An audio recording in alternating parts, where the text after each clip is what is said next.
how they tried to steal my savings and lost everything instead.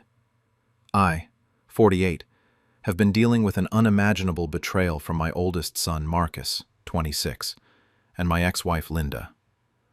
For the past 23 years, I've worked 2 jobs, morning shift as a warehouse supervisor and evening hours doing freelance bookkeeping from home.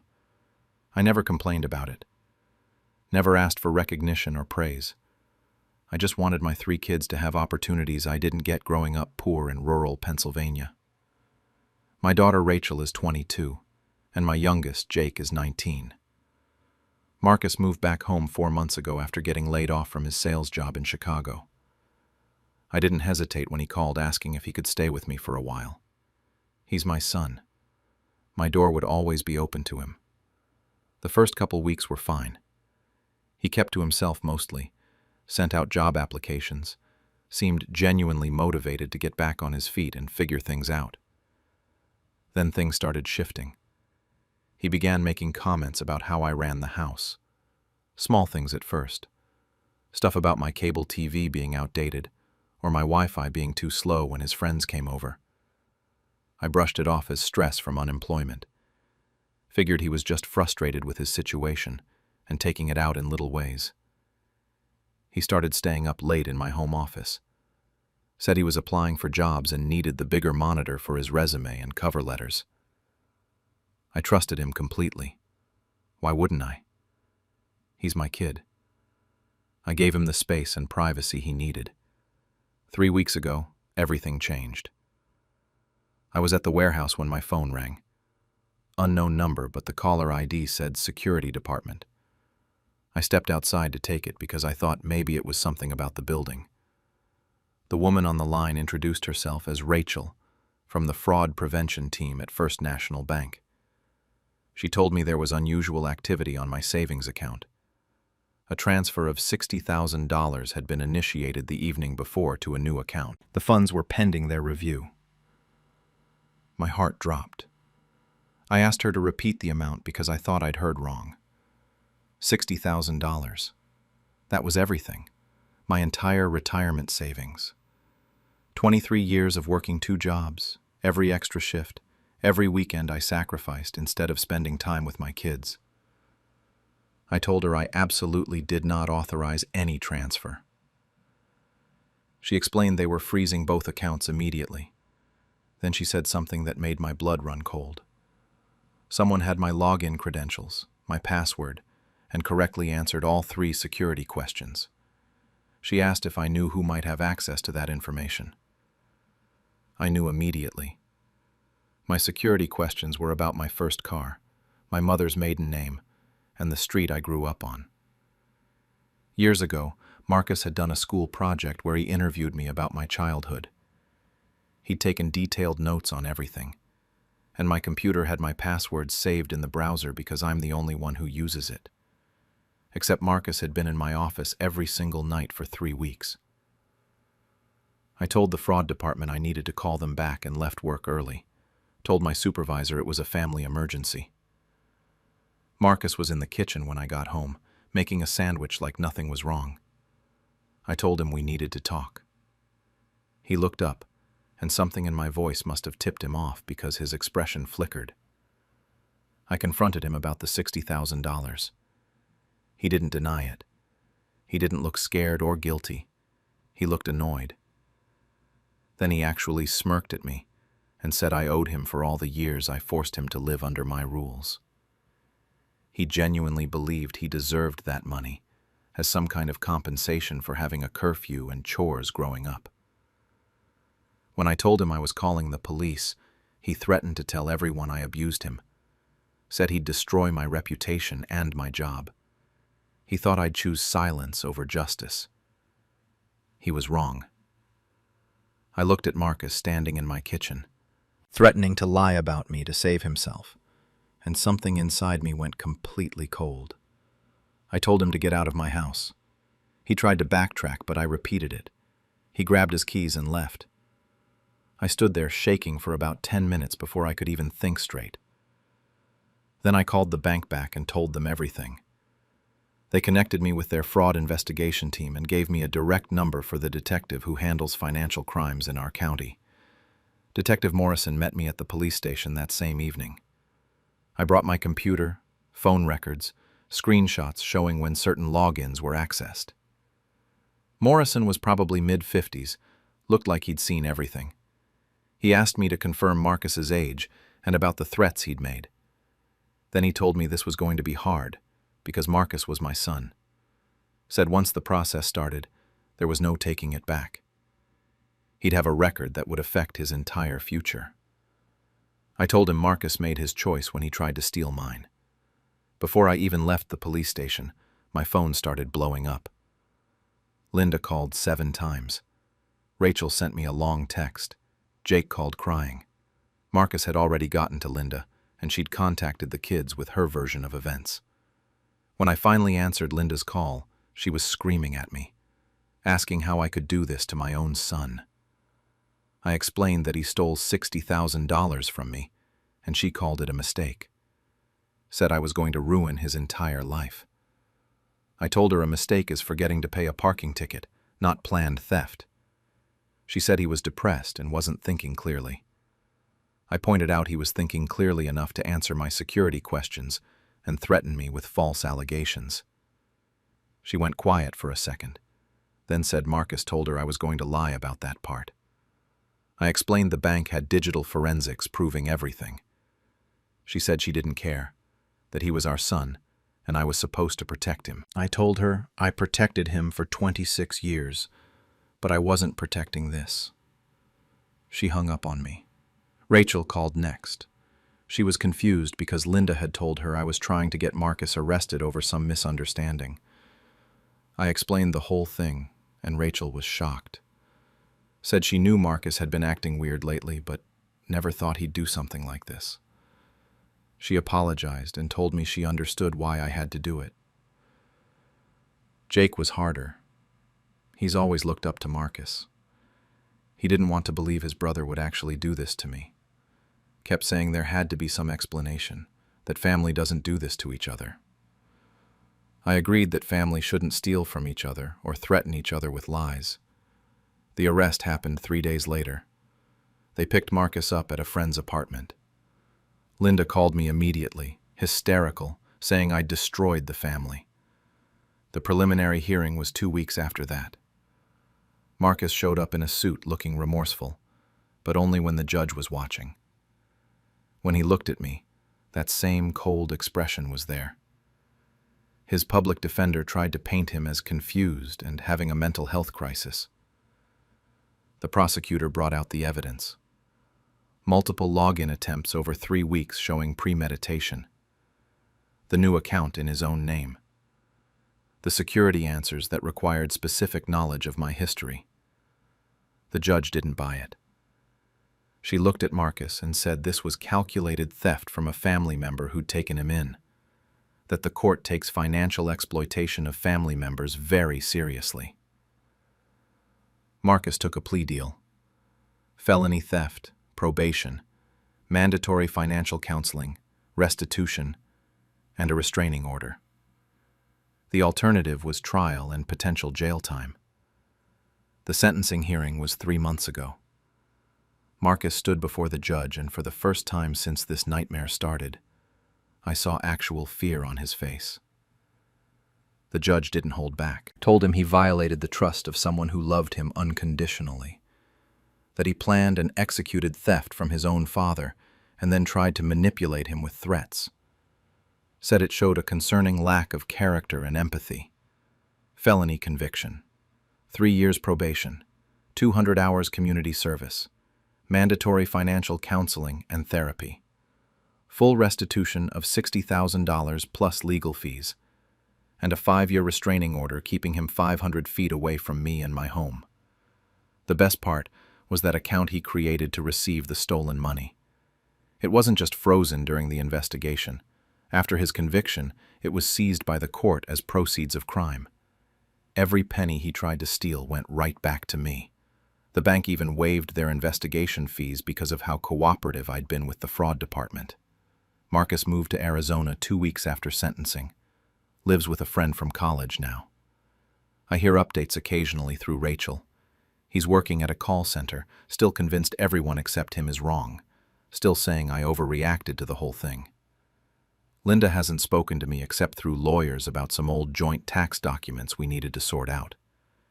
She sends the kids money for birthdays and holidays, but tells them not to mention me. Rachel sees through it. Jake is still confused and hurt, trying to maintain relationships with both of us while understanding why I did what I did. My savings are back in my account.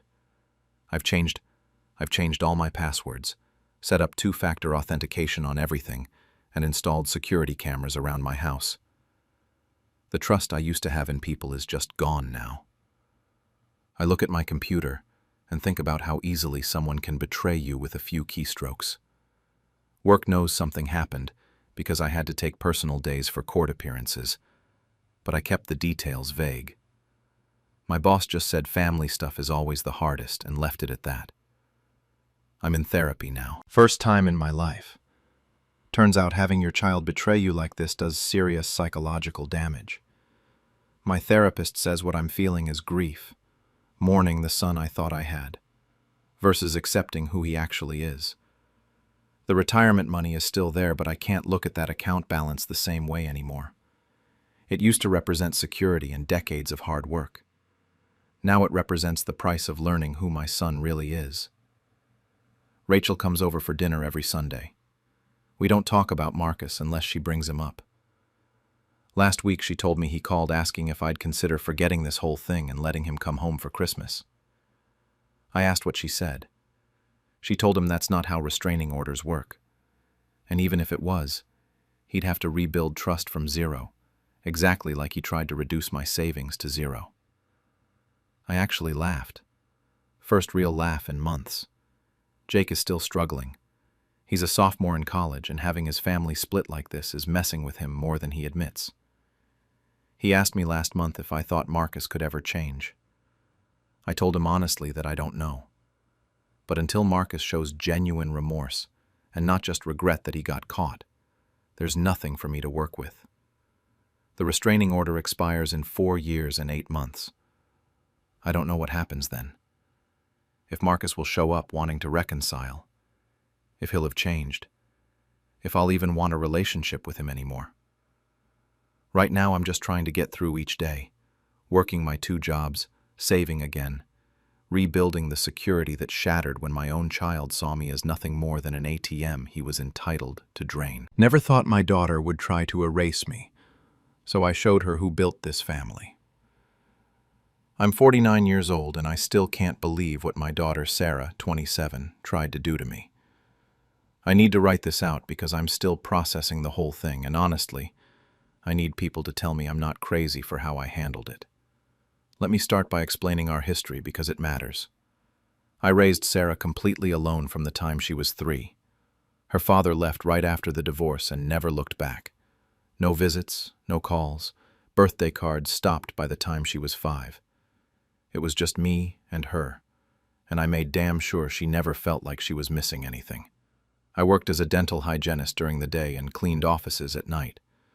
Some weeks I lived on ramen so she could have real meals and new clothes for school. I'm not trying to sound like a martyr here. I'm just telling you what happened. Sarah had everything growing up. Dance lessons, college fund, summer camps, all of it. Maybe I spoiled her too much. Maybe I should have told her no more often. But when you're doing it alone, there's this guilt that sits heavy on your chest. You feel like you need to be 2 parents in one body. So I gave her everything I possibly could. Things started changing about 6 months ago. Sarah married her husband Dylan 2 years back, and he comes from serious money. Not just comfortable money, but multiple properties and European vacations type of money. At first, everything seemed fine between us. Then they bought this massive house in a gated community, and I started noticing the shift. The invitations to family dinners just stopped. When I did see her, she seemed distant. One time I showed up to her place for what I thought was a casual lunch, and she had these wealthy friends over. the kind of people who casually talk about their vacation homes. Sarah introduced me to them by my first name, not as her mom, just Linda. I stood there holding a grocery store cake, feeling completely invisible. I told myself I was being too sensitive, that she was busy with her new life and this was normal when kids grow up. I swallowed the hurt and kept showing up whenever she asked. 3 weeks ago, she texted asking if I could come over on a Saturday afternoon. Said she wanted to talk about the future and that it was important. I actually thought maybe she was pregnant or wanted to plan something for my 50th birthday coming up. I drove to her house that Saturday and walked up to that big front door feeling hopeful. Sarah answered with this bright smile, the kind she used to give me when she was little and wanted something. Dylan wasn't home. It was just us. She offered me coffee and made small talk, then pulled out her laptop and started showing me Pinterest boards. She told me they were planning this huge vow renewal ceremony. She said Dylan's family wanted to celebrate their marriage properly, and they were thinking late spring, maybe 200 guests, full reception, the works. I asked what I could help with. That's when her smile changed, got more careful, more practiced. She told me Dylan's family was very traditional and cared a lot about presentation and family image. Then she said they'd been talking about the family narrative for the ceremony, the programs, the speeches, the whole story they were telling. She said they thought it would be better if they simplified things. I asked what she meant by simplified. She said Dylan's parents had been so good to her and had really taken her in as their daughter. Then she looked right at me and said they were going to say in the program and speeches that she was raised by them, that they were her parents. She said it would just fit better with the family image they were building. I sat there with my coffee cup halfway to my mouth, unable to process what I was hearing. I asked her to repeat herself. She explained it wasn't personal, that it was just easier this way. She said Dylan's family was a certain type of people, and her background didn't really match their expectations. She said they'd been asking questions about why I don't come around much, and it was complicated to explain the whole single-parent thing. Then she said it wasn't the image she wanted to have anymore either. She called it a fresh start for her and Dylan, a new chapter. I set my coffee cup down before I dropped it. My hands were shaking. I asked if she wanted to pretend I didn't exist. She said, not pretend I don't exist, just not highlight certain things. She said I could still come to the ceremony as a guest, just that they couldn't acknowledge me as her mother in any official capacity. I stood up. I don't even remember deciding to do it. My body just moved on its own. I told her I needed to leave. She told me not to be dramatic about it. I walked out of that house, got in my car, and drove home on autopilot. I didn't cry until I was inside my apartment with the door locked. Then I cried for hours. I cried for every meal I'd skipped, every extra shift I'd worked, every time I'd gone without so she could have more. I cried for the little girl who used to hold my hand and tell me I was the best mommy in the world. That little girl was gone. I didn't hear from Sarah for 2 weeks after that conversation. No calls, no texts, nothing. I went to work, came home, and sat in my apartment wondering where I went wrong as a mother. Wondering if I'd somehow failed her by not being the kind of parent her in-laws were. My sister Katie finally pulled me out of my spiral. She came over with wine and takeout and made me tell her everything. When I finished, she looked at me like I'd lost my mind for even questioning myself. She went on this rant about Sarah being ungrateful, and I just sat there drinking wine because I didn't have the energy to defend my daughter anymore. Here's what I didn't know at the time. Sarah had already started telling her in-laws her revised version of history. Dylan's parents, Patricia and Robert, are the type of wealthy people who take family legacy seriously. They'd been asking Sarah normal questions about her childhood and family background, the kind of things parents-in-law want to know. Sarah panicked and lied. Big lies. She told them I was a deadbeat mother who abandoned her when she was young, that she bounced around in foster care until she was old enough to make it on her own. that she was self-made, a survivor who'd overcome a tragic childhood to become who she was. Patricia apparently ate this story up and started treating Sarah like a rescue project, calling her the daughter she'd always wanted. What Sarah didn't count on was Patricia being thorough. Patricia sits on the board of some children's charity. She got excited about Sarah's story and thought it would be perfect for a fundraising campaign.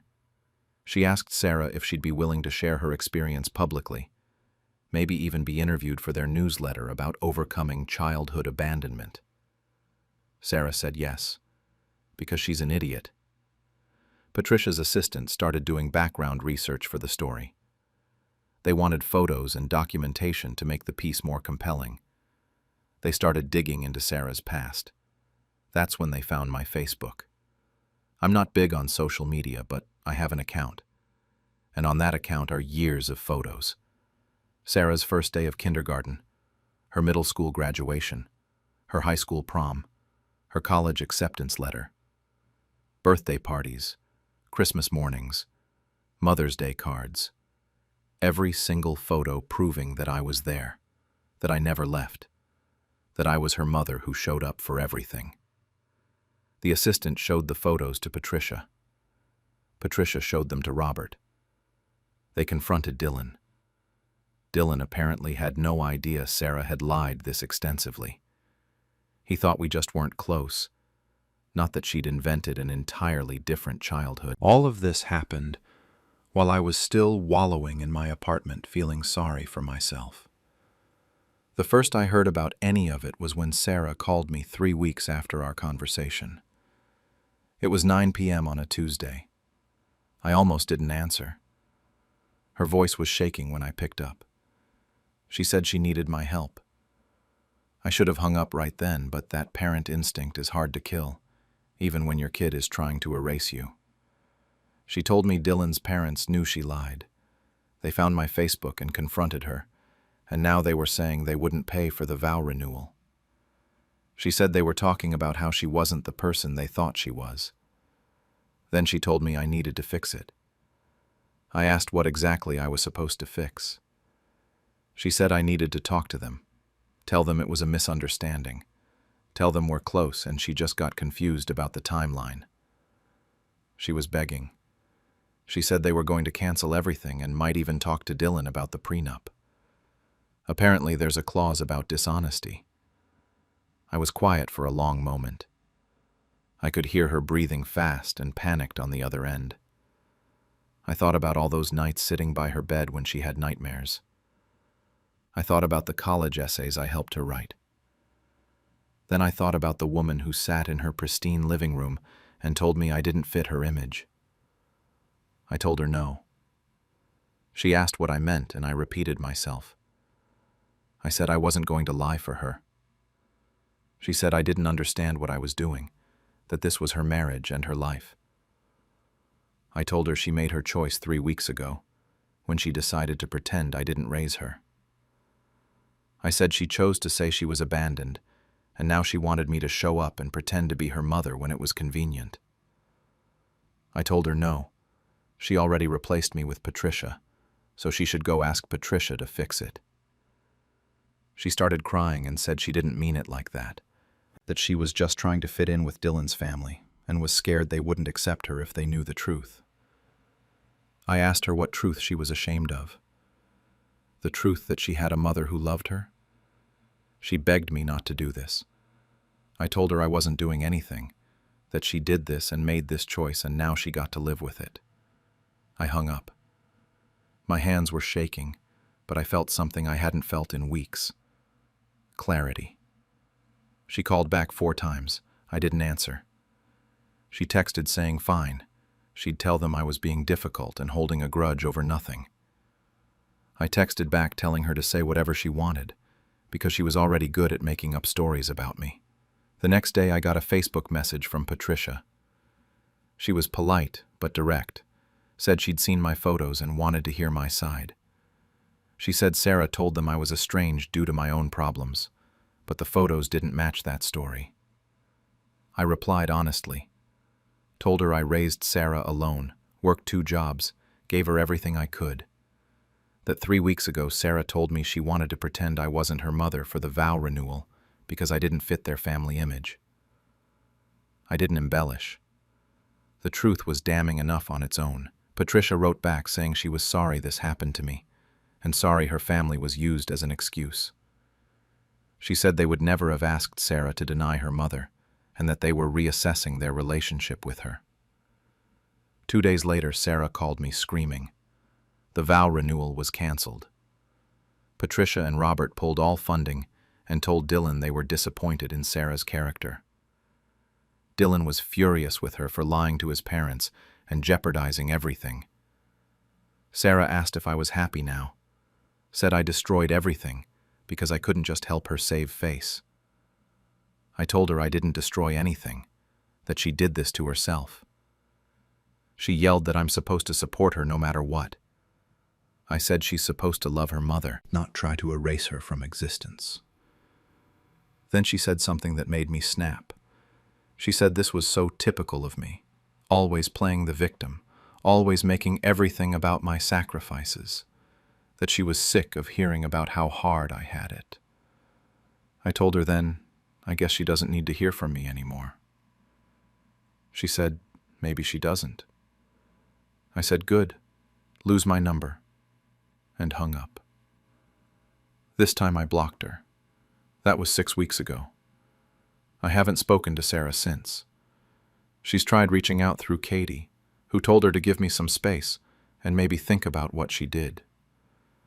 Dylan apparently messaged me on Facebook to apologize for Sarah's behavior, but I didn't respond. That's between him and his wife.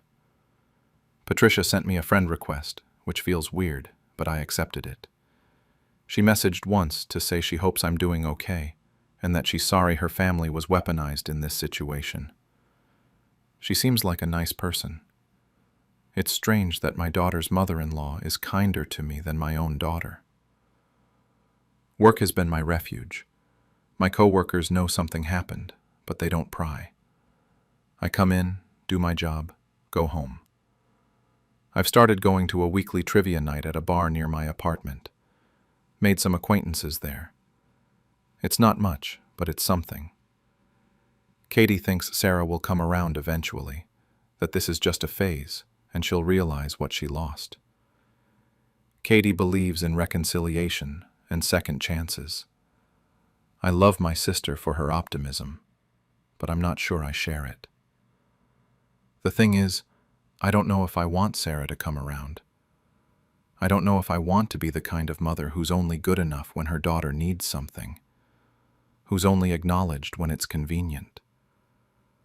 I raised her to be strong and independent.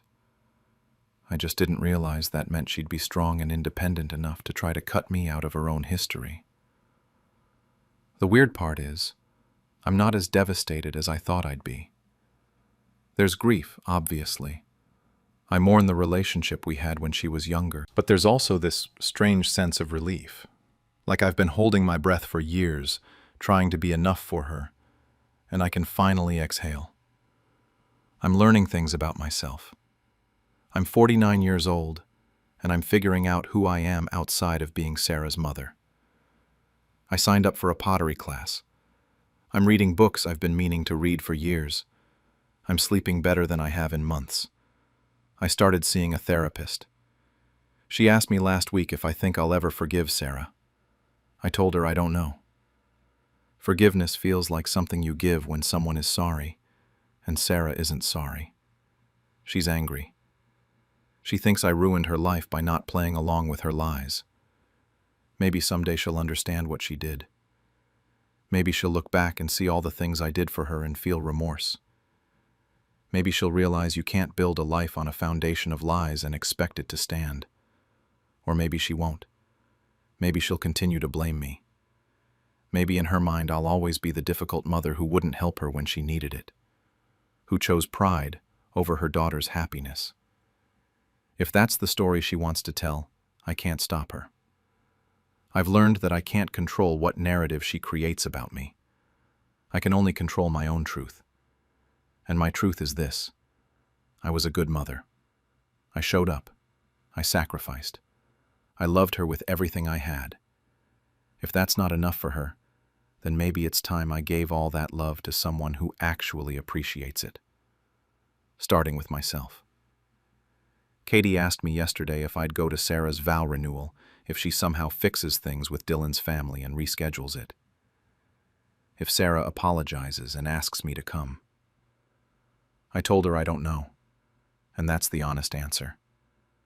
I don't know who I'll be when and if that day comes.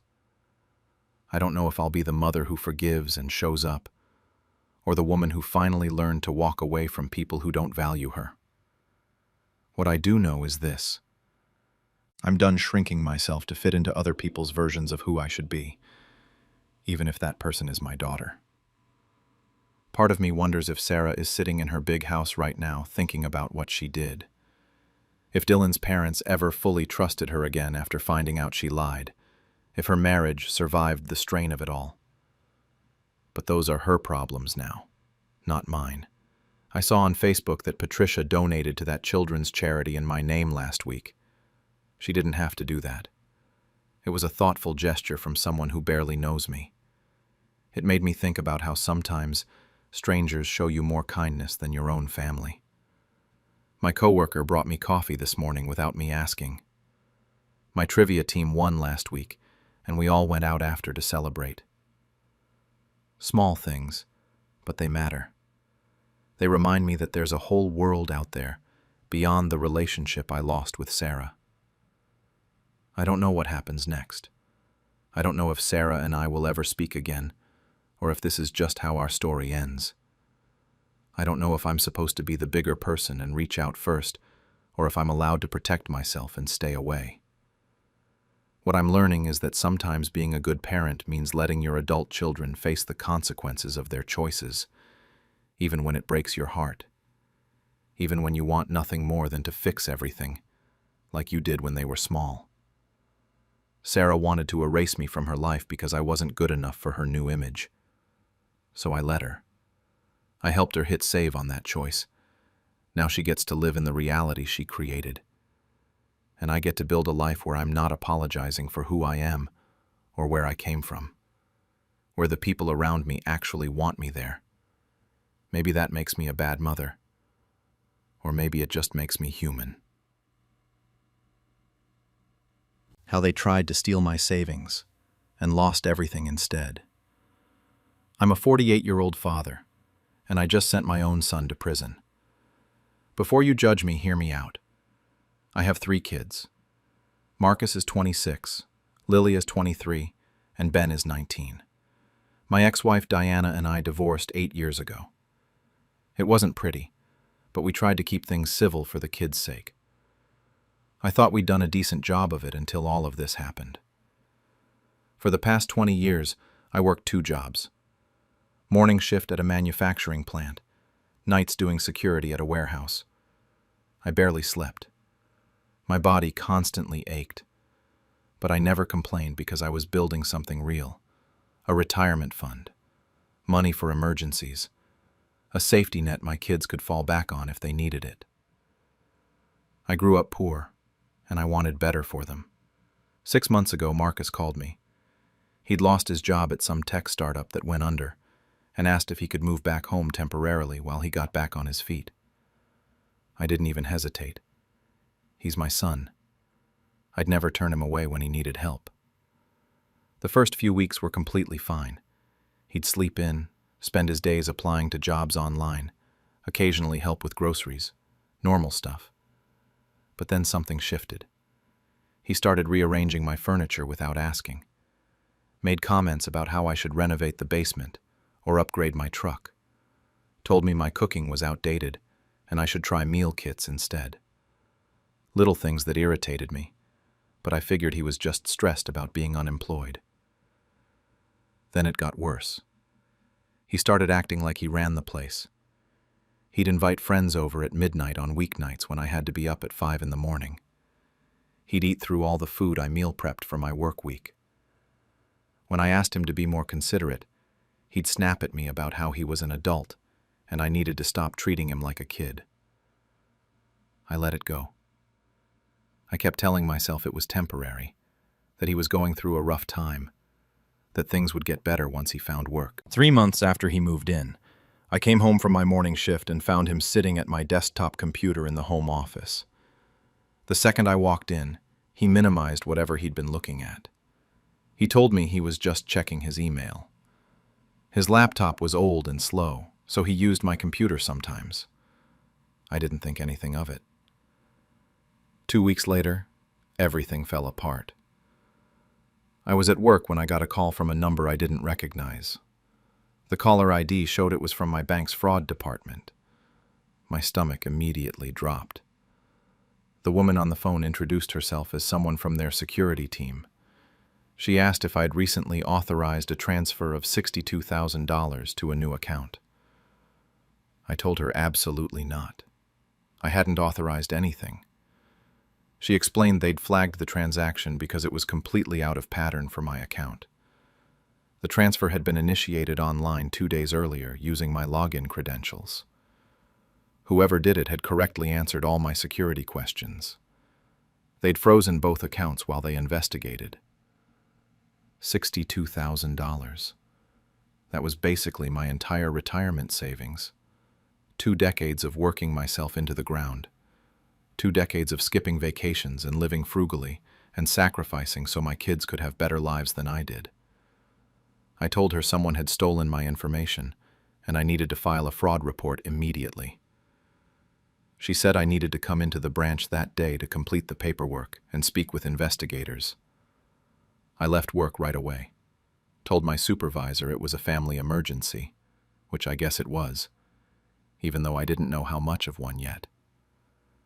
At the bank, they showed me the transaction logs. The transfer had been made from my home IP address, from my personal computer, using passwords and security questions that only I should have known, my mother's maiden name, the street I grew up on, my first pet's name. And that's when it hit me. Marcus. That day I'd caught him on my computer and he'd minimized the screen so quickly. The investigator asked me directly if anyone else had access to my computer, anyone who might know my security information. I sat there trying to process what was happening. Then I told her about my son, that he'd been living with me and using my computer. Her whole expression changed. She'd clearly dealt with cases like this before. She told me this would require a police report and that I'd need to decide whether I wanted to press charges. I drove home, barely able to see straight. My hands were shaking so badly I almost ran a red light. My own son had tried to steal my entire life savings. When I walked into the house, Marcus was in the living room watching TV and eating my leftovers like nothing had happened. I told him we needed to talk. He asked me about what. I said about the $62,000 he tried to steal from me.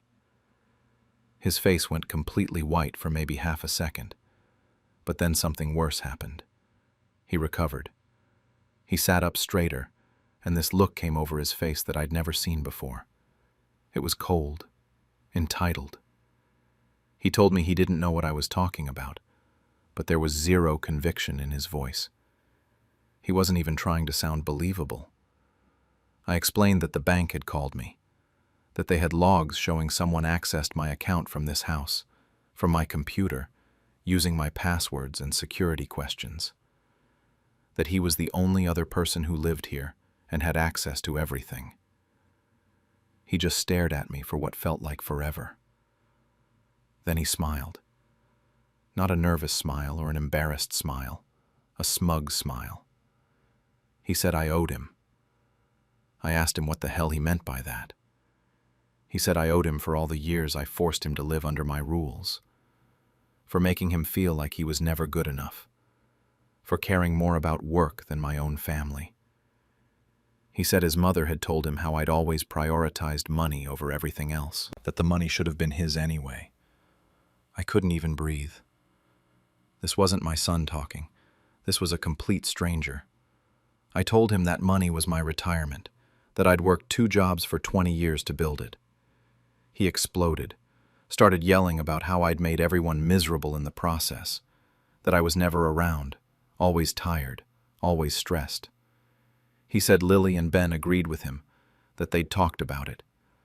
Called me a shitty father who cared more about his bank account than his kids. Every word felt like a punch to the gut. But I kept my voice calm.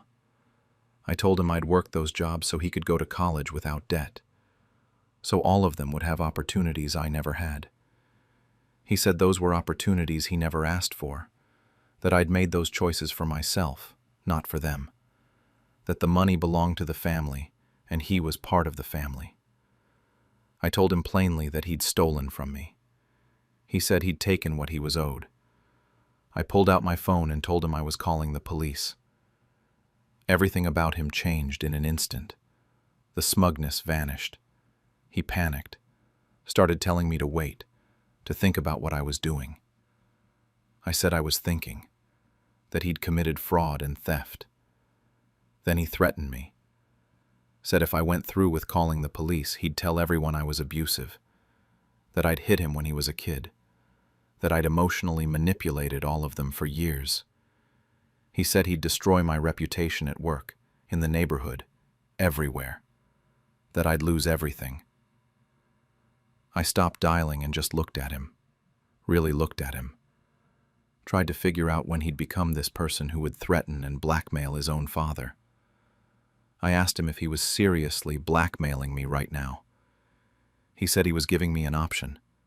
Drop everything, let him keep the money, and we could move on. Or push it, and he'd make sure everyone knew what kind of person I really was. But here's the thing he didn't understand. I'd spent my entire adult life doing the right thing, even when it was hard. Working exhausting hours, staying honest, trying to teach my kids about integrity and consequences. I wasn't going to abandon all of that just because my own son decided to threaten me. I told him to call whoever he wanted. Tell them whatever lies he wanted.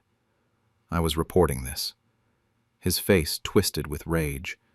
He asked if I was really going to do this to my own son. I said he'd really done this to his own father. I called the police. Marcus stormed upstairs, and I could hear him frantically making phone calls. Within 20 minutes, he'd packed a bag and left the house without saying another word to me. 2 officers showed up about an hour later. I gave them my full statement, showed them the emails from the bank, the transaction logs, everything I had. They told me a detective would be in touch, and that they were opening a criminal investigation. That night, my phone absolutely exploded. Diana called screaming at me that I was destroying Marcus's life over money. Lily called crying, saying I was tearing the family apart and that Marcus had his reasons for doing what he did. Ben didn't call at all. I sat alone in my house in complete silence, wondering if I'd made the right choice. Wondering how everything had gotten so broken. 3 days later, the police arrested Marcus at Diana's house. He was charged with identity theft, computer fraud, and grand larceny. All felonies. Diana hired him a lawyer who tried to work out a plea deal. The lawyer argued Marcus was under financial stress and had made a mistake. But the prosecutor wasn't buying it. This wasn't some spur-of-the-moment decision. He'd slowly gathered my information over time, planned out the transfer, created a new account in his own name, and tried to move the money somewhere I couldn't reach it. The preliminary hearing was brutal. Marcus wouldn't even look at me. His lawyer painted me as a neglectful father who'd emotionally abandoned his children, suggested Marcus's actions were a cry for help rather than theft. My lawyer countered with all the evidence. The deliberate planning, the threats Marcus had made to blackmail me, the complete lack of remorse. During a recess, Diana cornered me in the courthouse hallway, asked if I was really going through with this, if I was really going to send my own son to prison. I told her he wasn't a child anymore. He was 26 years old and he'd tried to rob me. She said he was struggling, that he'd lost his job and was depressed and needed help, not prosecution. I asked her if she'd be defending him if he'd done this to her instead. If she'd just let it go if he'd stolen her entire retirement. She didn't answer that. I told her she'd enabled this. All those phone calls over the years, telling the kids how terrible I was for working so much, poisoning them against me. This was partially what she'd created. She screamed at me not to blame her for my failures as a father. I said I wasn't a perfect father, but I was there. I provided. I sacrificed everything, and Marcus had tried to take it all and then threatened to destroy my reputation when I stood up for myself. If she couldn't see how wrong that was, I felt sorry for her. We didn't speak again until the sentencing hearing. The judge did not go easy on Marcus at all. Felony conviction on 2 counts, identity theft and wire fraud, 30 months probation, 300 hours of community service, mandatory financial counseling, full restitution of all bank fees and investigation costs, and a 5-year restraining order, meaning he couldn't contact me or come within 500 feet of my home. But the part that felt like actual justice was this. The account Marcus had created to transfer my money into got seized by the court. Every single penny he'd tried to steal was returned to me. Plus, the bank had already restored my funds as part of their fraud protection policy. So Marcus ended up with nothing, except a criminal record. The courtroom went completely silent when the judge read the sentence. Diana sobbed loudly. Lily got up and left halfway through. Ben sat stone-faced in the back row and left without talking to anyone. Marcus finally looked at me as they wrapped up the proceedings. Not with anger. Not with remorse either. With something worse. Just emptiness. Like he still didn't understand what he'd actually done wrong. After sentencing, Marcus moved out of state to live with a friend in Arizona. I haven't heard from him since. No calls, no emails, nothing. The restraining order wouldn't allow it anyway, but I don't think he'd reach out even if he could. Diana sends me angry texts every few months blaming me for ruining his future. Lily calls occasionally, but keeps things surface level. She's clearly still upset with me, but at least she's trying. Ben started talking to me again recently. Brief conversations, nothing deep, but it's something. He told me a few weeks ago that he never agreed with what Marcus did, but didn't know how to say it without the family accusing him of choosing sides. Work found out through neighborhood gossip. A few co-workers asked if I was okay. My boss pulled me aside privately and said he respected that I'd stood up for myself, even though it cost me so much. That conversation helped more than he'll ever know. I'm still working both jobs. The retirement fund is back where it was, though I've added extra security measures to everything. Moved most of it to accounts Marcus could never access, even if he tried. I started going to therapy a few months ago to process everything. The betrayal, the family fallout, the guilt that creeps in late at night when I wonder if I could have handled things differently. The hardest part isn't the money, or even the legal battle. It's that I don't have a relationship with my oldest son anymore. I think about all the memories we made when he was younger, teaching him to ride a bike, going to his baseball games, helping him move into his first apartment. Then I think about who he became, or maybe who he always was underneath, and I just didn't want to see it. Sometimes I wonder if he'll ever reach out, if he'll ever apologize or try to rebuild what he destroyed. The restraining order expires in 4 years. Maybe then he'll contact me. Maybe he won't. If he does reach out, I honestly don't know what I'll do. Part of me wants to forgive him and have my son back. Another part of me knows that trust, once shattered like this, might be impossible to rebuild. I did what I thought was right. I refused to let someone, even my own child, victimize me and get away with it. But doing the right thing doesn't mean it doesn't hurt. I'm proud I didn't let him walk all over me. I'm heartbroken that it came to this. Some days I still don't know if I made the right choice, but it's the choice I made, and I have to live with it. Didn't expect my own son to treat me like a burden, so I taught him what happens when you count me out. I'm a 54-year-old father, and I spent my entire adult life working construction. My son Jake is 28 now, and he's the only kid I've got. His mother, my wife Sarah, passed away from cancer when he was just 15. Before she died, we made sure everything was set up right. House in a living trust, will sorted, all that legal stuff you don't think matters until it does. After Sarah died, it was just me and Jake. I worked double shifts, weekends, holidays, whatever it took. I wasn't college educated, didn't have some fancy career, but I knew how to swing a hammer, and I knew how to save money. Every spare dollar went into Jake's future. I paid for his 4 years at a state university, bought him his first car when he was 20, and even covered 6 months of rent when he moved out to start his first real job in finance. I was proud. This was exactly what Sarah and I wanted, our son doing better than we did. Then 2 years ago, Jake started dating Melissa. She's 27, comes from money. Both her parents are doctors. From the first time I met her at a family dinner, I could tell she didn't think much of me. The way she looked at my work boots by the door, how she'd correct my grammar at the table, the fake smile when I'd tell a story about a job site.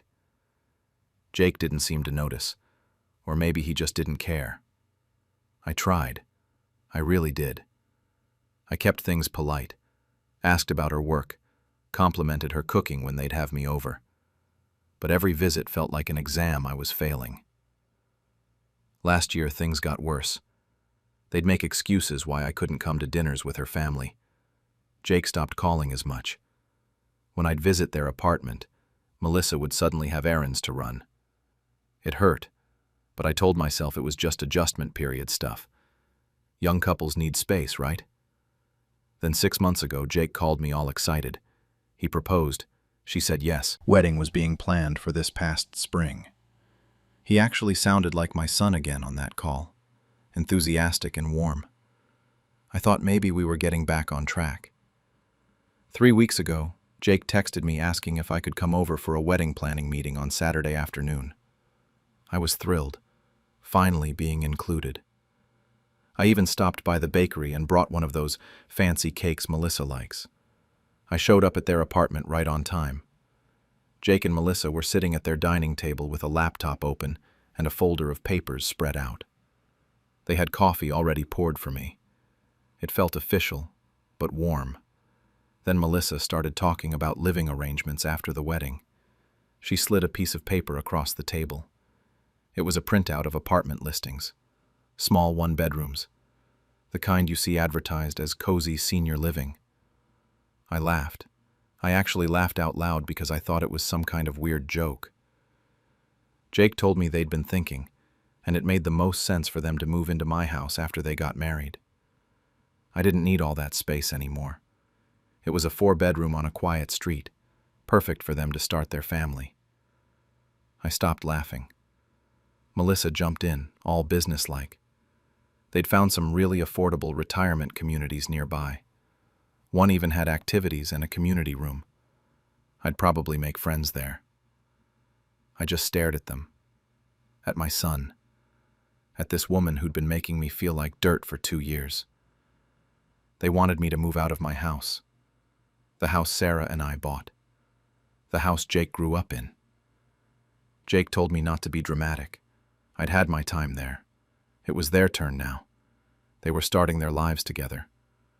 I was retired. I didn't need all that space. This way they could build equity and I could downsize. Everyone wins. Melissa smiled like she'd just presented a brilliant business proposal. They'd even help me move, and I could visit any time. Well, with notice, of course. That's when Jake said it, the thing I'll never forget.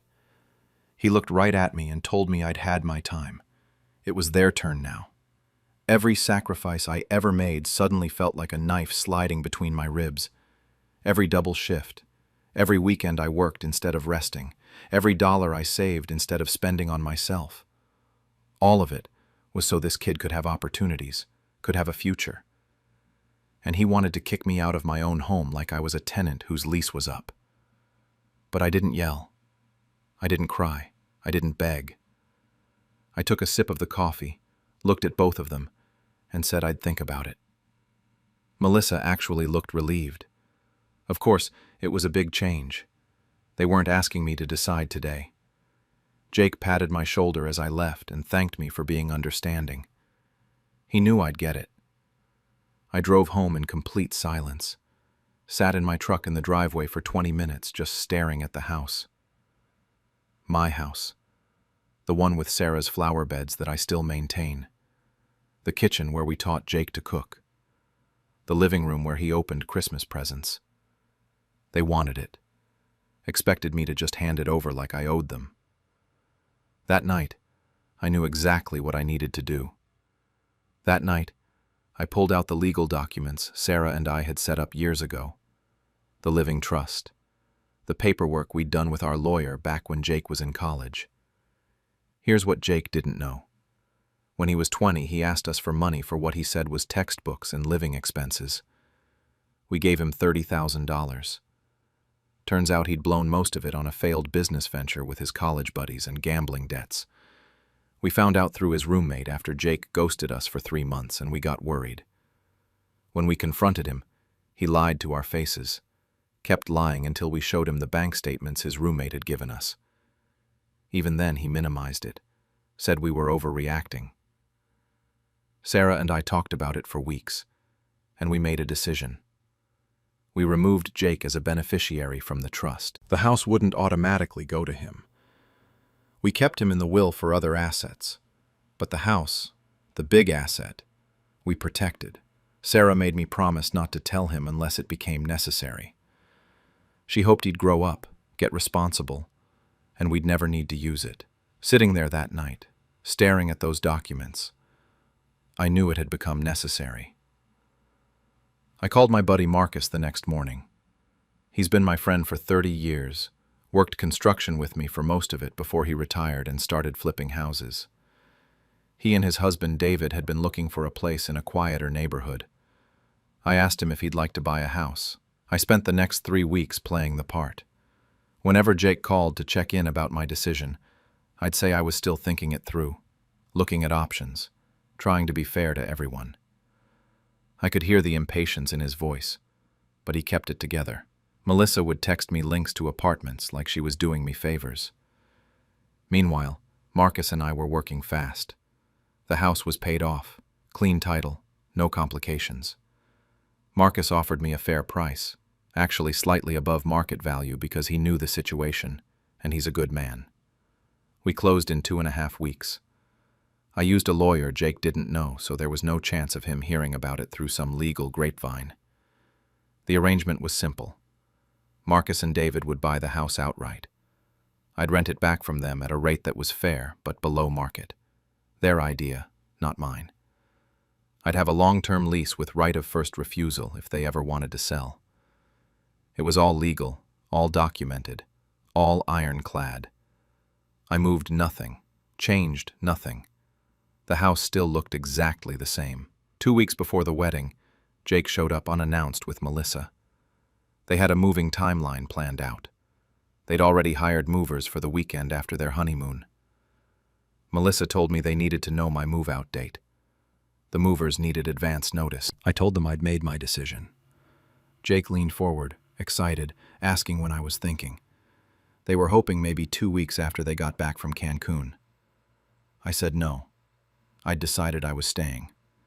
The room went silent. Melissa asked what I meant. I told them this was my home, and I was staying in it. Jake's face went red. He said we'd talked about this, that we had an agreement. I told him we had a conversation where he told me what he wanted. I never agreed to anything. Melissa stood up and called me incredibly selfish. They'd been planning their entire future around this. They'd already given notice on their apartment. I told her then she shouldn't have done that before getting my answer. Jake was on his feet too. He asked if I was really going to do this after everything they'd done for me. I almost laughed.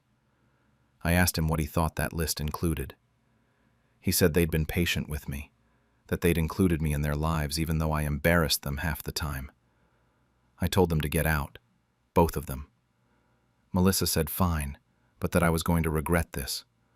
I'd end up old and alone because I was too stubborn and selfish to help my own son. They left. I heard Jake's car peel out of the driveway. The next morning, I got a text from Jake telling me I wasn't welcome at the wedding. I didn't respond. The wedding was on a Saturday in April. Beautiful spring day. I spent it working in Sarah's garden, planting the flowers she always loved. I didn't feel sad. I felt relieved. Monday morning, I got a call from Marcus telling me I needed to come over. Now. I drove over to find Jake's car in the driveway. Marcus and David were standing on the porch looking uncomfortable. From inside, I could hear shouting. I walked in to find Jake and Melissa in what used to be my living room. They had suitcases, moving boxes. They'd clearly expected to move in. Jake whipped around when he saw me and asked what the hell was going on. Who were these people? Marcus stepped forward and introduced himself and David. He told them they'd bought the house 4 weeks ago. I watched Melissa's face go white. She asked if I'd sold it. I told her I did. Jake started yelling that this was their house, that they were supposed to live here, that I'd promised. I told him I never promised anything. He demanded there was a difference. Melissa was scrolling through her phone saying this couldn't be legal, that there were laws about this. I agreed there were laws, and I'd followed all of them. The house was mine, free and clear. I sold it to Marcus and David. They were the legal owners. I was their tenant. Jake looked between me and Marcus like he was trying to find a solution, a loophole, anything. He begged me to fix this, to call the sale off, to tell them it was a mistake. I told him it wasn't a mistake. He said they were married now, that they needed this house. Their apartment was gone. Where were they supposed to live? I told him I didn't know, but I knew where they weren't living. That's when Melissa started crying, angry crying. She called me a selfish bastard. I'd ruined everything. They'd based their entire future on this. I told her she'd assumed wrong. She'd assumed I'd just roll over and let myself be pushed out of my own home. She'd assumed I owed her this. She was wrong on all counts. Jake tried pleading. He asked if being his son meant anything. I told him it meant everything. It meant I'd worked myself to the bone to give him chances I never had. It meant I'd paid for his education, his car, his rent. It meant I'd loved him more than anything after his mother died. And he'd looked at all of that and decided I was a burden he needed to dispose of. I reminded him what he'd said, that I'd had my time, that it was his turn now, like I was in his way, like I was something to step over on his way to what he wanted. Melissa grabbed his arm and said they were leaving. At the door, Jake turned back one more time. Before he could speak, I told him he'd treated me like a stepping stone. Now he got to climb without me. That was 3 months ago. I haven't heard from Jake since, except for one text 2 weeks after the confrontation. Just 4 words.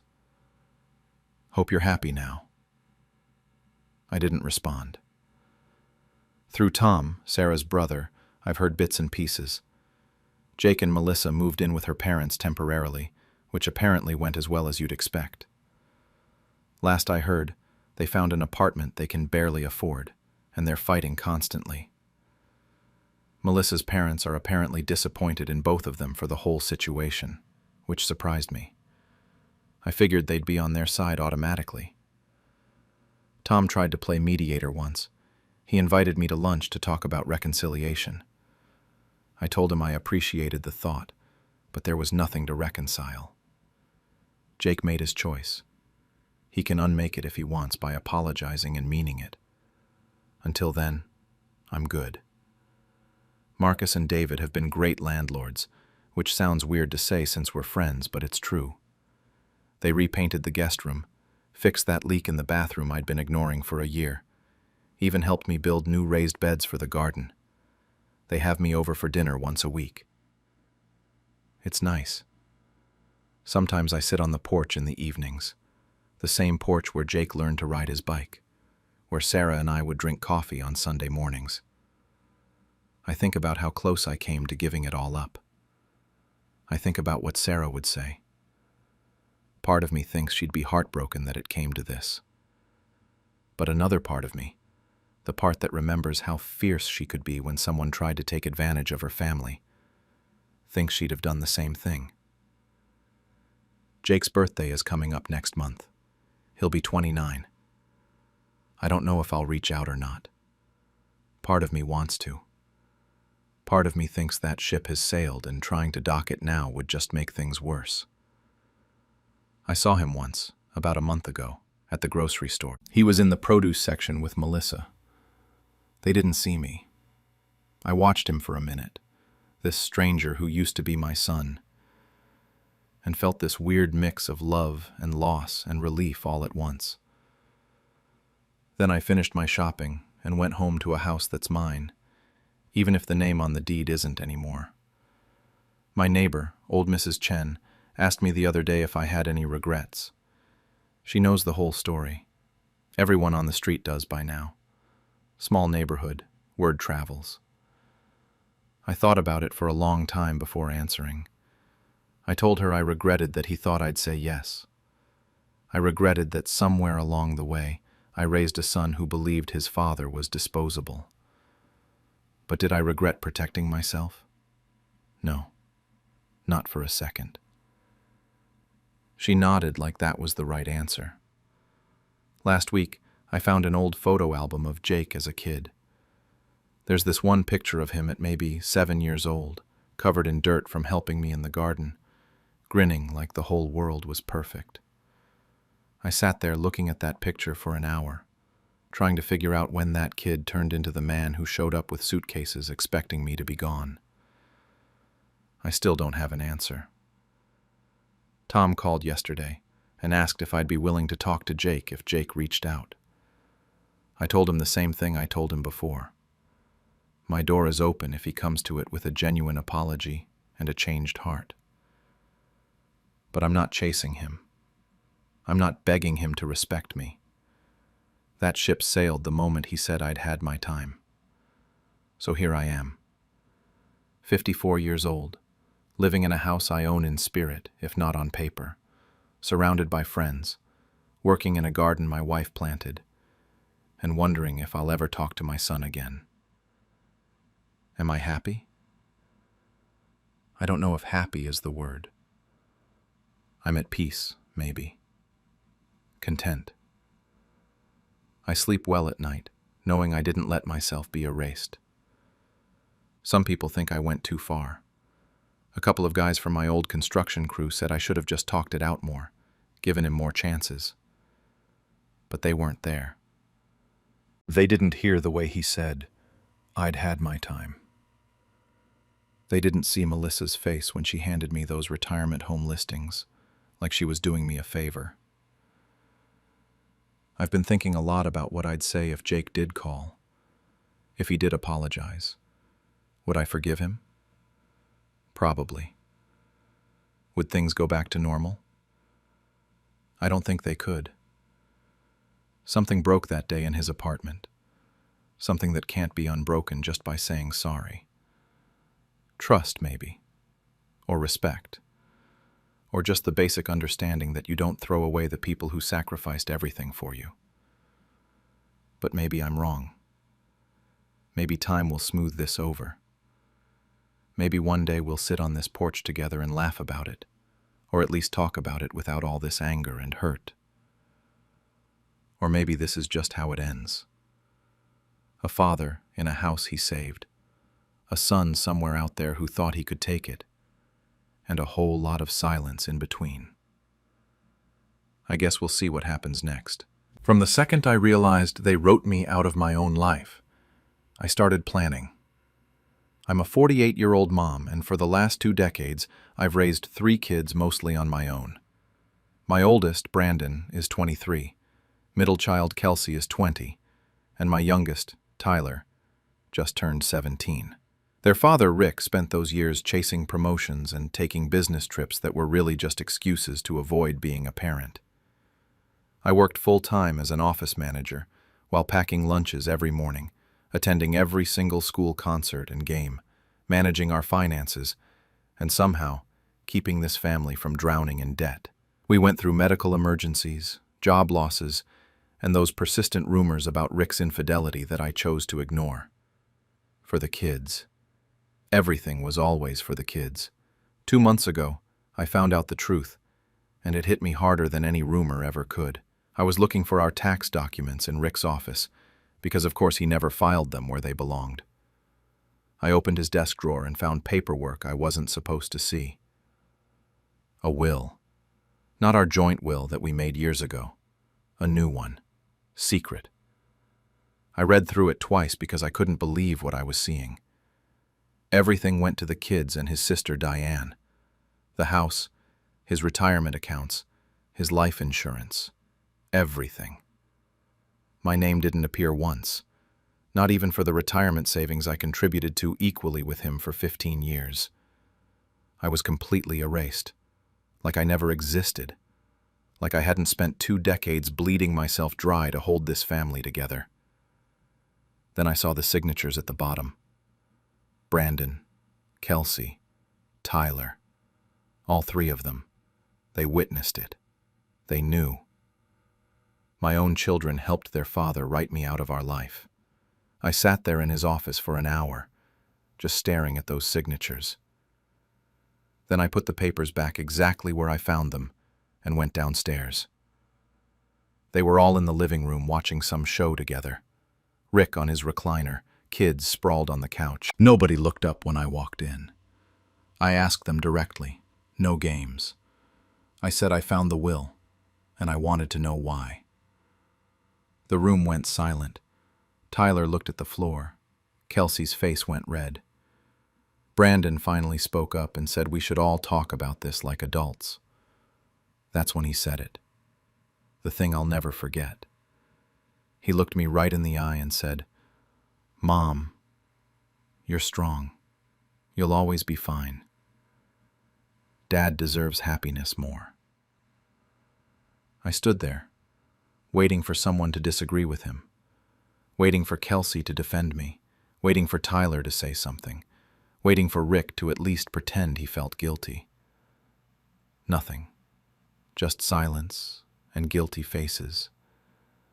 They expected me to cry, to beg them to reconsider, to fall apart and plead with them to value me.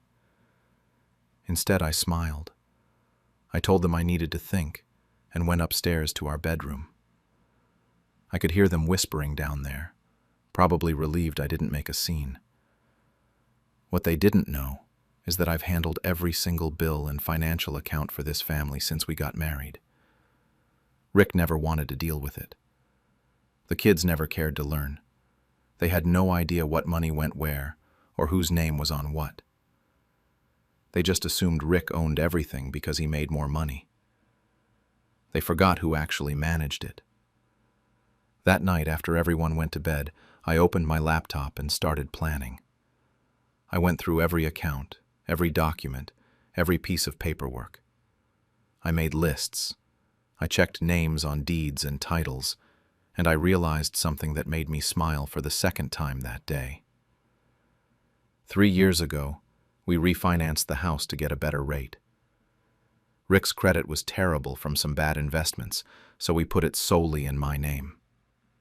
He never asked about it after. Just signed where I told him to sign. The house they were all living in, the house they planned to inherit, was mine. Only mine. I spent the next week moving in silence. I contacted our retirement fund administrator and legally separated my portion into a new account. I opened a new bank account at a different institution and transferred my personal savings. I froze our joint credit cards. I researched divorce attorneys and retained the best one I could find. And I met with a real estate agent who told me houses in our neighborhood were selling in days. On a Thursday afternoon while they were all out, I had the sign installed. Big red letters. For sale. Right in the middle of our front lawn where everyone could see it. Then I sat in the kitchen and waited for them to come home. Rick got home first. I heard his car pull into the driveway, and then nothing for a full minute. Then the front door slammed open so hard it hit the wall. He stormed into the kitchen where I was sitting with my laptop and a cup of tea like it was any other evening. He demanded to know what the hell I thought I was doing. I told him I was listing the house for sale. He said I couldn't do that without discussing it with him first. I reminded him he made a will without discussing it with me, so I figured we were past the discussion phase of our marriage. The kids came home together about 20 minutes later. I heard Kelsey gasp from the driveway. They all rushed in and found Rick and me still in the kitchen. He was red-faced and pacing. I was still sitting calmly with my tea. Kelsey started screaming immediately. She said I was ruining their future and asked how I could do this to them. Brandon tried to be the reasonable one and said we needed to talk this through like a family. Tyler just stood in the doorway crying and saying I was being cruel. I let them get it all out. All the anger and shock and disbelief. Then I asked them a simple question. I asked if it was cruel to erase me from the life I spent 20 years building. From the second I realized they wrote me out of my own life, I started planning. I'm a 48-year-old mom, and for the last 2 decades, I've raised 3 kids mostly on my own. My oldest, Brandon, is 23, middle child Kelsey is 20, and my youngest, Tyler, just turned 17. Their father, Rick, spent those years chasing promotions and taking business trips that were really just excuses to avoid being a parent. I worked full-time as an office manager while packing lunches every morning, attending every single school concert and game, managing our finances, and somehow keeping this family from drowning in debt. We went through medical emergencies, job losses, and those persistent rumors about Rick's infidelity that I chose to ignore. For the kids. Everything was always for the kids. 2 months ago, I found out the truth, and it hit me harder than any rumor ever could. I was looking for our tax documents in Rick's office, because of course he never filed them where they belonged. I opened his desk drawer and found paperwork I wasn't supposed to see. A will. Not our joint will that we made years ago. A new one. Secret. I read through it twice because I couldn't believe what I was seeing. Everything went to the kids and his sister Diane. The house, his retirement accounts, his life insurance. Everything. My name didn't appear once, not even for the retirement savings I contributed to equally with him for 15 years. I was completely erased, like I never existed, like I hadn't spent 2 decades bleeding myself dry to hold this family together. Then I saw the signatures at the bottom.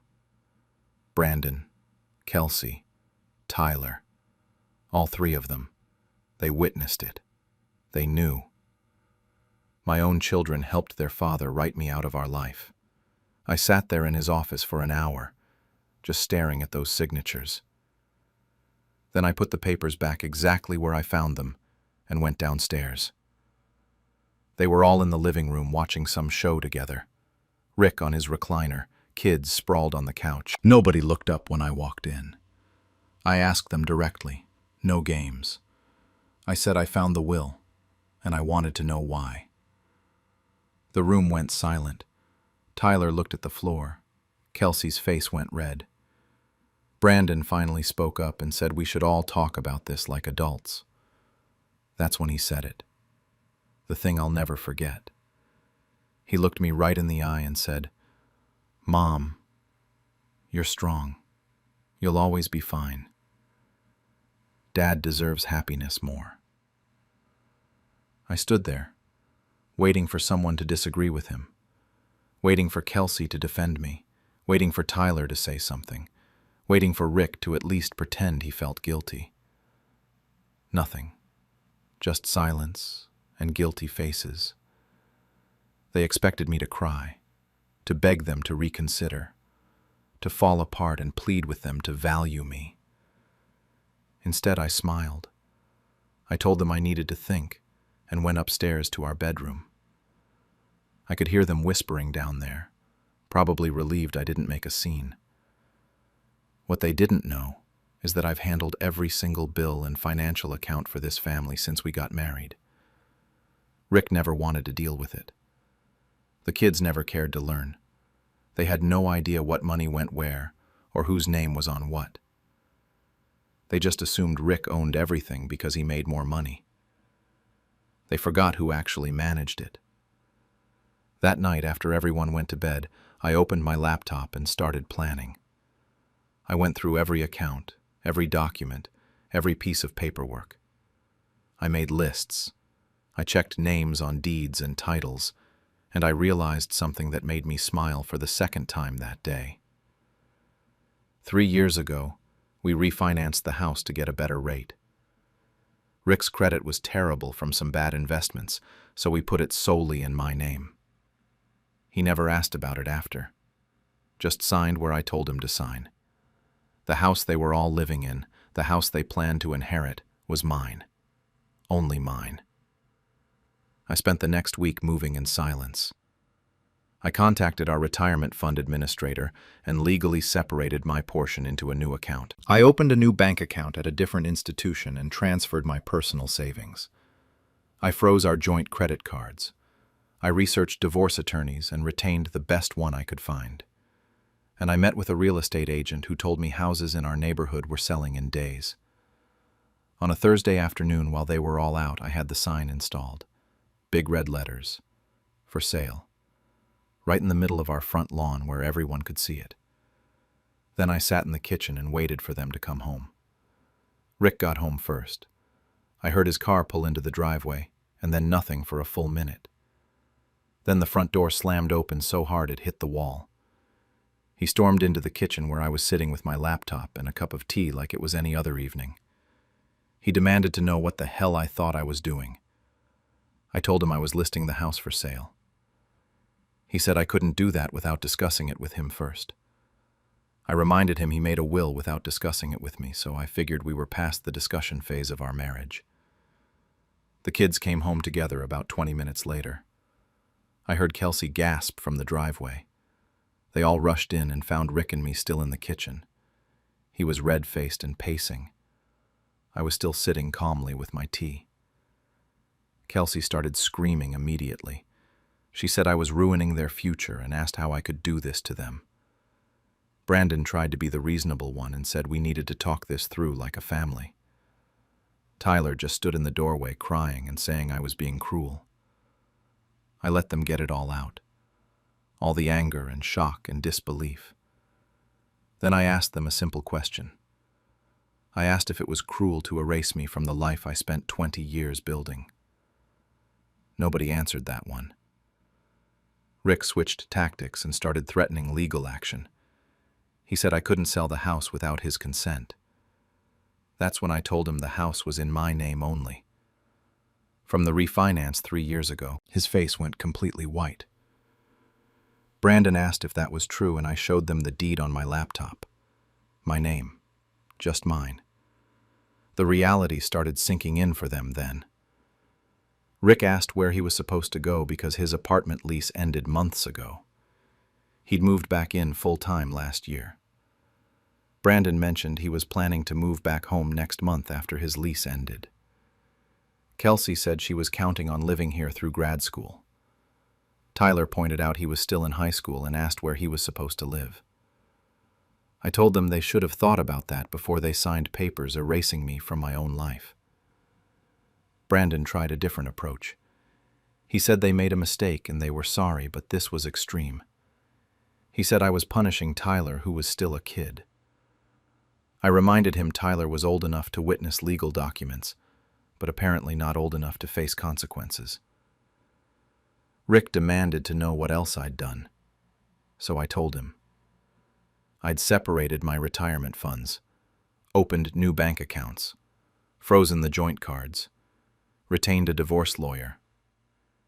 Everything I'd done in the past week while they thought I was just being quiet and getting over it. Kelsey called me vindictive. She said she couldn't believe I was throwing away our family over hurt feelings. I almost laughed at that. Hurt feelings. Like they'd forgotten to tell me about a party instead of literally writing me out of their inheritance plans. Tyler asked through tears if I even loved them anymore. That one actually hurt. I told him I loved them enough to sacrifice everything for 20 years while his father played businessman, and they all took it for granted. I loved them enough to keep going even when I was exhausted and unappreciated. But I didn't love them enough to let them erase me. Funny how they forgot who paid the bills. I'm a 49-year-old dad with 2 adult children, Jake, 26, and Emma, 24. For the past 5 years since my wife Sarah passed away from cancer, I've been doing this parenting thing solo. I thought we were building something together, a family that would eventually become a team. Turns out I was just building a support system that only worked in one direction. When Sarah died, the kids were 21 and 19. College age, messy, grieving. I get it. Losing your mom destroys you. So I stepped up. I worked extra hours at my accounting firm to cover their therapy sessions, kept paying their college tuition, helped with rent when they moved out, took over all the family holidays and birthdays. I learned to cook more than spaghetti and frozen pizza. I became the person who remembered everyone's doctor appointments, who sent care packages, who transferred money when they texted saying they were short that month. I never complained. This is what a dad does, right? Fast forward to last March. I'm at work, feeling this weird pressure in my chest. Long story short, heart attack. Mild one, the doctors said. But when you're lying in that hospital bed at 2 a.m. wondering if you're about to die alone, mild doesn't mean much.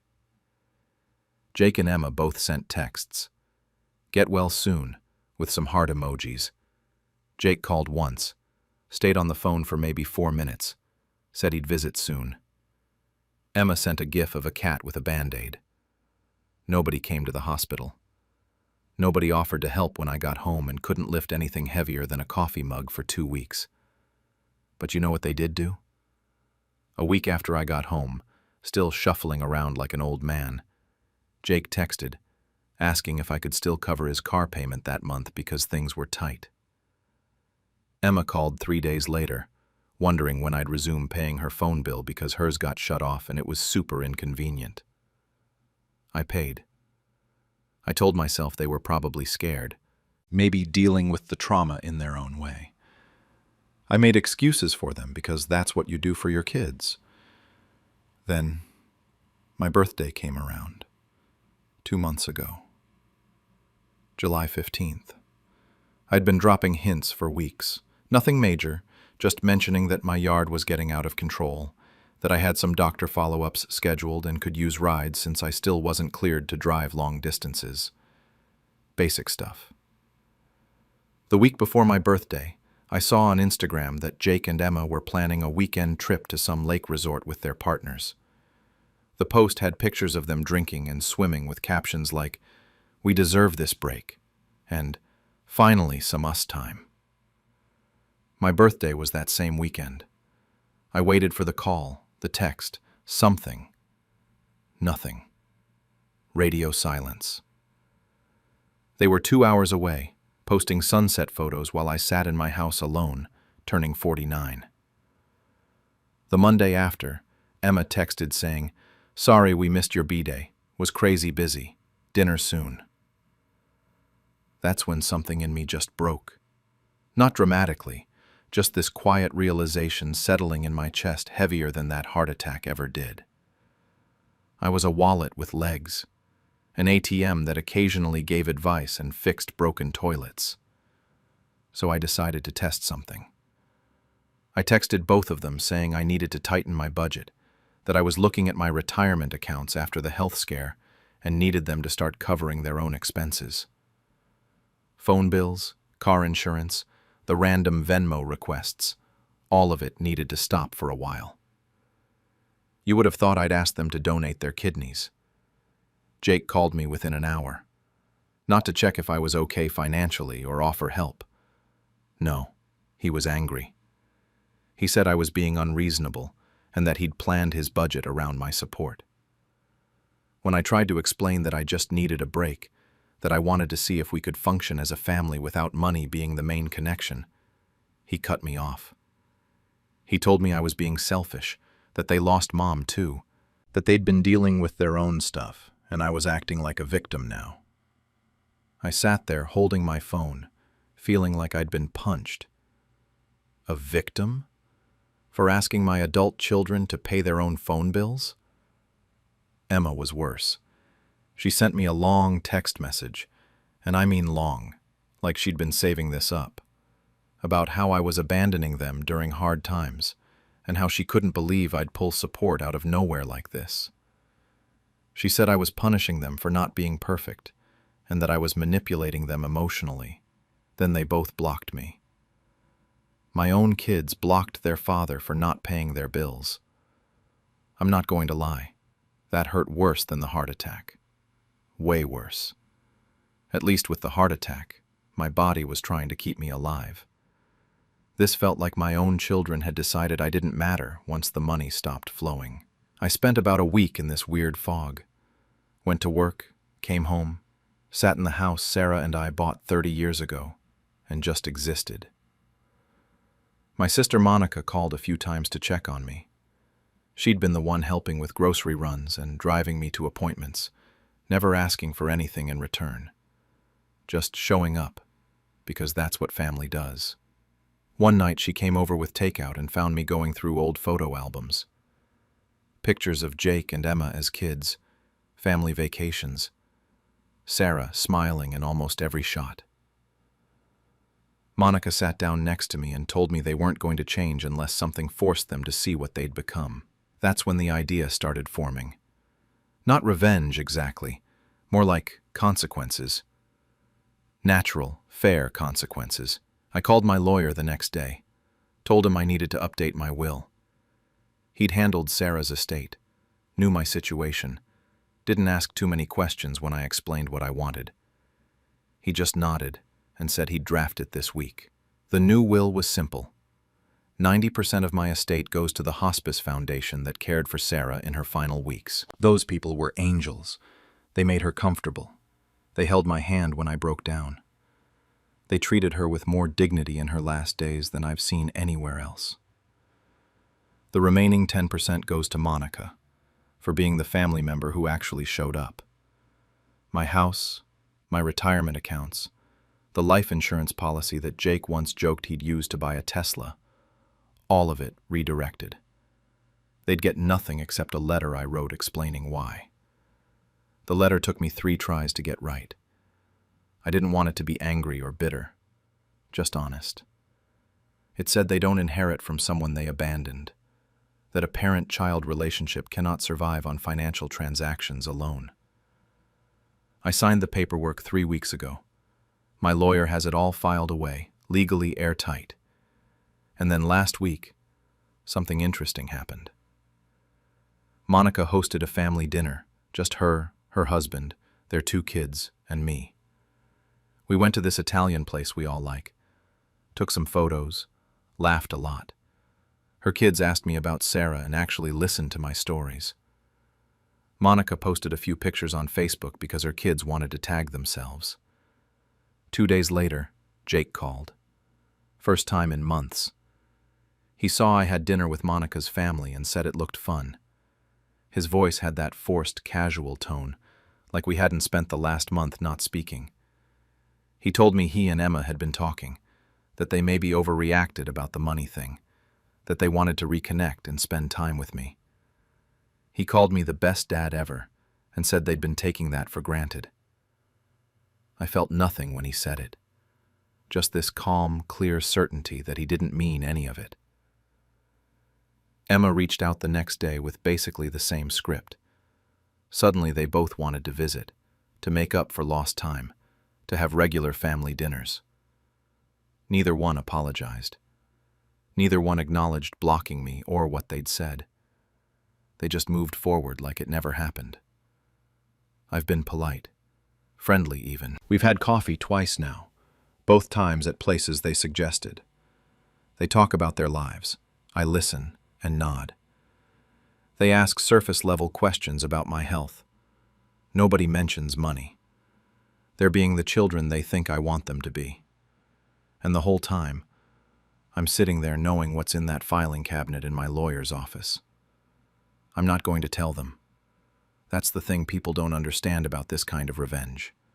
It's not about the confrontation. It's about the lesson they'll learn when I'm not around to see their faces. They'll come to the funeral. They'll cry, probably genuinely. Grief is complicated, and I do believe they love me in their own broken, conditional way. They'll sit in the front row and accept condolences and talk about what a great dad I was. And then they'll meet with my lawyer. They'll sit in his office expecting to hear about how the house gets split, how the retirement fund gets divided, how the life insurance gets distributed. They've probably already had conversations about it, maybe even light arguments about who gets what. Instead, they'll hear that 90% is going to charity. They'll hear that the only family member inheriting anything is Monica. And they'll be handed that letter. I imagine they'll be angry at first, probably blame me for being cruel or petty. They might badmouth me to their friends, play the victim card, say their dad cut them off out of spite. That's fine. I won't be there to care. But maybe, and this is the part I hope for even though I'll never know, maybe eventually they'll read that letter again when the anger fades. Maybe they'll look at their own lives and relationships and wonder if they're treating other people the same way they treated me. Maybe if they have kids someday, they'll remember and do better. Or maybe they won't learn anything. Maybe they'll just find someone else to use. I can't control that. What I can control is this. They will never benefit from the man they ignored. They will never profit from the father they abandoned. Monica knows about the will. I told her last week and she cried, tried to tell me I should give the kids another chance, said I should split it more fairly. I told her this isn't about punishment. It's about honesty.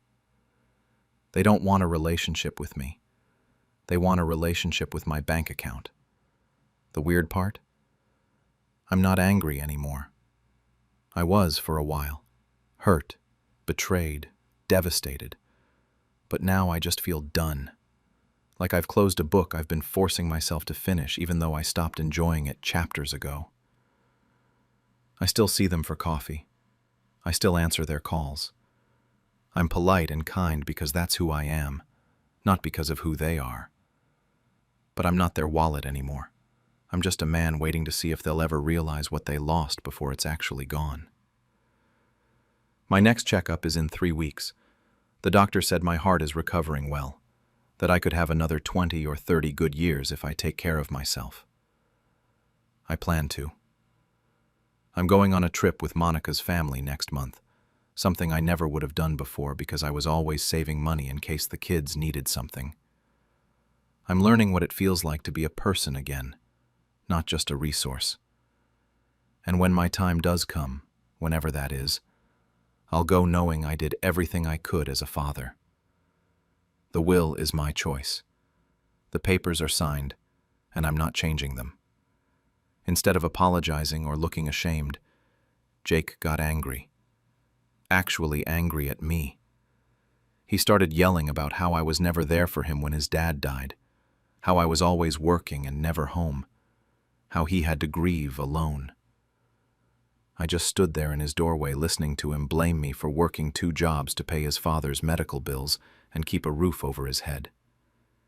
He said I wasn't there emotionally, like that somehow justified stealing $14,000 from me.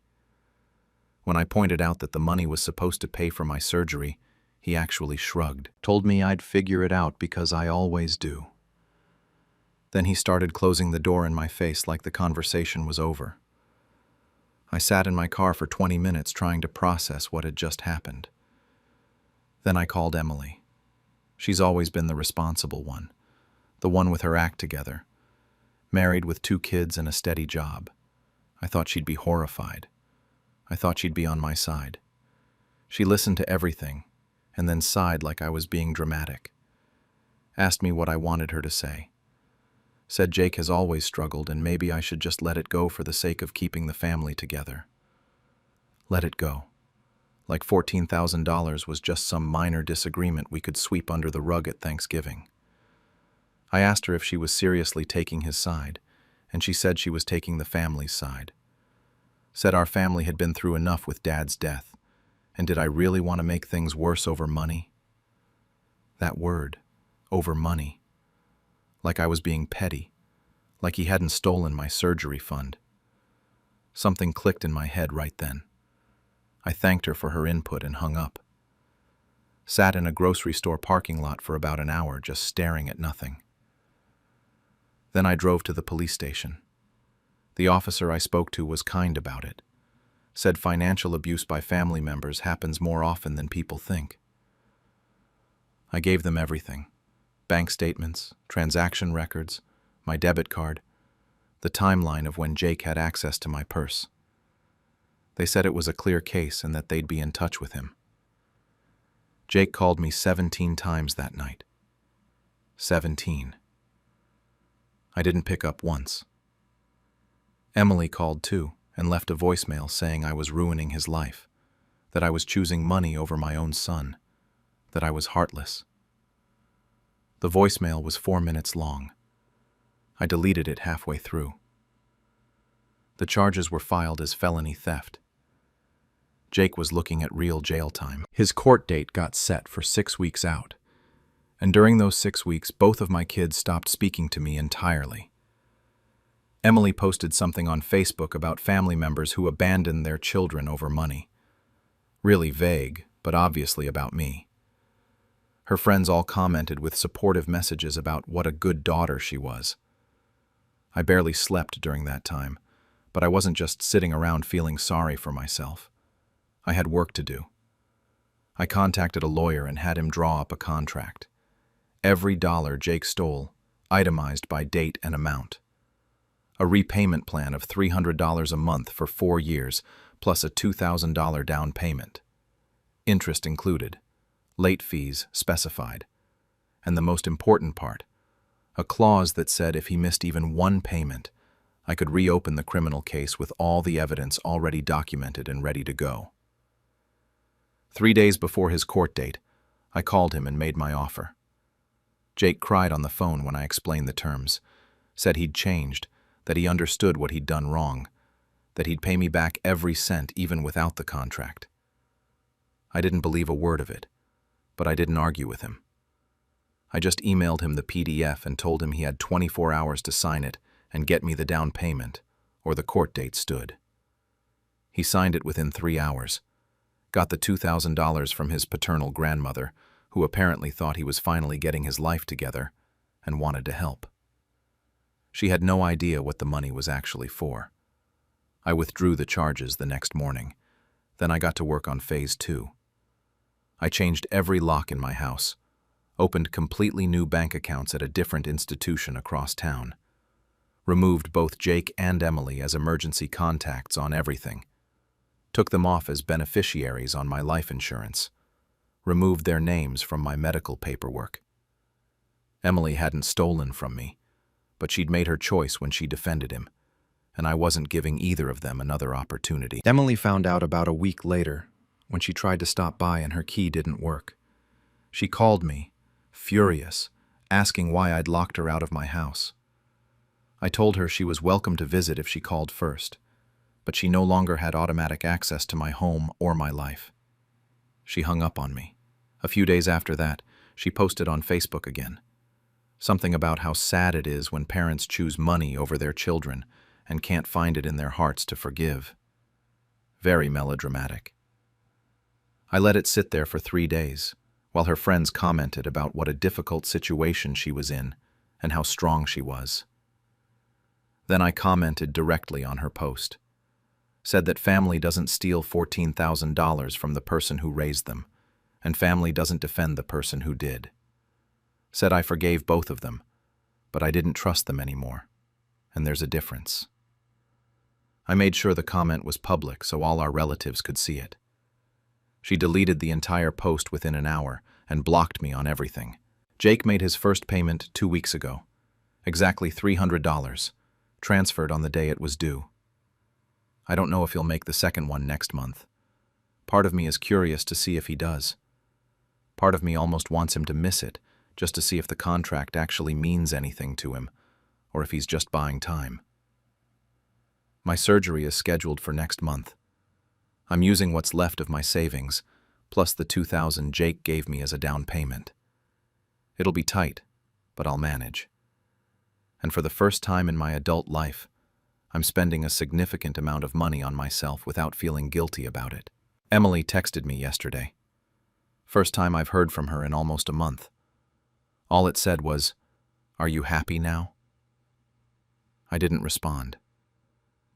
I almost did. Almost told her that yes, actually, I am happier than I've been in years. I don't know what happens next. Jake might keep paying. He might disappear, and I'll have to decide if I actually reopen the case. Emily might eventually come around, or she might stay gone forever. My family might be permanently broken. But I'm done being the person everyone takes from. I'm done setting myself on fire to keep other people warm. Some people think that makes me a bad mother.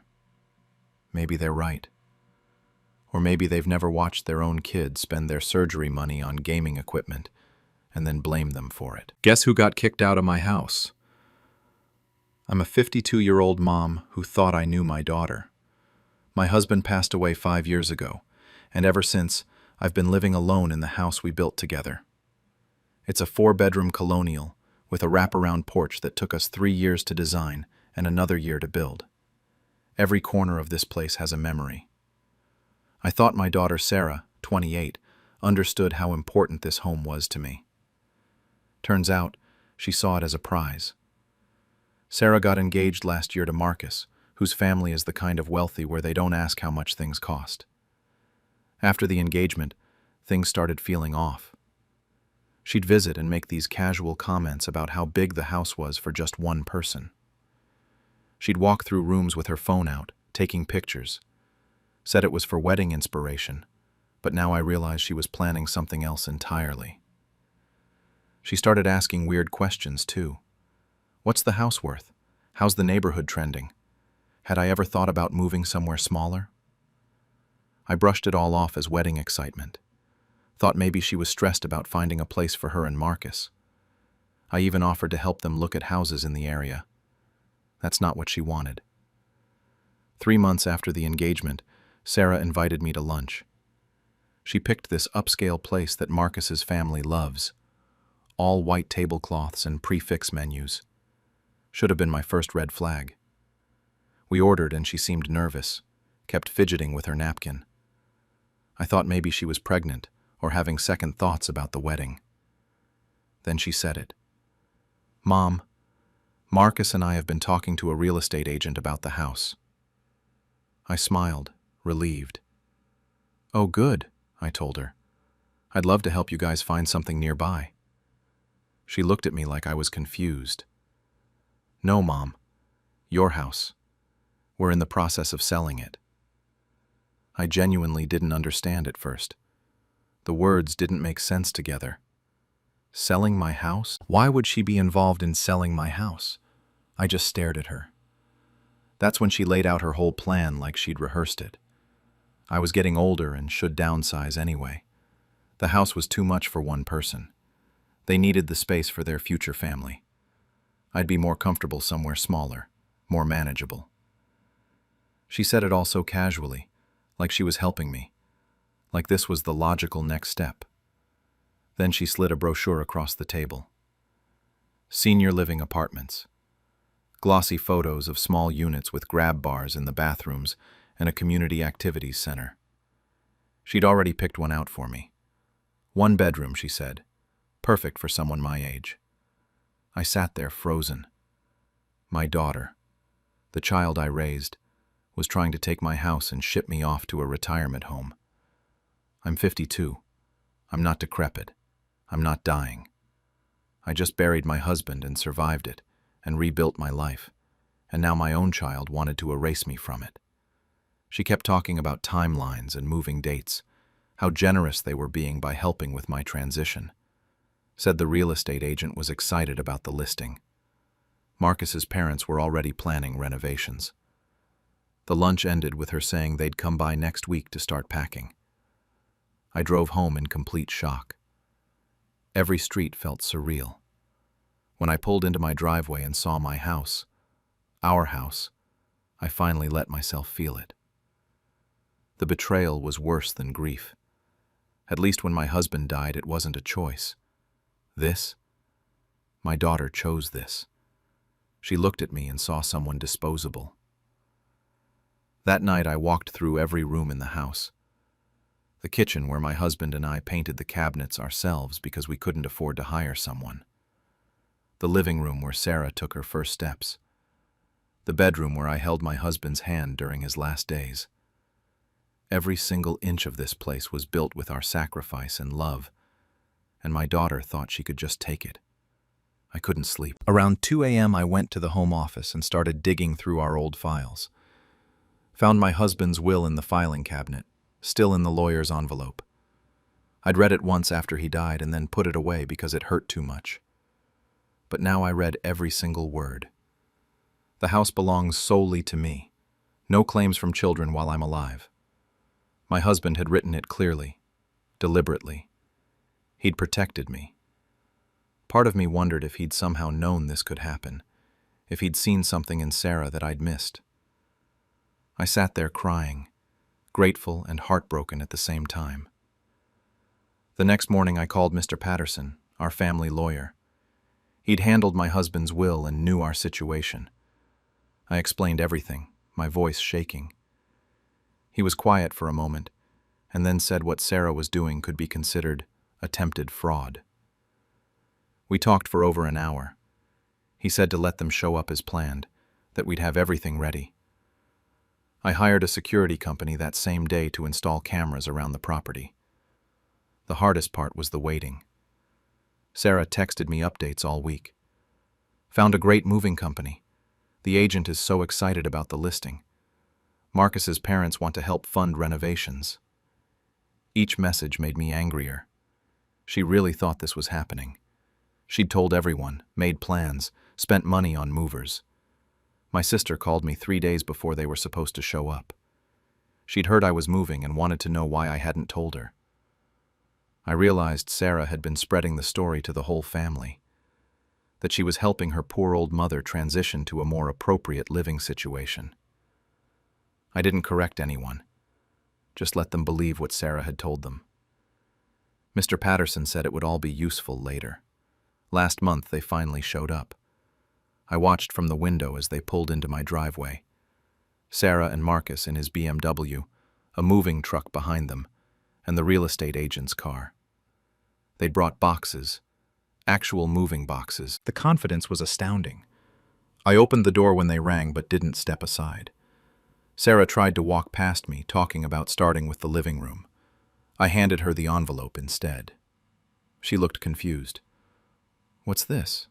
An eviction notice for trespassing and attempted property fraud. Her face went white, then red. Then she started yelling about how I couldn't do this, that they had plans, that the agent had everything ready. Marcus started screaming about lawsuits and his family's lawyers. I just pointed to the cameras and told him every word was being recorded, that he was trespassing on private property after formal notification. The real estate agent figured it out fast and practically ran to her car. Marcus kept threatening legal action. Sarah started crying, asking how I could do this to them. The audacity of that question almost made me laugh. How could I do this? I wasn't the one trying to steal someone's house. Mr. Patterson had arranged for security to arrive as backup. They showed up right on schedule. Marcus and Sarah had to leave with their moving truck still full of empty boxes. Sarah was sobbing. Marcus was on the phone with his parents. I watched them drive away and closed my door. The house felt quiet, emptier somehow, but it was still mine. Sarah called that night. First, she was screaming about how I'd humiliated her in front of Marcus and the agent. Then she was crying about how I was ruining her life. Then back to threats about lawsuits and how Marcus's family would destroy me. I listened for maybe 2 minutes before I blocked her number. I was done. Marcus's mother called the next day. She tried the reasonable approach, very calm and measured. Said there had been a misunderstanding, and perhaps we could work something out. She even offered money, said they'd be willing to compensate me for my inconvenience if I reconsidered. I told her there was nothing to reconsider, and hung up. The family reaction was worse than I expected. Most of them sided with Sarah immediately. My sister called me selfish, said I was destroying my relationship with my daughter over a house. My cousin told me family helps family and I was being vindictive. A few relatives reached out privately, though. My aunt admitted she'd always thought Sarah was entitled. My husband's brother said he was proud of me for standing up for myself. But they were the minority. Everyone kept saying I was ruining Sarah's wedding. Apparently, the wedding got postponed. I heard through the family grapevine that Marcus's parents were having serious doubts about Sarah now. They'd seen a side of her they didn't like. The irony wasn't lost on me. It's been 3 weeks now. Mr. Patterson confirmed that Sarah and Marcus have no legal grounds to take any action against me. The will is ironclad. I changed all the locks anyway and upgraded the security system. Part of me feels paranoid, but another part feels safer than I have in months. I found myself looking at old photos the other day. Sarah at her 5th birthday party in our backyard. Sarah graduating high school on our front porch. Her as a little girl who used to bring me dandelions and call them flowers. I keep trying to figure out when she changed or if she was always like this and I just didn't see it. Marcus's wealthy family definitely influenced her, but I can't blame everything on them. She made these choices. The thing that bothers me most is that she never once asked how I was doing. Not during the engagement, not during the lunch, not in any of her texts about selling my house. She never asked if I was lonely here, or if I needed help, or if I was okay after losing my husband.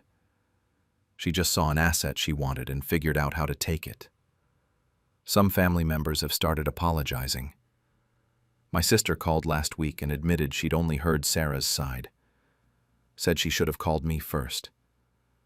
I appreciate it, but it doesn't change what happened. I'm standing in my living room right now, writing this.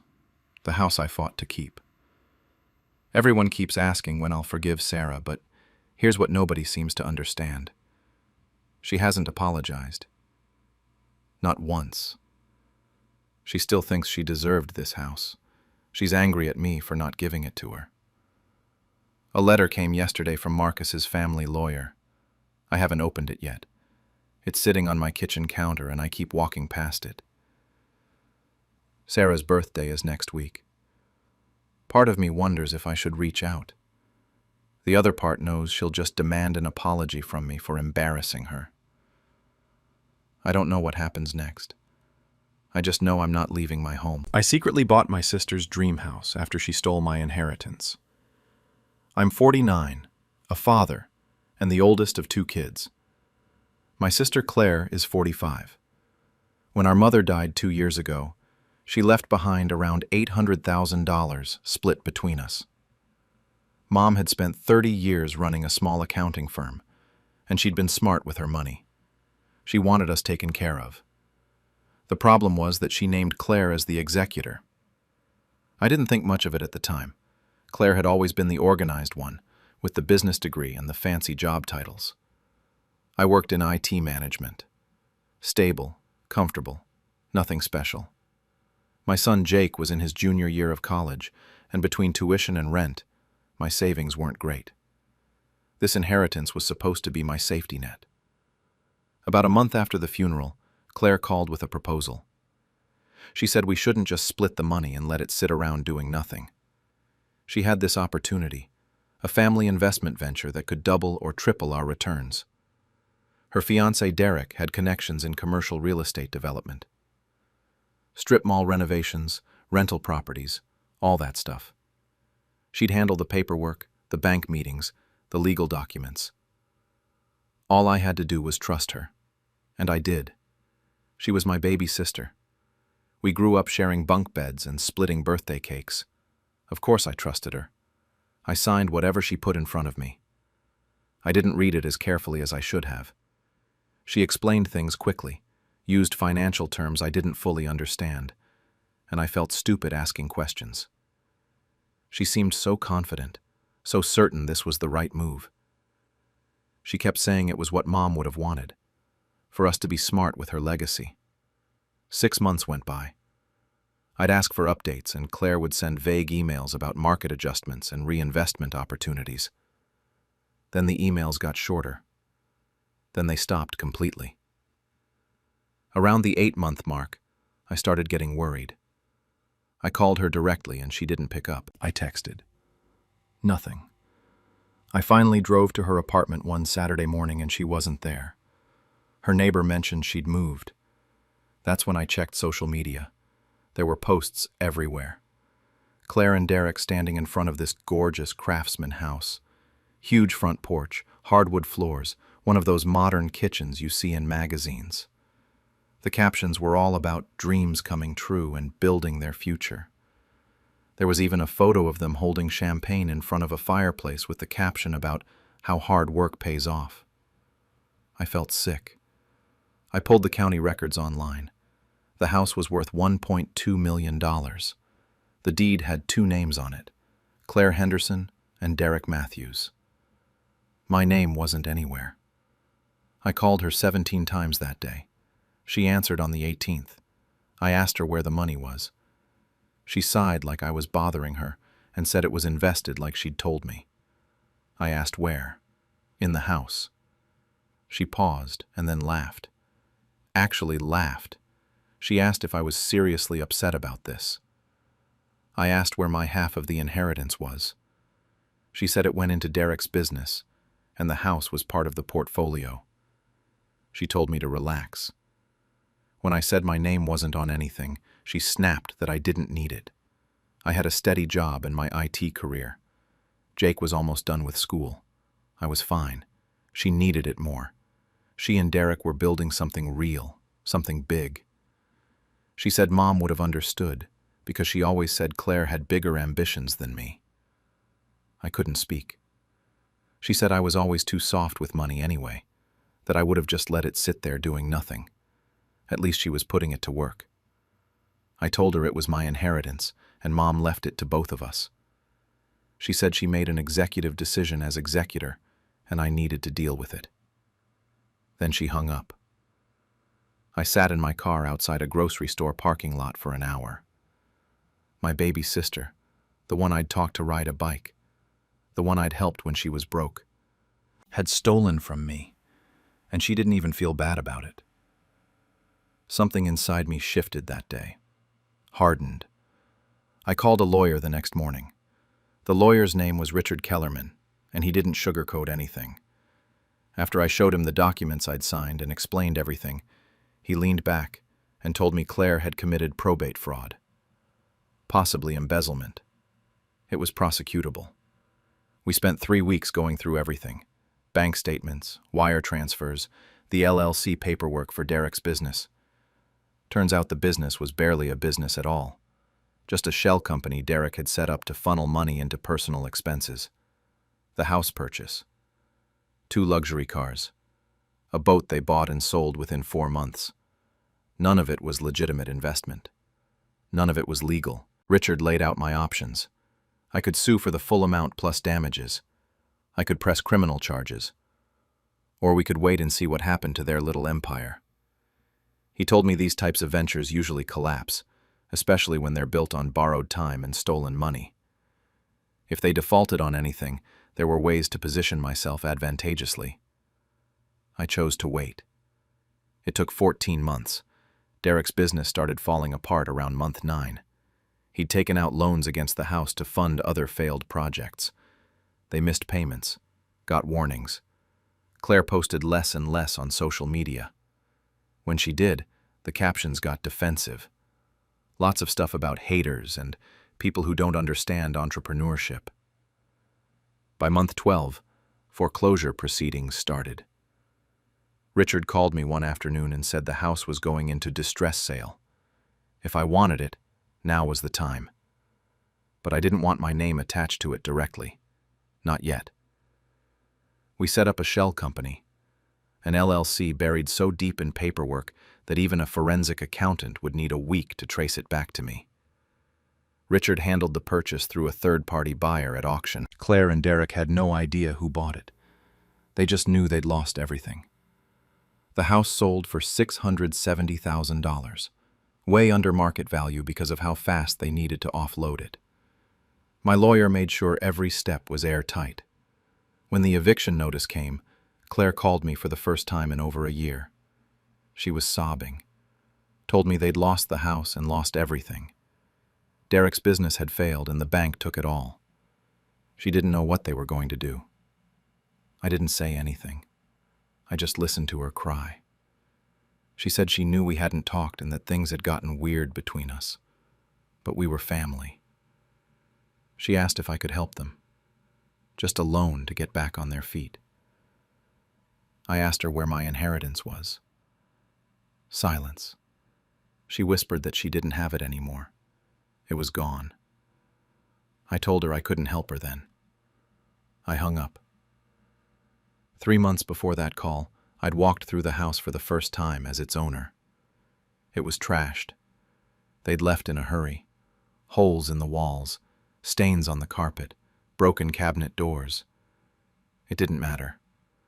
I hired contractors and spent $90,000 on renovations. New floors, fresh paint, modern fixtures. I turned it into something even better than what Claire had bragged about online. Jake graduated this past spring and got a job offer 2 hours away. He'd been stressed about finding a place to live on an entry-level salary. I handed him the keys last week. He looked at the house with wide eyes and said he couldn't afford it. I told him he wasn't paying rent. It was his. He just needed to take care of it. He teared up and hugged me, asked how I could afford something like this. I just smiled and told him his grandmother wanted to take care of us. This was me making sure she did.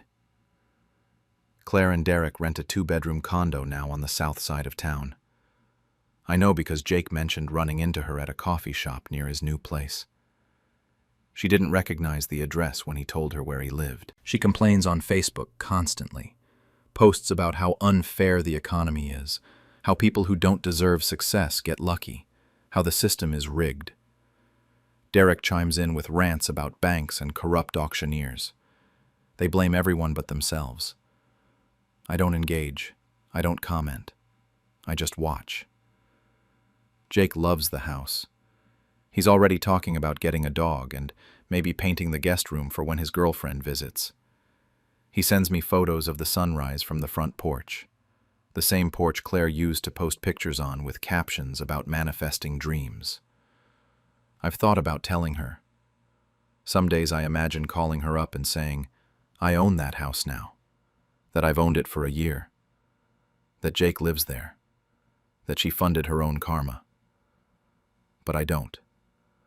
The truth is, she'll find out eventually. Small towns talk. Someone will mention it to someone who knows someone. Maybe Jake will slip up in conversation. Maybe she'll drive by one day and see his car in the driveway.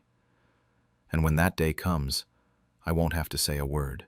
My lawyer asked me recently if I felt guilty, if I thought I went too far. I told him the truth. I don't feel guilty at all. I feel satisfied. She didn't just steal money. She stole security, trust, a piece of our mother's legacy. She laughed at me when I confronted her. She told me I didn't deserve it. So no, I don't feel bad. Sometimes revenge isn't loud or dramatic. Sometimes it's quiet. Sometimes it's just standing in the driveway of a house that was supposed to ruin you, holding a set of keys that were always meant to be yours. Jake asked me last week if I ever think about forgiving Claire. If maybe enough time has passed. I looked at him standing in the doorway of that beautiful house. The house my mother's money bought. The house my sister tried to steal. The house that's now his. I didn't really have an answer for him. The thing is, I'm not sure what happens next. Part of me wants her to find out. Wants to see her face when she realizes who owns the house she lost. Wants her to understand that actions have consequences and that the brother she called too soft actually had a spine after all. But another part of me is fine with the silence. Fine with her never knowing. Fine with just living my life while she struggles in that tiny condo, posting about unfairness and bad luck. I drove by their place last month, just out of curiosity. It's in a rundown complex with a broken gate and patchy grass. Claire's car, the one luxury item they somehow managed to keep, was parked crooked in a spot marked for compact vehicles only. I didn't stop. I just kept driving. Back to the house where Jake now lives, where my mother's legacy actually ended up doing what it was supposed to do, taking care of family. The real family. Sometimes I wonder if Mom would be proud of what I did, or horrified. She always preached forgiveness and family coming first, but she also taught me that actions have consequences, that you can't just take from people and expect no fallout. I think she'd understand. Or maybe I'm just telling myself that to sleep better at night. Either way, the house is ours now. Claire lost her dream home and doesn't even know her own brother is the reason why. Jake has a future that's a little more secure. And me, I'm just waiting to see how long it takes for the truth to come out. Because it will come out eventually. It always does. I warned them not to steal from me, so I let the IRS handle it. I'm a 51-year-old father who built a small chain of restaurants from nothing. Not fancy places, just honest food and decent service. Took me 25 years to get where I am, and I thought I was doing the right thing by bringing my kids into the business. My daughter, 28, managed one of the locations. My son, 25, handled some of the accounting work while he finished his business degree. I thought I was teaching them responsibility, giving them a head start I never had. I was wrong. 3 months ago, I started noticing small things that didn't add up in our quarterly reports. Nothing major at first, just little inconsistencies that nagged at me. I'd been in this business long enough to know what the numbers should look like, and something felt off. So I started digging. At first, it was free meals. My daughter was comping food for her friends regularly. I figured she was being generous, maybe building goodwill in the community. Then I noticed she was giving unauthorized discounts to certain customers. Again, I thought maybe she was trying to build loyalty. I didn't want to micromanage my own kid. But then came the cash withdrawals. Money taken from registers without proper documentation. When I asked about it, I got vague answers about emergency repairs or vendor payments that never seemed to match up with actual invoices. Then I found the fake vendor invoices altogether, payments going out to companies that didn't exist or for services we never received. The payroll mistakes were what really got my attention. Every single error, every miscalculation somehow resulted in extra money going to either my daughter or my son. Never less, always more. That's not a mistake, that's a pattern. I confronted them both one afternoon after we closed one of the restaurants, laid out what I'd found, asked them to explain. My daughter got defensive immediately, said I was treating her like a criminal instead of family. My son laughed it off, told me I was overreacting. Then they both said the same thing, almost like they'd rehearsed it. Dad, we're family. We deserve a share. But they weren't asking for a share. They already had salaries. They had benefits. What they were doing was stealing, and they were acting like I owed it to them. I let it go that day. Biggest mistake I made. I wanted to believe they'd realize what they were doing was wrong and stop. Instead, they got bolder.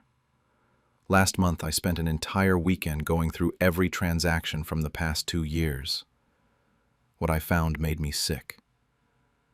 They weren't just taking money here and there. They were systematically hiding income, doctoring reports, creating an entire shadow system of theft. And the worst part? The way they'd set it up, everything pointed back to me. I'm the owner. My name is on everything. If the IRS came knocking, I'd be the one facing fines, audits, maybe even prison time. They'd turn me into their fall guy.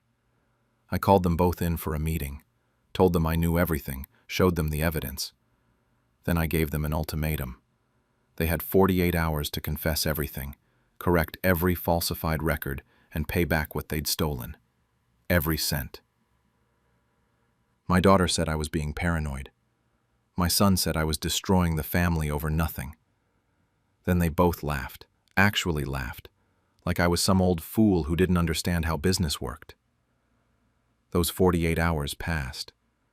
They did absolutely nothing. So I stopped talking and picked up the phone. But I didn't call them. I called a tax attorney. The attorney's office was smaller than I expected, but the man knew his stuff. I spent 3 hours laying out everything. Every fraudulent invoice, every cash withdrawal, every doctored report. He didn't sugarcoat it. I was potentially liable for tax fraud, embezzlement, filing false documents. If I didn't act fast, I could lose everything, including my freedom. His advice was simple. Cooperate fully with the authorities and document everything. Remove myself from any liability by showing I wasn't part of the scheme. He filed the necessary reports that same day. I won't lie. Walking out of that office felt like betraying my own children. My wife was waiting in the car. When I told her what I'd done, she just stared at me for a long time. She understood why, but understanding doesn't make it hurt less. We barely spoke on the drive home. Within 2 weeks, the IRS contacted the business. Auditors showed up unannounced on a Tuesday morning. I watched my employees' faces as federal agents walked through the restaurant, asking questions, requesting files. I cooperated with everything, handed over every document they asked for. Some of my staff looked at me like I was the criminal. Others seemed relieved, like they'd been waiting for someone to finally notice what was happening. My kids didn't know about any of this yet. I hadn't told them. Part of me wanted to see if they'd come clean on their own once they realized something was happening. They didn't. Then one evening, they both showed up at my house. I knew the second I saw their faces that the investigators had contacted them. My daughter was crying before she even got through the door. My son was furious, practically shaking. They wanted to know what I'd done, why the IRS was asking them questions, demanding records. My daughter kept saying I was ruining their lives over a misunderstanding. My son accused me of choosing money over family. Both of them begged me to fix it, to tell the authorities it was all a mistake, that we could handle it internally. That's when something in me just went cold. I told them they stopped being my employees when they started stealing. They stopped being my partners when they tried to make me the fall guy. I warned them. I gave them 48 hours to make it right, and they laughed at me. My son started yelling, saying I was no father at all, that I was destroying them out of spite. My daughter just kept crying, asking how I could do this to my own children. My wife tried to calm everyone down, but there was no calming this. This was the end of something, and we all knew it. They left that night, threatening to never speak to me again, said I was dead to them. My wife went to bed without saying a word. I sat in the living room alone, questioning everything I'd done, wondering if there was another way I'd missed. My phone rang around midnight. It was the attorney. The investigation had uncovered more than even I knew about. Turns out, they'd been stealing for almost 3 years, not 2. The total amount was over $180,000. They'd been coordinating everything, covering for each other, moving money through accounts I didn't even know existed, and according to emails the investigators found, they'd been planning to eventually force me out of my own business and take over completely. I'd built something for my children to inherit, and they'd decided to just take it instead. 6 months later, the legal outcomes came down. Both of my kids faced federal charges. My daughter got hit with fines totaling $85,000 and 3 years probation. My son got similar terms plus community service. They both have criminal records now that will follow them for the rest of their lives. Any decent job that requires a background check is basically off the table. The restaurants are still running. I had to hire a new manager and a new accountant, which was its own nightmare of interviews and trust issues. But here's the thing. We're actually more profitable now. Turns out when people aren't actively stealing from you, the numbers look a lot better. Some customers know what happened. A few stopped coming. Most didn't care as long as the food stayed good. My family fell apart in ways I didn't expect. My brother stopped talking to me completely. Said I should have handled it privately. That you don't turn in your own blood. My wife's sister calls me a monster. But I've also had cousins reach out privately to say they saw the signs years ago and didn't know how to tell me. One of my managers admitted she'd noticed inventory discrepancies, but thought she'd get fired if she reported the owner's kids. My wife and I are still together, but it's different now. There's a distance between us that wasn't there before. She knows I did what I had to do, but she lost her children too in all of this. We don't talk about them much. The few times we do, it ends in silence or arguments. The guilt hits me at random times.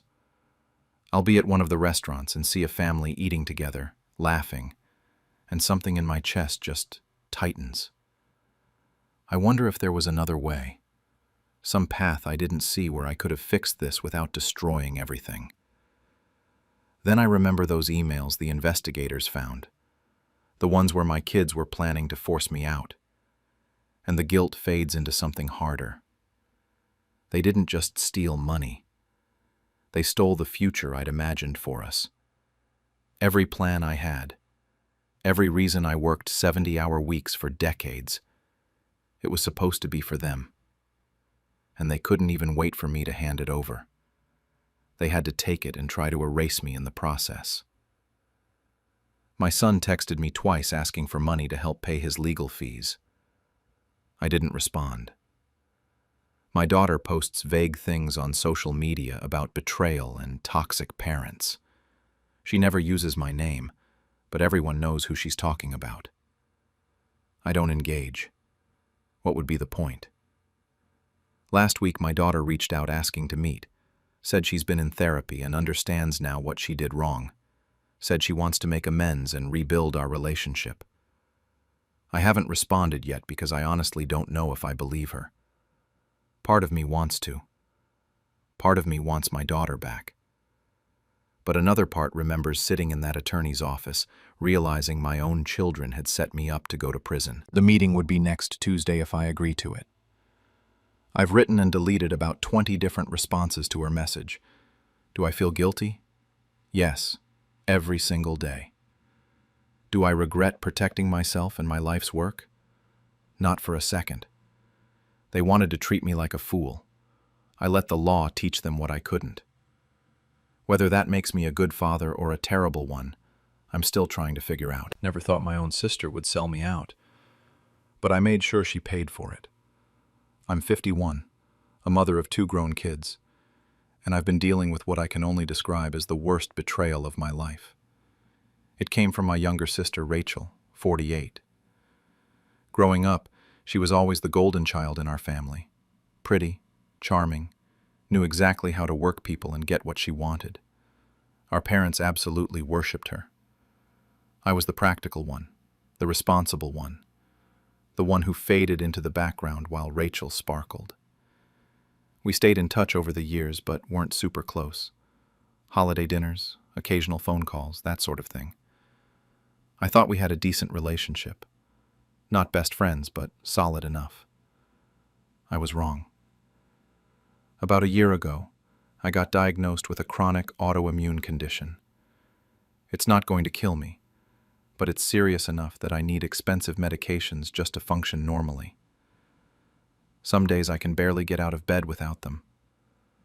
My husband died 6 years ago from a sudden heart attack, so I've been managing everything alone financially. Between the medical bills stacking up and trying to keep up with the mortgage on my house, money got really tight, really fast. I never thought I'd be the type of person to ask family for money. I've always been independent, always handled my own problems. But I was desperate and running out of options. So I swallowed my pride and called Rachel. Asked if she could loan me about $15,000, just to bridge the gap until my insurance approvals went through and I could get back on my feet. She was so sweet on the phone. Told me of course she'd help, that family takes care of family, all the right things. I actually cried with relief. Then she said we should meet up to discuss the details. We met at a coffee shop near her place. That's when she laid out her condition. She said I should transfer the house to her temporarily for protection. Her reasoning was that if medical collectors came after me and bills piled up, they couldn't touch the house if it wasn't in my name. She made it sound so logical, so reasonable. Said once I was stable financially, we'd just transfer it back to me. No big deal. I should have said no right there. I know how stupid this sounds now. Believe me, I know. But I was exhausted, terrified, and frankly not thinking straight from the stress and the illness. This house is everything to me. It's where I raised my children, where they took their first steps and lost their first teeth. It's where my husband and I spent our last Christmas together. It's where I buried his ashes under the oak tree in the backyard, because that was his favorite spot in the whole world. The thought of losing it to medical debt was paralyzing. So when Rachel presented what seemed like a solution, I grabbed onto it. I signed the quitclaim deed. She gave me the money. I thought we were good. For about 3 months, everything seemed fine. She'd check in every couple of weeks, ask how I was feeling, whether the medication was helping. I was managing to pay my bills, starting to feel somewhat human again. I actually thought maybe we'd gotten closer through all this, that maybe she really did care about me. Then, one Tuesday afternoon in May, my phone rang. It was Rachel, and her tone was casual, almost cheerful. She told me she'd found a buyer for the house. Said it like she was telling me about a good sale at the grocery store. I actually laughed at first. Thought she had to be joking. But when I asked what she was talking about, she explained it like I was being slow. The house was in her name now, remember? And there was a couple willing to pay $380,000 for it. She said we should be able to close in about 6 weeks. I felt like someone had punched me in the stomach. I couldn't form words for a few seconds. When I finally asked what the hell she meant, she got annoyed. Said I couldn't afford to keep the house anyway, and this profit would help both of us get on our feet. I demanded to see the paperwork. She emailed it to me that night. I sat at my kitchen table and read through every page with shaking hands. Only her name was listed as the seller. The proceeds section had only her bank account information. At the very bottom of the email, she'd added a little note saying she'd already put a deposit down on a condo downtown, and that I'd love visiting her there. I sat on my kitchen floor and sobbed for over an hour. My own sister was stealing my house out from under me while I was sick and vulnerable. The golden child had finally shown her true colors. The next morning, I called Frank. He's a lawyer my late husband used to work with, semi-retired now, but still takes cases for old friends. I could barely get through the explanation without breaking down. I expected him to tell me I was screwed, that I'd signed away my rights and there was nothing I could do. Instead, he went quiet for a moment. Then he asked me what kind of deed Rachel had. I told him it was a quitclaim deed, and I could actually hear the shift in his voice. He said that changed everything. A quitclaim deed only transferred ownership on paper, but I still had legal resident rights. And selling a property without the consent of the legal resident, especially under these circumstances, that was fraud. Possibly even elder fraud given my age and medical condition. For the first time in weeks, I felt something other than complete despair. I felt anger. Real, burning anger. Frank laid out a plan for me. First, I had to act completely defeated around Rachel. No arguments, no pushback, nothing that would make her suspicious. I had to let her think she'd won. Meanwhile, he would contact the buyers and explain the legal situation. He said they'd back out immediately once they understood the sale was fraudulent, and they could face legal consequences. Then he'd file a formal complaint with the state attorney general's office for real estate fraud. So that's exactly what I did. When Rachel called a few days later to check in and ask if I'd started packing yet, I played along. Told her I was looking at apartments in cheaper areas. Even asked her advice on storage units for my furniture. She ate it up. She was so pleased with herself, even offered to help me move once the sale went through. Said she'd buy pizza for everyone. Behind the scenes, Frank was working fast. He contacted the buyers with all the documentation proving I'd never consented to any sale. He included the deed, proof of my residency, and copies of all the messages where Rachel discussed selling without ever mentioning my approval. The buyers withdrew their offer within 48 hours. They wanted nothing to do with a fraudulent transaction. Then Frank filed the fraud complaint. He submitted everything: our text messages, the emails, the deed, bank records showing Rachel had taken the loan money while planning to profit off my house. It was all there in black and white. 2 weeks later, Rachel got a letter from the state. She called me absolutely screaming. I'd never heard her that angry. She was yelling about how they were accusing her of fraud, how she could go to jail, asking what the hell I'd done. I'd practiced this moment with Frank. I stayed completely calm. Told her she tried to steal my house. What did she think would happen? She screamed that she was trying to help me, that I couldn't afford the house anyway.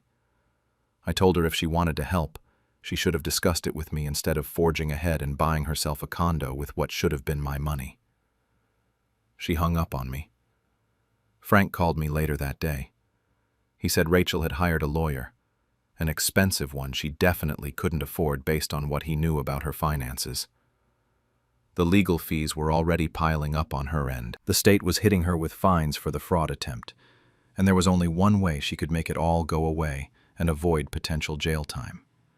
She had to transfer the house fully back to me with a proper warranty deed, and she had to pay all my legal costs, every single penny. I won't lie, part of me felt guilty. She was my sister. We'd grown up together. But then I'd remember sitting on my kitchen floor sobbing while reading that email about her new condo. I'd remember her casual tone when she told me she was selling my home, and the guilt would disappear. Rachel fought the settlement at first. Her lawyer tried to claim she'd been protecting me from creditors, that I'd agreed to everything. But the paper trail didn't lie. The emails, the texts, everything showed she'd planned this. She'd never once mentioned selling until she'd already found a buyer. She'd never asked my permission, or even my opinion. Her lawyer eventually told her the truth. She was facing potential jail time for elder fraud and grand larceny. The evidence was overwhelming. Her only real option was to settle, transfer the house back, and pay the costs. Otherwise, she'd end up with a criminal record and possibly prison time. It took her 2 more weeks to agree. Frank told me she'd had to borrow money from multiple sources just to cover the legal fees. She was drowning financially, and it was entirely her own fault. The whole legal process took 4 months to finalize. 4 months of waiting, of Frank reassuring me it was going according to plan, of Rachel's lawyer trying every angle to reduce her penalties. But in the end, there was no way around it. The evidence was too clear. She signed the final settlement agreement on a Friday in September. The house was transferred back to me with a proper warranty deed this time. All my legal fees were paid. Frank even managed to get her to cover the costs of having the deed properly recorded and all the associated paperwork. She had to pay every single cent. I thought that would be the end of it. I was wrong. The following Tuesday, I was outside pulling weeds in my garden when her car pulled into my driveway. I hadn't seen her in person since before all this started. She looked terrible. No makeup, hair thrown up in a messy bun, wearing sweatpants and an old t-shirt. She'd clearly aged from the stress. She got out of the car and just stood there for a moment.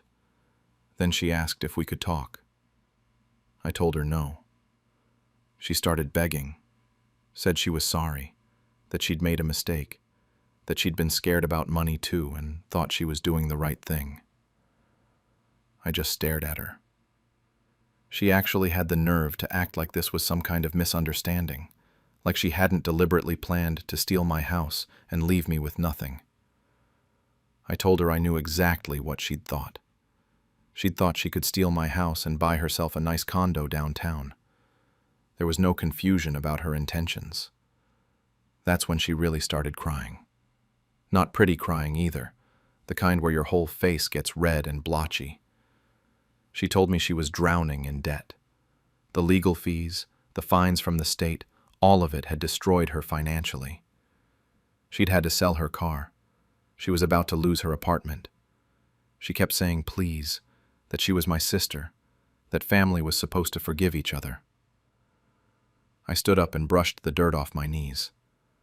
I'd thought about this moment a lot over the past few months. Part of me wondered if I'd feel sorry for her when I finally saw her struggling. But I didn't. I felt nothing but cold anger.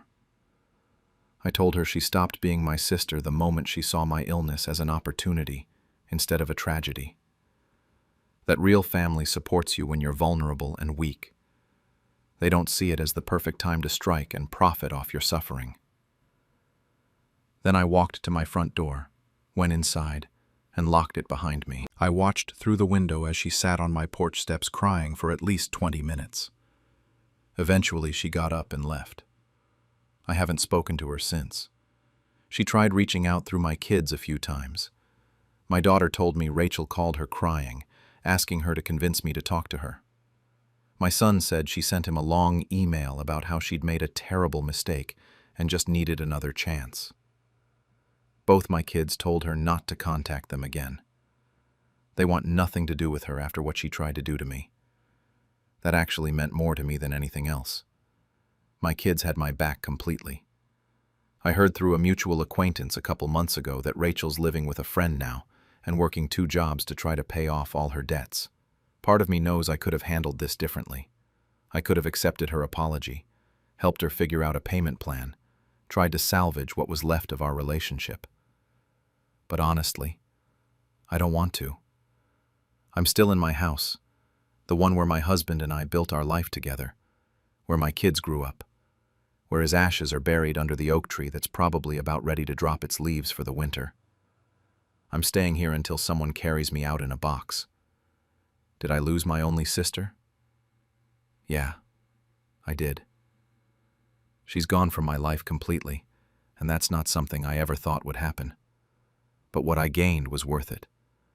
I gained the knowledge that I'm stronger than I thought I was, that I can fight back when someone tries to destroy me, that I won't just roll over and accept being victimized, even by family. And most importantly, I learned that keeping toxic people in your life just because you share DNA isn't worth it. Blood doesn't give someone the right to betray you. Rachel made her choice when she decided to prey on me at my weakest moment. I made mine when I decided to fight back and win. Not once did they think the quiet parent would fight back. I'm a 52-year-old dad, and my biggest mistake was letting everyone believe I'd always be the easy one. My wife died 10 years ago. Cancer. It was brutal and fast, and it left me with 2 kids to raise alone, Jake, who was 16 at the time, and Sarah, who was 14. I did everything. Packed lunches, stayed up late helping with school projects, drove them to sports practice, sat in hospital waiting rooms when they got sick. I worked long hours as a mechanic, sometimes pulling doubles just to keep us stable. We weren't rich, but we were okay. My kids used to call me their hero. Used to. Last year, I remarried.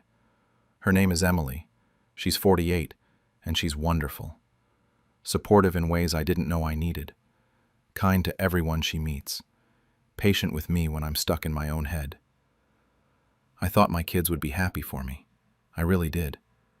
I thought they'd see that their dad wasn't alone anymore, that someone was taking care of me for once. Instead, they treated her like a hostile takeover. It started small. Jake would show up for family dinners and barely acknowledge Emily. Sarah would hug me but look right through her. Then came the passive-aggressive comments. Dad's moving on so fast. Guess we're not enough anymore. I tried to brush it off. Grief is complicated, right? They lost their mom. Maybe they just needed time. But 3 months after the wedding, Jake pulled me aside. We were at my house. Well, it was still my house then. And he said we needed to talk about mom's things and what happens to the house. That's when he planted the seed. He said Emily was probably after the inheritance, that she didn't really love me, she just wanted security. Sarah backed him up a few days later with the same talking points. It felt rehearsed. After that, they started declining invitations if Emily would be there. Phone calls became shorter. Visits became rare.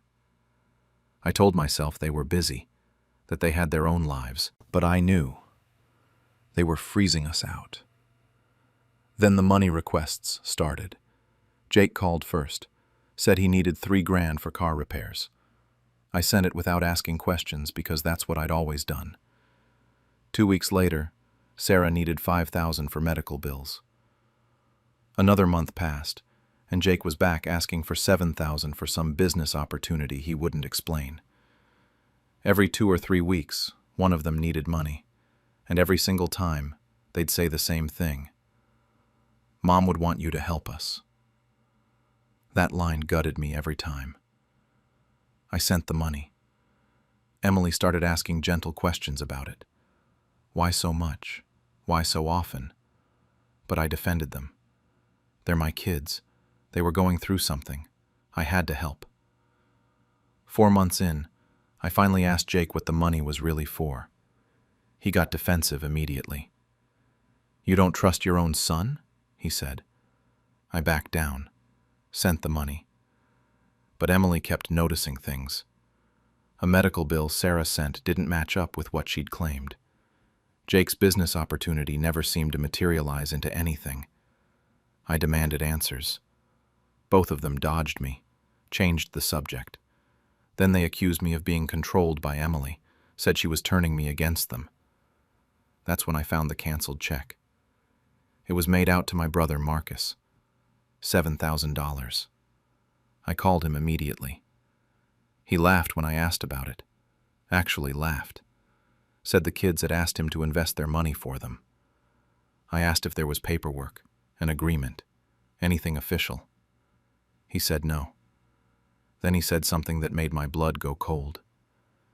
They know where the real loyalty is. When you die, everything goes to them anyway. The smirk in his voice, like I was already dead, like I was just an obstacle between them and my money. My own brother, my own kids. I confronted them on a video call. Both of them denied everything at first. Then Jake exploded. "You owe us." "We lost Mom."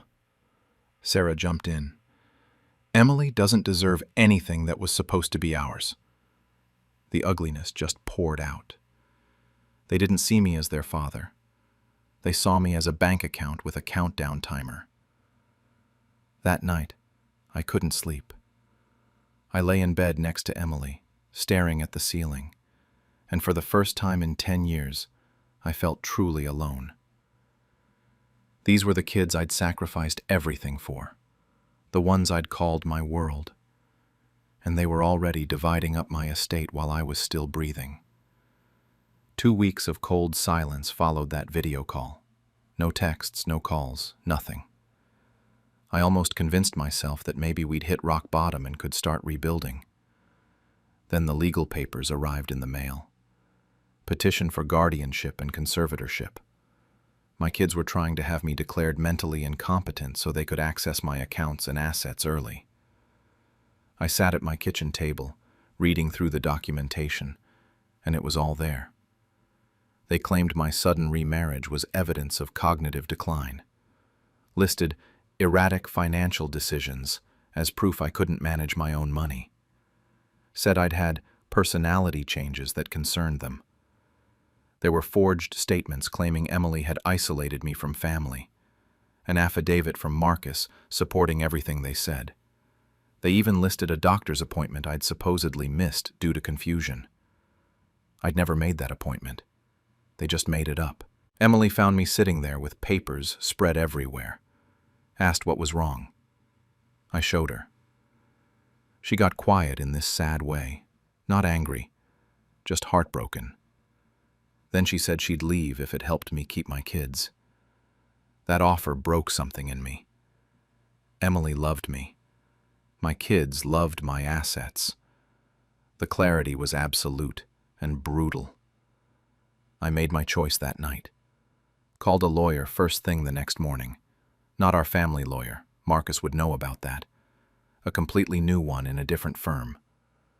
I told Emily to trust me and not ask questions yet. Then, I started planning. Over the next 6 weeks, I systematically moved everything. Created an irrevocable trust with Emily as the trustee. Transferred the house deed into it. Moved all my retirement accounts. Sold my mechanic shop to this kid I'd been mentoring for years. He got a fair deal. I got a clean exit. And Marcus had no idea. Every single asset went into the trust structure. Even if the kids somehow got guardianship, they'd have no legal access to anything. While the financial fortress was being built, I listed the family home for sale. Didn't tell anyone. Found a small house in Oregon, we were in Texas, and bought it outright through the trust. Planned the move for 3 weeks out. Only Emily knew. I arranged mail forwarding to a P.O. box, changed our phone numbers, set up new email addresses. I was erasing us from their map. I wrote each kid a letter, identical messages. If you want to inherit something, start by inheriting a conscience. No return address. Had my lawyer send them the day we left town. Then I blocked their numbers, closed all shared accounts, and removed them as beneficiaries from everything. Moving day came. Professional movers I'd hired without telling anyone. We were packed and gone in 6 hours. The drive to Oregon took 3 days. Emily drove most of it while I sat in the passenger seat processing what I'd done. We didn't look back. The first week in Oregon was silent. Peaceful, almost. Week 2, unknown numbers started calling constantly. By week 3, my lawyer contacted me. The kids had found out through the house sale. They were threatening legal action. He told me they had no case, that everything was done legally, and there was nothing they could do. But that didn't stop them from trying. The emails started coming through my old account before I shut it down completely. Jakes were angry and accusatory, calling me a coward and a thief. Sarah left sobbing voicemails on the old number. Marcus sent threatening messages about family betrayal, like he had any right to talk about loyalty. I listened to one voicemail from Sarah where she was crying, asking how I could abandon them. The irony wasn't lost on me. She was asking how I could abandon her while literally trying to have me declared incompetent so she could take everything I owned. I deleted it, blocked the email, told my lawyer no contact, ever. 3 months into our Oregon life, my lawyer called with an update. The kids had hired their own attorney. They were trying to contest the trust, claiming I'd been unduly influenced by Emily. Marcus was supporting their case with sworn statements. Every single attempt failed. The trust was airtight. My lawyer said their legal fees were piling up fast and they were getting nowhere. I hung up the phone and walked out to the porch where Emily was reading. We have this evening routine now, sitting out there watching the sunset, not saying much. Our small house has a big porch, and Emily started a garden. I do odd jobs for neighbors to stay busy. No pressure, no demands, just peace. Peace tastes sweeter when you've earned it after a lifetime of bitterness. I'd spent 26 years being the easy one, the reliable one, the one who always helped, and it nearly destroyed me. Sitting on that porch, watching the Oregon sky turn orange and pink, I finally understood what it meant to choose myself. 4 months into Oregon, Emily showed me something on her laptop one evening. Sarah had posted on Facebook saying I'd abandoned them in their time of need, playing the victim to everyone who'd listen. The comments were full of people who didn't know the truth, telling her how sorry they were, how terrible I was. Extended family started reaching out, confused and concerned. My first instinct was to defend myself, to tell everyone what really happened. Instead, I closed the laptop. Let them write their story. I was living mine. A week later, the doorbell rang. It was the kid who'd bought my mechanic shop. He'd tracked me down through my lawyer. Said the shop was doing great, that he'd expanded the customer base. Then he told me the real reason he came. Jake had shown up asking questions, trying to find out where I'd gone. The kid didn't tell him anything. Just wanted me to know someone was poking around. He stayed for dinner that night. It reminded me that not everyone is like Marcus or my kids. Some people still understand loyalty. Late one night, Emily asked if I missed them. I told her I missed who I thought they were. That's the honest truth. I miss the kids who used to call me their hero. I don't miss the adults who tried to have me declared incompetent. My only regret is that I didn't choose myself sooner. All those years of sacrifice. The baseball games, the school plays, the late nights when they were sick. I thought I was building something permanent. Turns out I was just useful. Emily said I built myself, and that's enough. Maybe she's right. 6 months in, an envelope arrived with no return address. Inside was a letter from Sarah. The tone was different this time. Not angry, not sobbing. She admitted they were wrong about everything. Admitted the money scheme with Marcus. Said Jake was still furious with me, but she understood now why I'd left. She asked if we could talk. The letter ended with her saying she didn't expect forgiveness. She just wanted me to know she was sorry. I sat with that letter for days. Emily didn't push me either way. Eventually, I wrote a response. Kept it short and honest. Told her I appreciated the apology, but wasn't ready to resume contact. Maybe someday.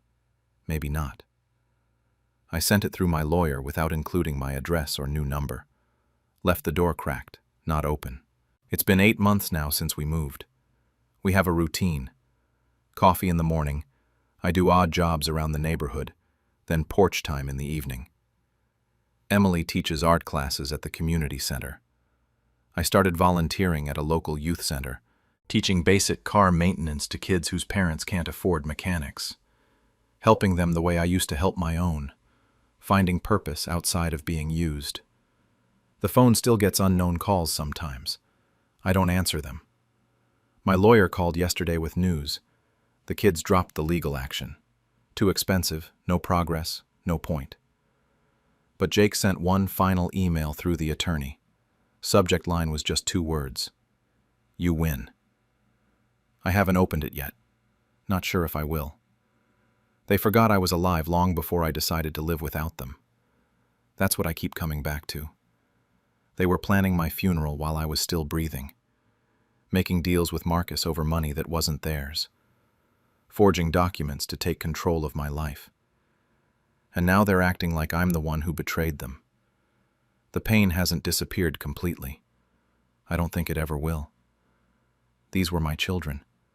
I raised them alone after their mother died. I gave them everything I had. But the peace I have now is real. It's quiet and simple and mine. Some days I wonder if I did the right thing. Most days I know I did the only thing I could live with. I'm sitting on the porch right now as I write this. The sun is setting over the mountains, and Emily is next to me with her book. My phone just buzzed with another unknown number. Could be Jake. Could be Sarah. Could be Marcus trying one more time. Emily glanced at the phone, then at me, and said I should do whatever feels right. That she's here either way. I put the phone face down on the table. Maybe I'll check it tomorrow. Maybe I won't. Tonight I just want to watch the sunset with my wife and remember what it feels like to breathe without waiting for the next demand, the next guilt trip, the next betrayal. The phone keeps buzzing. I keep not answering. and somehow that feels like the rightest thing I've done in 26 years. They cut me out of the family company, so I took the clients with me. I'm a 57-year-old father, and my sons Michael, 32, and David, 29, just did something I never thought possible. They legally removed me from the company I built with my own 2 hands. 28 years ago, my wife Karen and I started a small construction company. Just the 2 of us, a pickup truck, and a dream of doing honest work. We scraped together everything we had, took out loans we probably shouldn't have, and worked 80-hour weeks for the first 5 years. But we made it work. By the time Michael was born, we had our first crew. By the time David came along, we had 3. I kept telling myself I was building something for them, a legacy, something they wouldn't have to start from scratch like I did. When Michael finished college, I brought him in, taught him everything: how to read blueprints, how to talk to clients, how to manage crews, how to bid jobs without cutting corners. 3 years later, David joined too. I was proud. My boys, working alongside me, learning the business that would one day be theirs. 5 years ago, I made them partners, equal shares for me, Karen, Michael, and David. I thought it was the right move. They'd earned it, and I wanted them invested in the company's future. That's when things started changing. At first, it was subtle. They'd have lunch meetings without me, make decisions about new hires and tell me after the fact, start referring to themselves as the next generation of leadership in client meetings. I brushed it off. They were eager, ambitious. I figured that was good. Then came the board meetings I wasn't invited to. The first time, Michael said it was just a quick operational discussion and they didn't want to bother me. The second time, David claimed they were exploring new market strategies and wanted to surprise me. By the third time, I knew something was wrong. I confronted them at the office on a Tuesday afternoon. Both of them were sitting in what used to be the conference room where we'd hold family barbecues before we renovated. They looked at each other, then at me, and Michael pulled out a folder. He told me they needed to talk about the direction of the company. That's when I found out. They'd filed paperwork to remove me as managing director.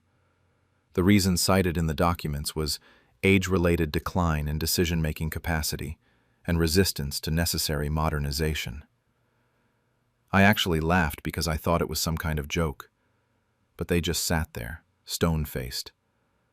Michael told me it was already done. The paperwork was filed. They had majority vote. I said I was their father and I'd built this company. Michael cut me off and said they were grateful, but it was time for new leadership. I'd still get my share of profits as a minority shareholder, but the day-to-day operations needed to be run by people who understood the modern market. I looked at them and saw strangers. These weren't my sons in that moment. They were businessmen who saw me as an obstacle. Then David said it. "It's not personal, Dad. It's business." That sentence echoed in my head as I walked out. When I got home, Karen was in the kitchen. One look at my face and she knew. We'd seen this coming for months, if I'm being honest. The signs were all there. I just didn't want to believe my own sons would actually go through with it. That night, I sat in my home office looking at decades of contracts, photos from job sites, letters from satisfied clients. I'd built relationships in this industry that went back 25 years. Developers who trusted me with multi-million-dollar projects.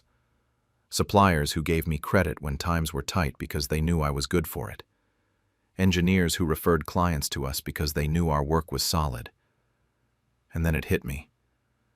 They didn't steal the company from me. They stole a name and an office. But the real value, the relationships, the reputation, the trust, that was all tied to me, not the company. Me. By sunrise, I'd made my decision. If they wanted to play business, I'd show them what real business looked like. The next morning, I started making calls. I didn't go in guns blazing or bad-mouthing my sons. I was strategic. I called Bill Henderson first, a developer I'd worked with for 15 years. We'd done 8 major projects together, and he trusted me completely. I told him I was no longer with the company, and my sons had taken over operations. I said I couldn't in good conscience guarantee the same quality and ethical standards he'd come to expect. Then I told him I was starting my own firm, small operation just like the old days, and if he wanted work done the way he was used to, he knew where to find me. He called me back within 3 hours with a project starting in 2 months. I made 37 calls that week. Developers, suppliers, subcontractors, even some of our best foremen. I wasn't poaching. I was being honest. The company they knew was gone, and if they wanted to continue working with the values and quality they were used to, I was giving them that option. 23 of them switched to me immediately. 8 more said they'd keep me in mind for future projects. Only 6 stayed loyal to the boys, mostly because they had contracts already in place. I registered my new company with the same name as the old one, but added "and Associates" to distinguish it legally. No fancy office, just a small warehouse space I converted into an operational hub. I hired 3 of our former crew leaders who were fed up with Michael and David's management style. Within 2 weeks, we had our first job lined up. Meanwhile, my sons were panicking. Karen would come home from the grocery store or her book club with stories. People were talking. Word spread fast in our industry about the old man getting pushed out and starting his own thing with half the clients following him. Michael called me 4 months in. He said I was sabotaging them and actively stealing their clients. I told him those people worked with me for decades before he was even in the business, and they made their own choices. He said it was unethical and they could sue me. I told him to go ahead and sue me for competing, for starting my own business, for being better at this than him. I said, let's see how that plays in front of a judge when they're the ones who forced me out of my own company. He hung up. 6 months in, I'd taken roughly half their active contracts and landed 3 new major projects. My overhead was low, my crew was loyal, and my reputation was solid. Their company was hemorrhaging money. Projects were running over budget. Clients were complaining about quality. Suppliers were demanding upfront payment because their credit was shot. The real blow came when Tom Reeves, their project manager and one of the best in the business, quit and came to work for me. He'd been with the original company for 12 years. He told me he couldn't watch them destroy everything we built. They didn't understand this business. They thought it was all spreadsheets and profit margins. They forgot that construction is about people and relationships. 8 of our former employees followed Tom over the next 2 months. Not because I recruited them. They came to me. The work environment under Michael and David had become toxic. Unrealistic deadlines, cost-cutting that compromised quality, constant micromanagement. By month 10, I heard through the grapevine that they'd missed payroll twice. Suppliers were threatening to sue. 2 major projects were stalled because of safety violations. Karen asked me if I felt guilty. I didn't. Every time I considered feeling bad, I remembered that sentence. It's not personal, Dad. It's business. They taught me that lesson. I just learned it better than they did. A year and 2 weeks after they cut me out, David called.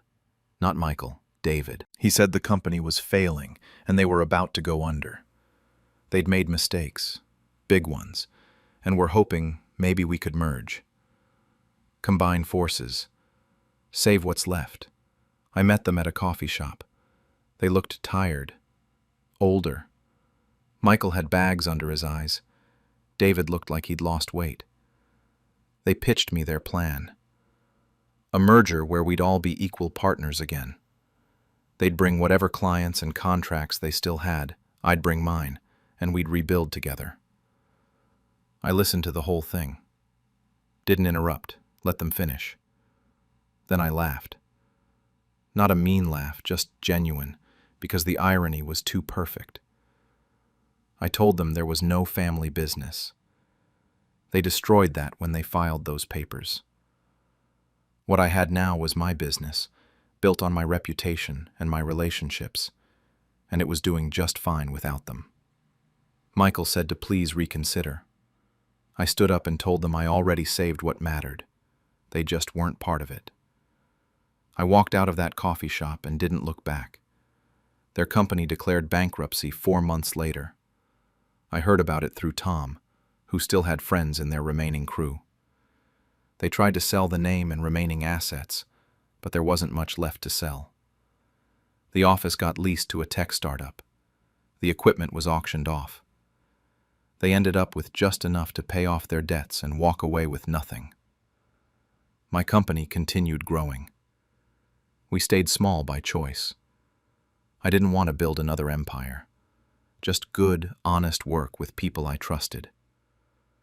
By the second year, we had a solid reputation as the go-to firm for quality construction with old-school values. We weren't the biggest, but we were the best. Karen and I talk about it sometimes. She asks if I miss them. The honest answer is complicated. I miss who they were, or who I thought they were. I miss the idea of working alongside my sons. But the men who pushed me out? No, I don't miss them at all. Michael and David both got jobs at other firms. Michael's working in project management at a big corporate construction company. David went into real estate development. We see each other at family gatherings because Karen insists on it, but it's cordial at best. They've never apologized. Not really. There's been some vague comments about learning experiences and different approaches to business, but nothing that acknowledges what they actually did. The strangest part is that some of our former mutual clients have asked them about projects, and Michael and David have referred those clients to me. I don't know if it's professional courtesy or admission of defeat, but either way, it's surreal. Last month, I was on a job site when I got a text from Michael. Just one line, saying I was right about everything. I didn't respond. What would I even say? Tom thinks I should write a book about how to compete with your own kids or something. I told him that's a terrible idea, but it made me think about everything that's happened. Part of me wonders if I was too harsh, if I should have helped them when they were drowning. But then I remember that cold afternoon in the conference room, and I know I made the right choice. They wanted to teach me that business comes before family. The irony is, I taught them that the business is the person who builds it. You can steal the name, the office, even the title, but you can't steal the relationships and reputation that took decades to build. I'm 59 now. The company's doing well. I've started thinking about succession planning again, but this time there's no illusion about family legacies. When I retire, I'll probably sell to Tom or one of the other senior guys. Someone who understands what we built and why it matters. Sometimes I wonder what would have happened if I'd just accepted being pushed out, taken my minority shares and retired early. Would they have succeeded? Would we still have a relationship? But here's what I keep coming back to. They didn't just remove me from a company. They showed me exactly how little I meant to them beyond what I could provide. And once you see that clearly, you can't unsee it. So was it worth it? Burning down their business to build my own? I honestly don't know. But I do know that every morning I wake up and go to work at a company where people respect me. Not because I'm the boss's father, but because I've earned it. And that's something they can never take away. The real question is whether they learned anything from all this. Or are they just waiting for the next opportunity to prove they're the smartest guys in the room? I guess time will tell. Selling my house to a stranger just to evict my own children. I'm Sarah, 54, a single mother who raised 3 kids alone after my husband walked out when they were still in elementary school. Marcus is 32 now, Elena is 28, and Tyler is 25. I worked double shifts as a nurse for years, sometimes triple when overtime was available. I ate ramen while they ate real meals. I drove a car with a broken AC for 8 years. I missed birthdays, school plays, everything. But they had a home. They had stability. And 2 years ago, I finally paid off the mortgage. 25 years of payments. Done. I owned something. One asset to my name. I thought I could finally breathe. Except within months of burning that mortgage, things started changing. Marcus brought it up first at dinner. Casual, like he was doing me a favor. He said we should put the house in all our names for tax purposes. I didn't really understand what he meant, but I brushed it off. Thought he was just trying to help in that overly complicated way he does everything. 3 weeks later, Elena started in on me. She said I was wasting space, that I should downsize to a condo and let them manage the property. I told her I wasn't ready to move, that I'd just gotten the place paid off. She dropped it, but I could tell she wasn't happy. Then came the family dinner that changed everything. Tyler brought his girlfriend over. I was in the kitchen getting more food when I heard him tell her, "Yeah, this'll be mine soon. Mom doesn't need all this room." Just like that. Like I was already gone. Like the house was already his. I felt sick, but I didn't say anything. What was I supposed to say? A month later, they told me they'd made an appointment with a lawyer. For me. They said it was about healthcare directives and power of attorney for medical decisions. In case something happened to me, they said. We all need to be prepared, they said. I believed them because why wouldn't I? They're my kids. We went to the lawyer's office on a Tuesday afternoon. All 3 of them came, which should have been my first clue. The lawyer was nice, professional. He started explaining documents. Then he said something about property division. Then deed transfer documents. I asked him to repeat that. He looked confused, glanced at my kids, then tried to backtrack. But I'd heard him. Property division. This wasn't about healthcare. This was about taking my house.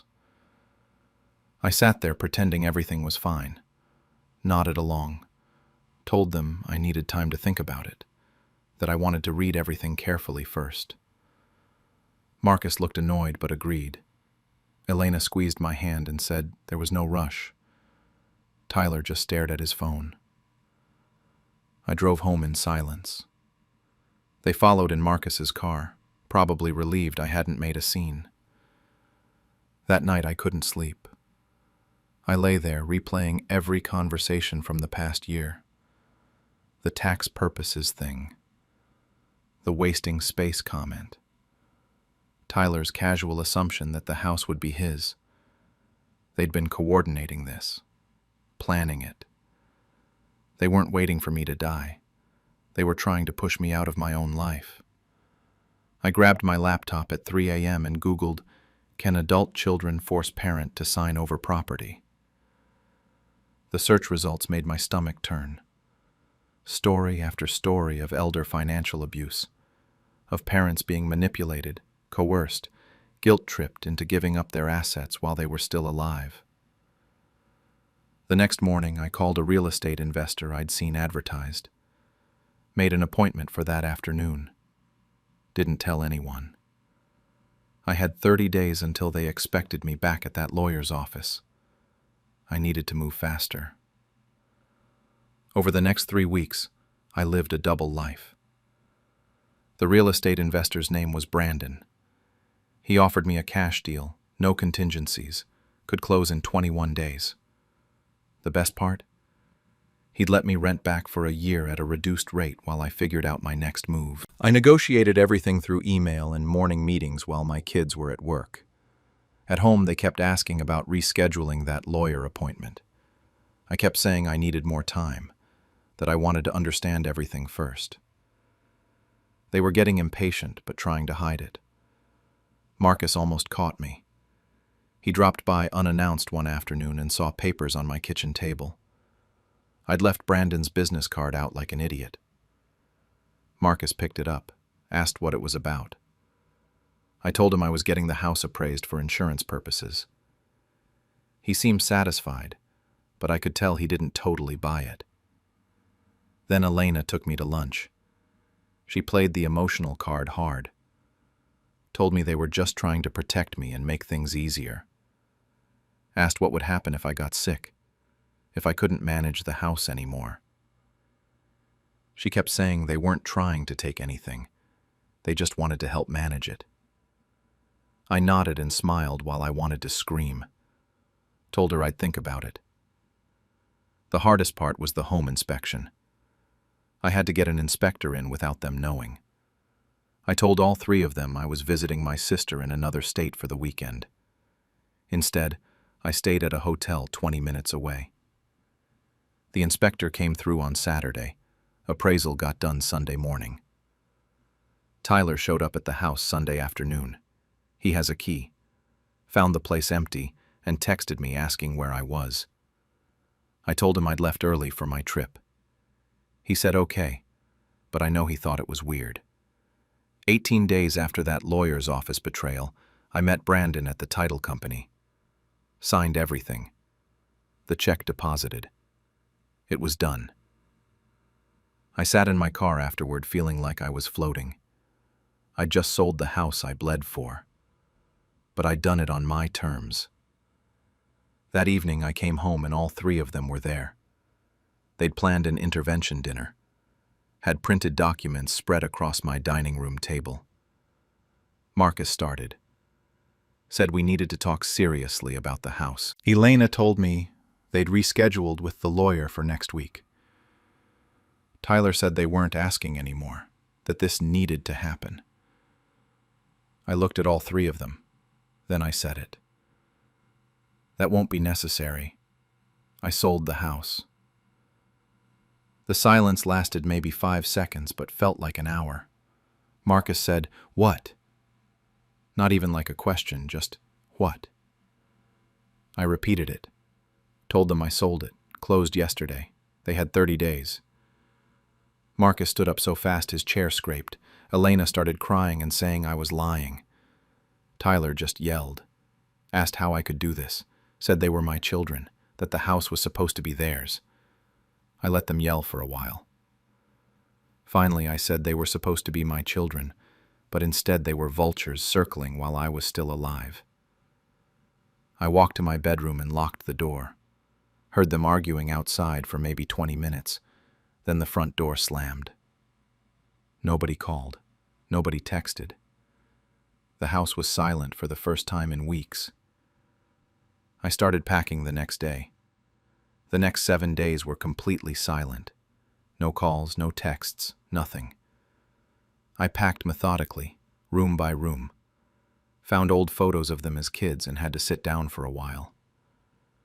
I didn't raise them to be like this. Somewhere along the way something went wrong, and I don't know if it was me or them or just life. Day 8, Elena sent a long email. Called me selfish, manipulative, cruel. Said I'd destroyed the family. That I was a horrible mother who cared more about money than her own children. I read it twice, then deleted it. Marcus tried the legal angle. Called and asked if I was of sound mind when I signed the documents. It was a thinly veiled threat about contesting the sale. I forwarded everything to Brandon's lawyer. They told me the kids had no case. The sale was final. Tyler posted something vague on social media about family betrayal. Mutual friends started reaching out asking what happened. I didn't respond to any of them. 28 days after I told them, I moved out. Got a 1-bedroom apartment near the beach. Small, clean, affordable with what I had saved. Brandon's property manager helped coordinate everything. My sister came to help me move.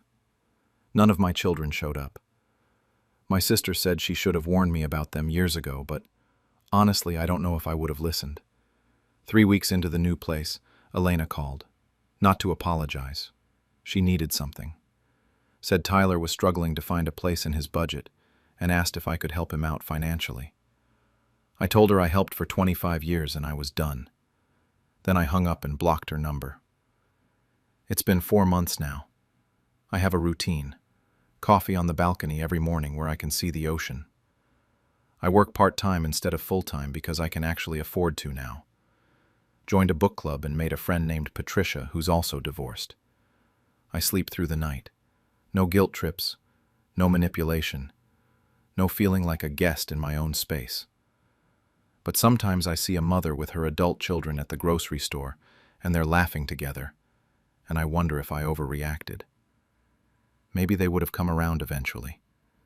Maybe I should have tried talking to them first, really talking, before doing something so permanent. Then I remember they brought me to a lawyer. They coordinated behind my back. They had documents printed. That wasn't a misunderstanding or a miscommunication. That was a plan.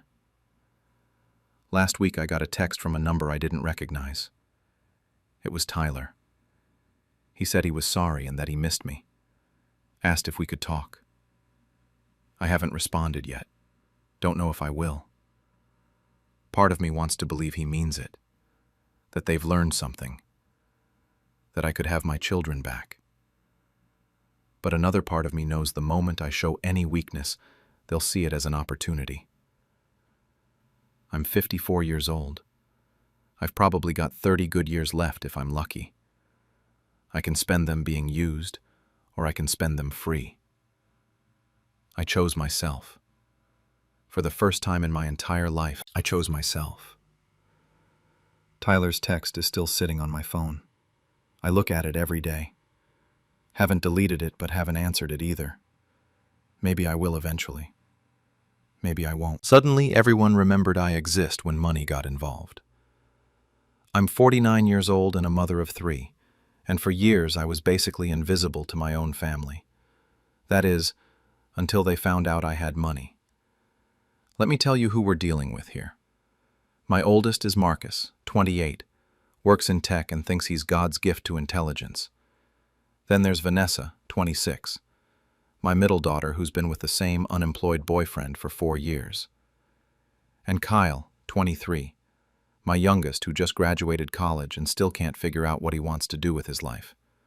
Their father, David, is 52 now, and he walked out on us when Kyle was only 2 years old. Haven't seen a penny of child support since. The last person in this mess is my younger sister, Rachel, 45. She moved in with me about 7 years ago after her divorce fell apart. We split everything down the middle. Bills, groceries, all of it. We kept each other going through the worst times. At least that's what I thought was happening. I need you to understand what my life looked like before everything went to hell. I worked 2 jobs for almost 15 years straight. Morning shift at a packaging warehouse, then evenings cleaning offices. I'd eat rice and beans for dinner so my kids could have actual meals with protein and vegetables. I wore the same ratty winter coat for a decade because they needed new clothes for school every year. Every dream I ever had just got shoved in a box somewhere. Going back to school, traveling, having literally anything for myself. None of it mattered because they needed things, and I was going to make sure they got them. Then they all grew up and left, and suddenly I didn't exist anymore. Birthdays would come and go without a single call. Mother's Day was always some excuse about work being crazy or them forgetting completely. The only time my phone ever rang was when they needed something from me. Marcus needed money for a down payment on his condo. Vanessa needed to borrow cash for whatever business idea her boyfriend was cooking up that month. Kyle's car would break down and guess who had to fix it? I gave them whatever I could scrape together, even when my own account was running on fumes. Rachel was the exception. She was actually there for me when I couldn't get out of bed after David left. She helped me through the depression, stayed up with me on the bad nights. I thought we were a real team. 2 years ago, my entire life changed direction. I got hurt at the warehouse, forklift accident that destroyed my back permanently. The company tried to give me pennies for workers' comp, but I got a lawyer and fought them for 18 months. I won $850,000. For the first time since I was basically a kid myself, I could actually breathe. I paid off the mortgage on my house, set up a small retirement fund, and finally stopped feeling like I was drowning every single day. That's exactly when everyone suddenly remembered I existed. Marcus called me out of nowhere. We hadn't talked in 4 months. He told me he'd heard about the settlement and that it was amazing, but then he said I really needed to start helping them out more. He actually used the words, "You owe us," because of the childhood they had. I asked him what he meant by owe, and he explained that they had it rough growing up. Their dad left. I was always working, and they deserved better than what they got. I hung up on him. Vanessa showed up at my door a week later with her boyfriend, Trevor. They had printed out papers and graphs about cryptocurrency. Trevor did most of the talking, going on about guaranteed returns and tripling my money in 2 years. He said this was my chance to set all of us up for life. I told them no, and Trevor actually called me short-sighted right there in my living room. Kyle was the worst one, though. He came over drunk one night, crying and stumbling around, telling me I should give the settlement money to his father. He said David deserved another chance, that he was struggling now, and since I had all this money, it was only fair to share it with him. I couldn't wrap my head around it. The man who abandoned all of us, who never paid a cent of child support, who left me to raise 3 kids completely alone. And my own son thought he deserved my money. But none of that came close to what Rachel did to me. 3 months after the settlement came through, I started getting legal documents in the mail, official court notices about a guardianship petition. I thought it was some kind of scam at first, maybe identity theft or something. Then I read the names on the filing. Marcus, Vanessa, Kyle, Rachel. My own children and my own sister had filed a petition to have me declared mentally incompetent.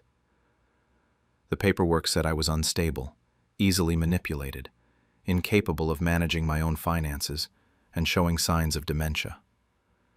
They wanted a judge to give them legal control over my settlement.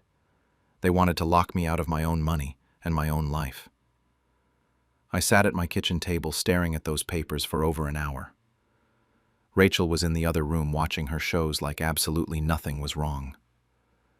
This woman who I'd trusted with everything, who I'd let live in my house for 7 years.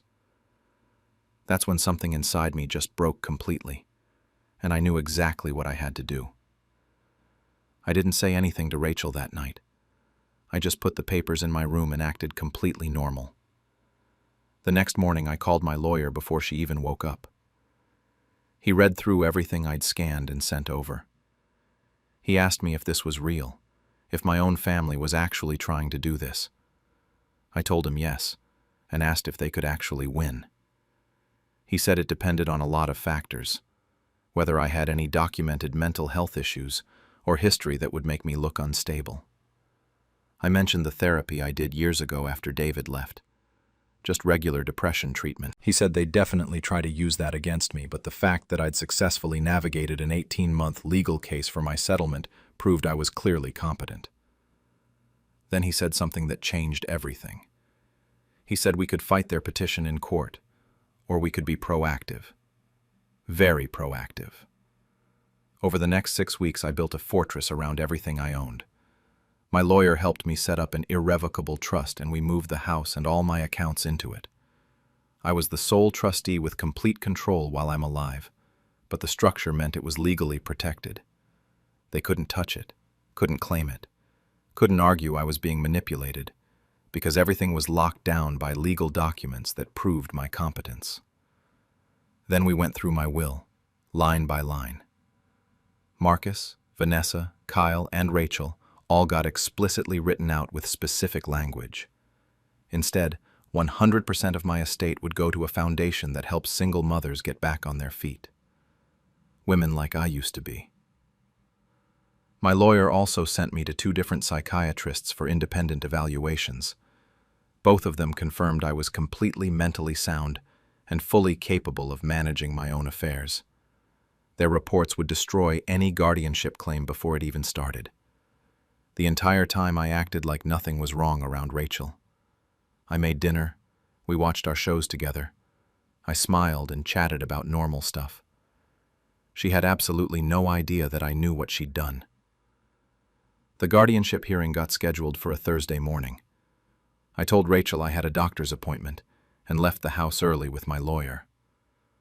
When I walked into that courtroom, all 4 of them were already sitting there. Marcus had on his expensive suit, looking like he'd already won. Vanessa kept fidgeting and holding on to Trevor's hand. Kyle couldn't even look at me. And Rachel sat there with this concerned expression on her face, like she was doing me some kind of favor.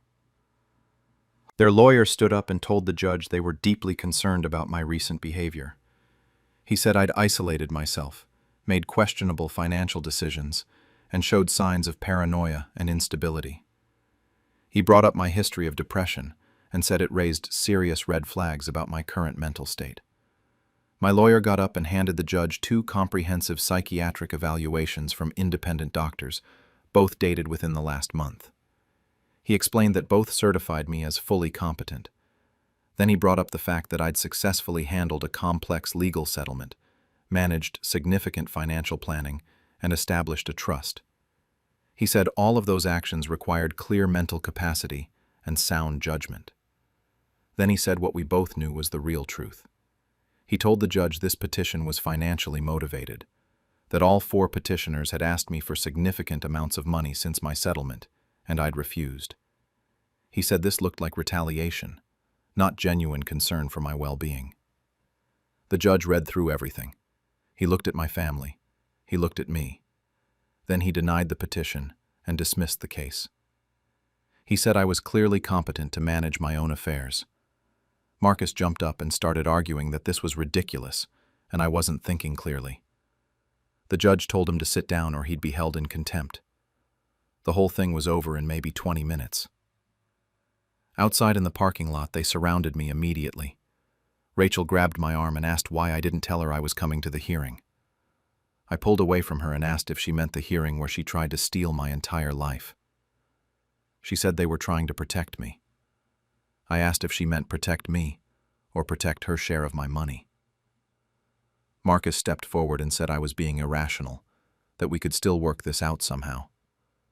I told him no, we couldn't, but I did have something to say to all of them.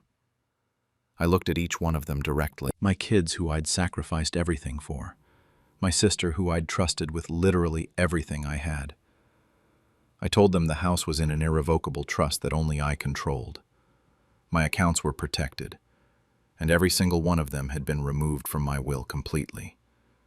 When I die, everything goes to charity for single mothers. They get nothing. Nobody said anything for a few seconds. Then Vanessa started crying and saying I couldn't do this. I told her I already had. Kyle looked like I'd physically hit him. He asked if I was really going to give everything to strangers instead of my own family. I said he stopped being my family when he tried to declare me insane so he could steal my money. Rachel's face went totally white.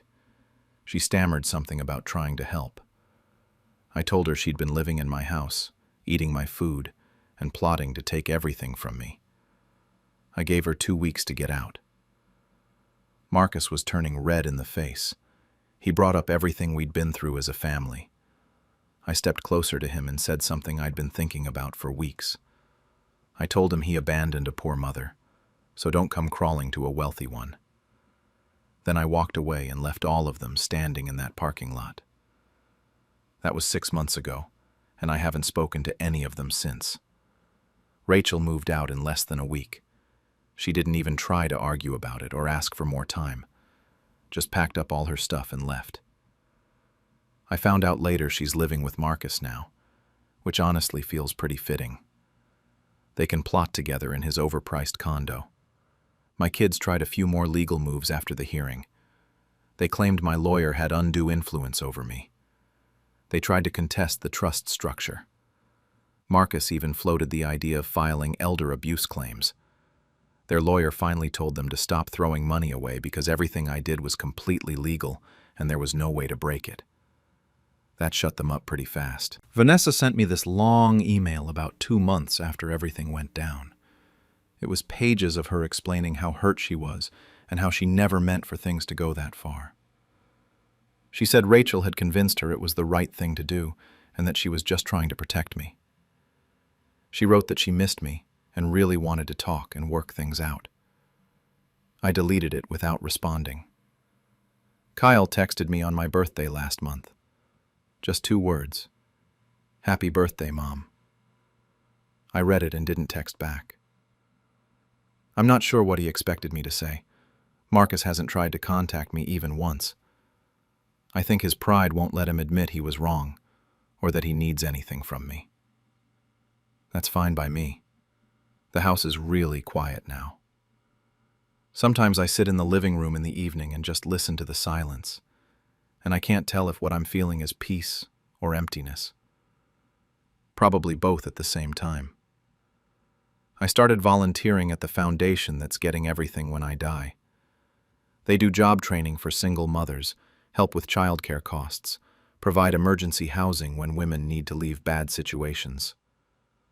The women I meet there remind me of myself 20 years ago, just trying to survive and give their kids something better.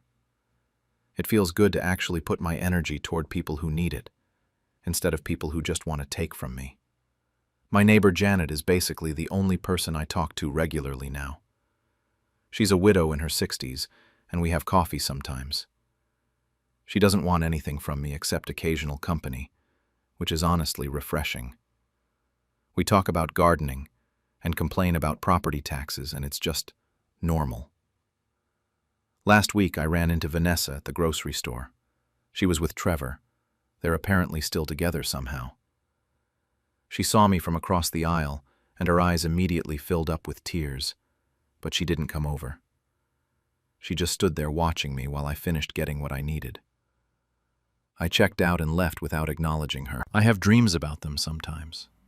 Not nightmares exactly, just regular dreams where we're all together and things are different.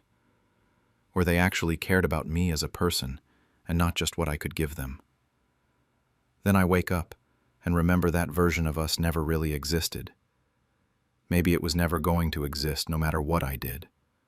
My lawyer mentioned a few weeks ago that I should think about dating or building a new social circle. He said I shouldn't isolate myself too much. But here's the thing. I'm not isolating myself because I'm depressed or broken or whatever. I'm isolating myself because I finally learned the lesson I should have learned decades ago. People will take everything you have if you let them, and sometimes the worst ones are family. I'm back in therapy now, which is kind of ironic, considering they tried to use my old therapy records against me. My therapist keeps saying I need to work on forgiveness, and that holding on to anger will only end up hurting me more than it hurts them. But I don't really feel angry anymore. I just feel done. The foundation reached out last month, asking if I wanted to make any changes to my estate plan. They suggested maybe setting up a legacy fund in my name that would specifically provide scholarships for kids of single mothers, help them get opportunities their parents couldn't afford. It's actually a nice idea, a way to help kids who grew up the way mine did. I haven't decided yet if I want my name attached to anything. Sometimes, late at night, I wonder if any of them think about what they actually lost. Not the money, though I'm sure that keeps them up plenty. But me, the person who would have done literally anything for them once. The mother and sister who gave up everything. I wonder if they realize that when they tried to take my money, they lost the only thing that actually mattered in the first place. But mostly, I don't think about them at all anymore. My phone stays silent these days, and for the first time in my entire life, that silence is something I chose for myself. Nobody's calling because they need something. Nobody's texting with excuses about why they forgot another birthday. It's just quiet. Some days I'm absolutely certain I did the right thing, and I'd do it all over again exactly the same way. Other days I'm not sure about anything. But either way, I'm not going back. Told my kids they could have the business when I'm gone, so I retired early and sold it to a stranger. I'm a 56-year-old father who spent 30 years building an auto repair shop from nothing. My 2 sons, Marcus, 28, and Devin, 26, both worked for me. I say worked because they don't anymore, and that's entirely by my design. I need to explain how this all started so you understand why I did what I did. I opened this shop when Marcus was still in diapers. Just me, a rented bay, and a toolbox I was still making payments on. I worked 16-hour days for years to make it profitable. By the time Devin came along, we'd moved into our own building. Nothing fancy, but it was mine. The shop became known for honest work at fair prices. We had loyal customers, steady contracts, and a reputation that took decades to earn. I put both boys through college. Marcus got a business degree. Devin studied automotive technology. I was proud. When they finished school, I offered them positions with good salaries, benefits, and profit sharing. Marcus handled the books and customer relations. Devin worked as a senior mechanic. I figured we'd build something even better together. The first year was fine.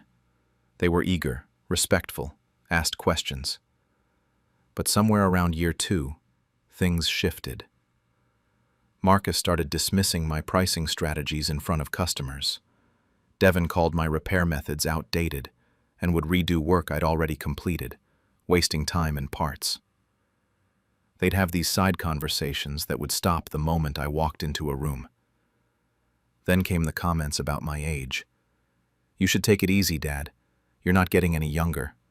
When you finally retire, we're going to modernize this whole operation. The future belongs to us now." I laughed it off at first, thought it was just youthful arrogance. But it got worse. They started making decisions without consulting me. Changed vendors I'd worked with for 15 years, told customers I was semi-retired, even though I was still working 50-hour weeks. They'd roll their eyes when I gave instructions and openly mock my methods to the other mechanics. 3 months ago, I closed a fleet maintenance contract with a local delivery company. It was huge, something I'd been negotiating for over a year. The contract would bring in steady revenue for the next 5 years. I closed the deal on a Friday. By Monday, Marcus and Devin were taking full credit for it, telling everyone they'd finally secured a major contract despite my resistance to growth. That Thursday night, they went out to celebrate. I stayed late doing paperwork. Around 10 p.m., they came back to the shop drunk, laughing, assuming I'd gone home. I was in the back office with the door mostly closed. That's when I heard them. "Once the old man finally kicks it, this place is ours. Can't come soon enough. First thing I'm doing is changing the name. We should start planning his retirement party now. Not like a celebration, more like a push. Get him out before he ruins what we're building. We can keep him on for like a year, limited role, then phase him out completely. Cut his profit share too. He doesn't need it." They went on like this for 20 minutes, talking about rebranding, changing everything I'd built, making sure I had no control or financial stake. They weren't waiting for me to die naturally. They were planning to bury me alive in my own business. I sat there in the dark and realized something horrible. I didn't raise sons. I raised vultures who were circling while I was still breathing. I didn't sleep that night, just stared at the ceiling, running through 30 years of memories. Every sacrifice I made for those boys. Every time I chose their needs over mine. By morning, I'd made my decision. If they wanted me gone so badly, I'd give them exactly what they wished for. I called my friend Tom that Friday morning. He owned a competing shop across town and had been trying to buy me out for years. Good guy, fair businessman, someone who actually respected the trade. "Tom, that offer still on the table?" He said it always was. We met for lunch that same day. I laid it all out. The building, the equipment, the customer list, everything. He already knew the business was solid. We'd competed fairly for years and respected each other. He made an offer right there. It was generous, more than fair. I accepted on the spot. I had one condition, though. I wanted him to hire me back part-time, 3 days a week. He laughed and asked why I'd sell him my business just to ask for a job. I told him I liked working. I just didn't like being disrespected in my own shop. He agreed. When he asked about my sons, I said they could apply like anyone else. The legal work moved fast. Tom had been ready for years. Within 3 weeks, we had contracts signed. I didn't tell Marcus or Devin anything. They were too busy planning their future to notice I was meeting with lawyers. The sale closed on a Thursday. Tom took ownership Friday morning. I came in early to clean out my personal items. Tom was already there, changing the locks and putting up a new sign that said, "Under new management, now accepting applications." I worked that Friday like normal. So did the other mechanics. Marcus and Devin were off that day, something about a weekend trip. Perfect timing. Monday morning, I came in at 6 a.m. for my new 3-day-a-week schedule. Tom was there with coffee. At 7:30, Marcus's truck pulled up, then Devin's. I watched through the window as they tried their keys. Confusion turned to frustration. They started banging on the door. Tom walked out to talk to them. I stayed inside, watching. I couldn't hear everything, but I saw their faces change from annoyed to shocked to furious. Tom handed them each a piece of paper. Job applications. Devin crumpled his up and threw it on the ground. Marcus started yelling, pointing at the building, at his truck, at Tom. Tom just stood there calm, then turned and walked back inside. My phone exploded. 17 calls from Marcus in 5 minutes. Text messages I deleted without reading. Devin started calling too. Finally, I answered.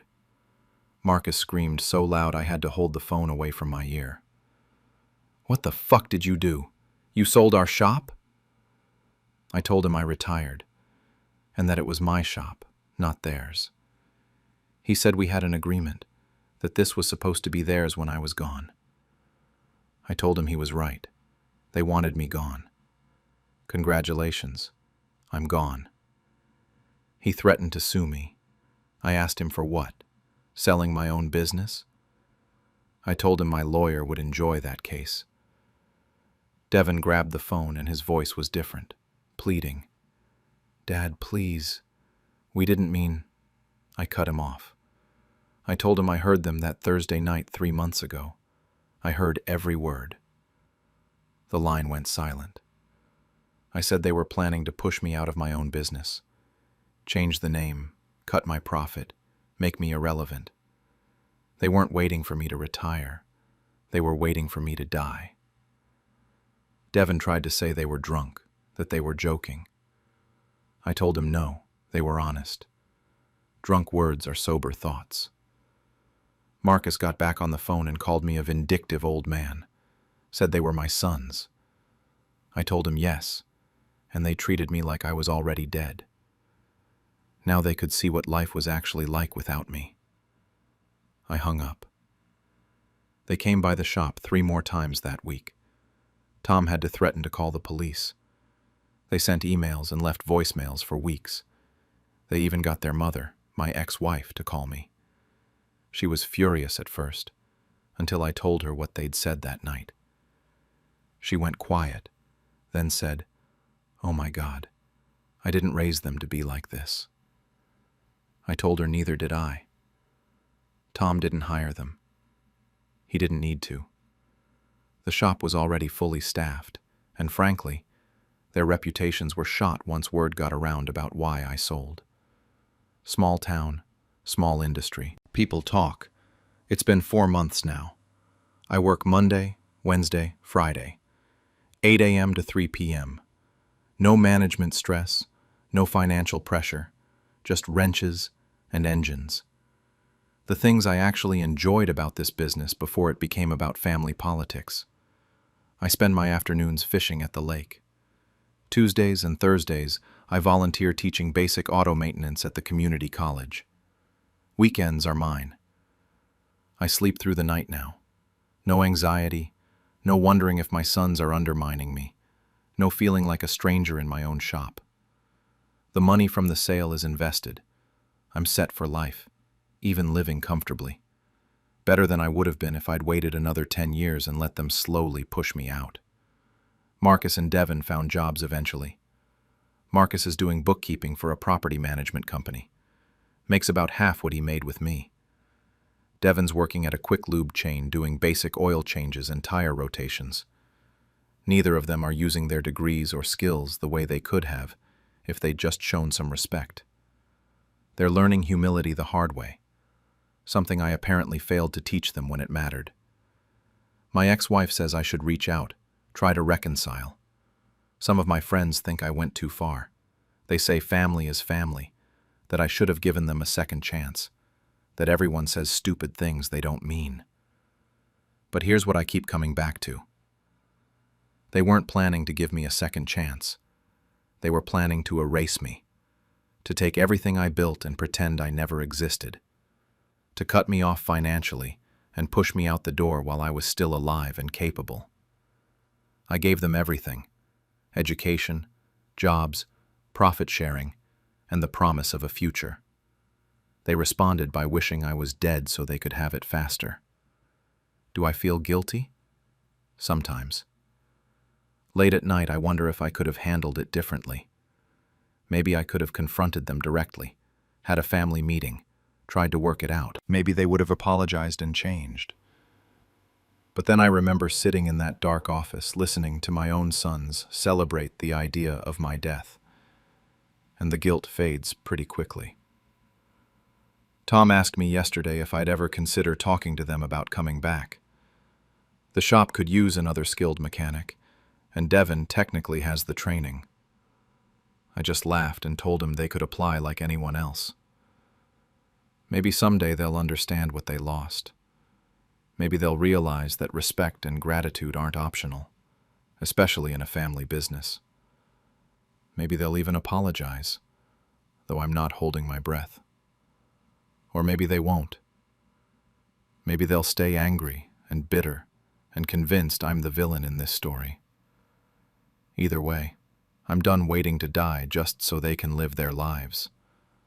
I'm living mine now.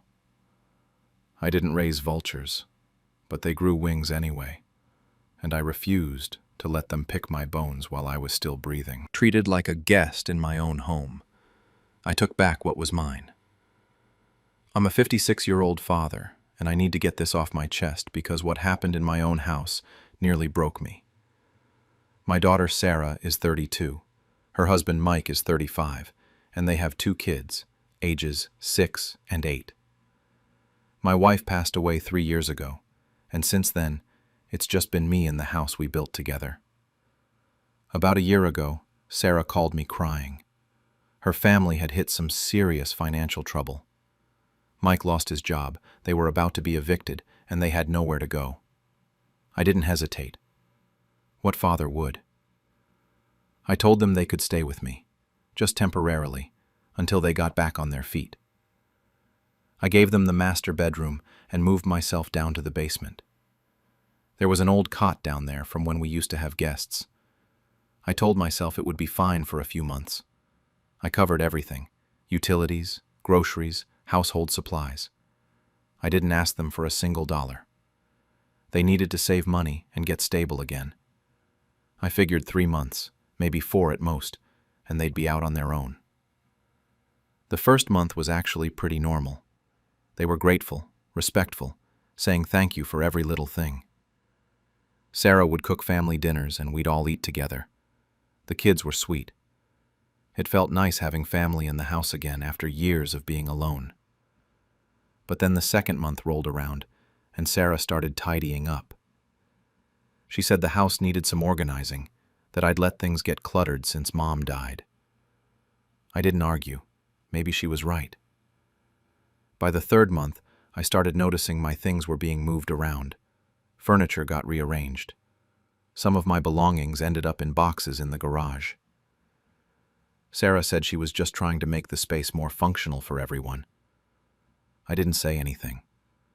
I didn't want to seem ungrateful that they were helping. But then my late wife's photos started coming down from the walls.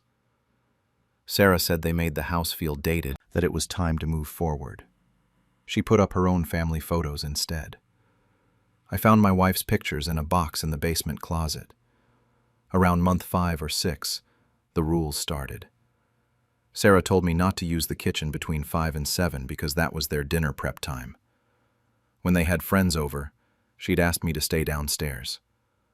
I'd come up to grab something and get looks like I was interrupting. My own armchair, the one I'd had for 20 years, became off limits. Sarah said it was for guests only, and I should sit somewhere else. I started feeling like I needed permission to exist in my own home. Permission to get a glass of water. Permission to watch TV in my own living room.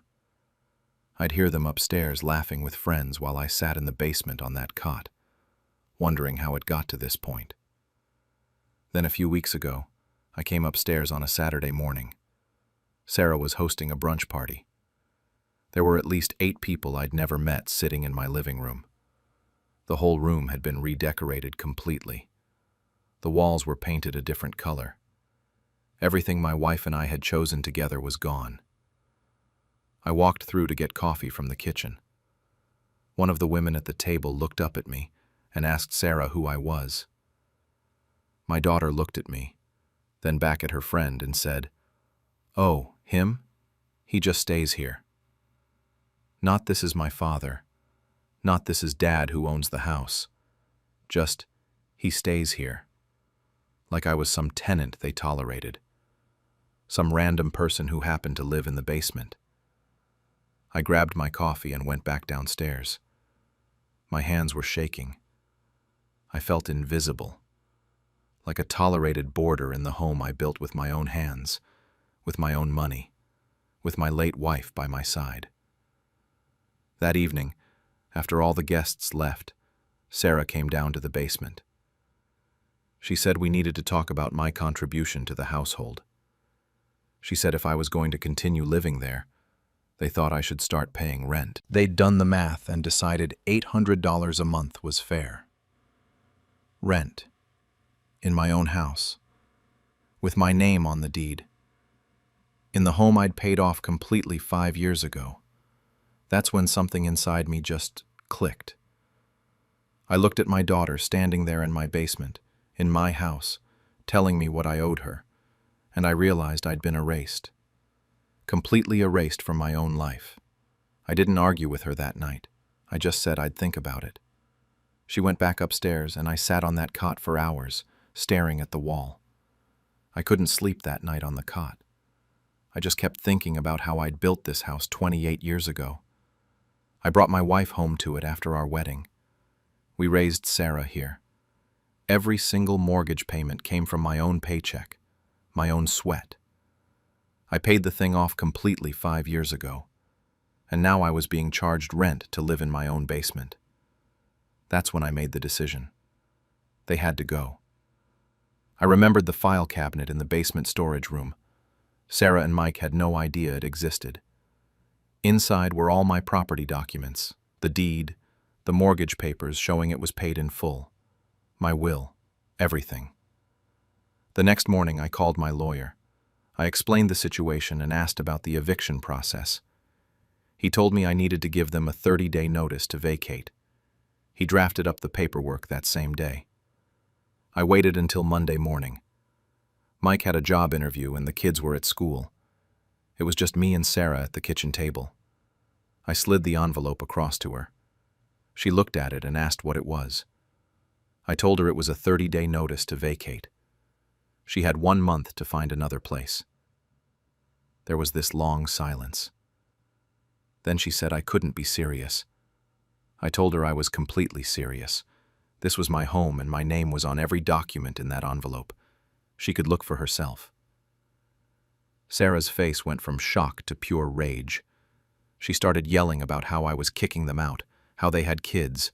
Where were they supposed to go? I said the same place they were headed a year ago before I saved them.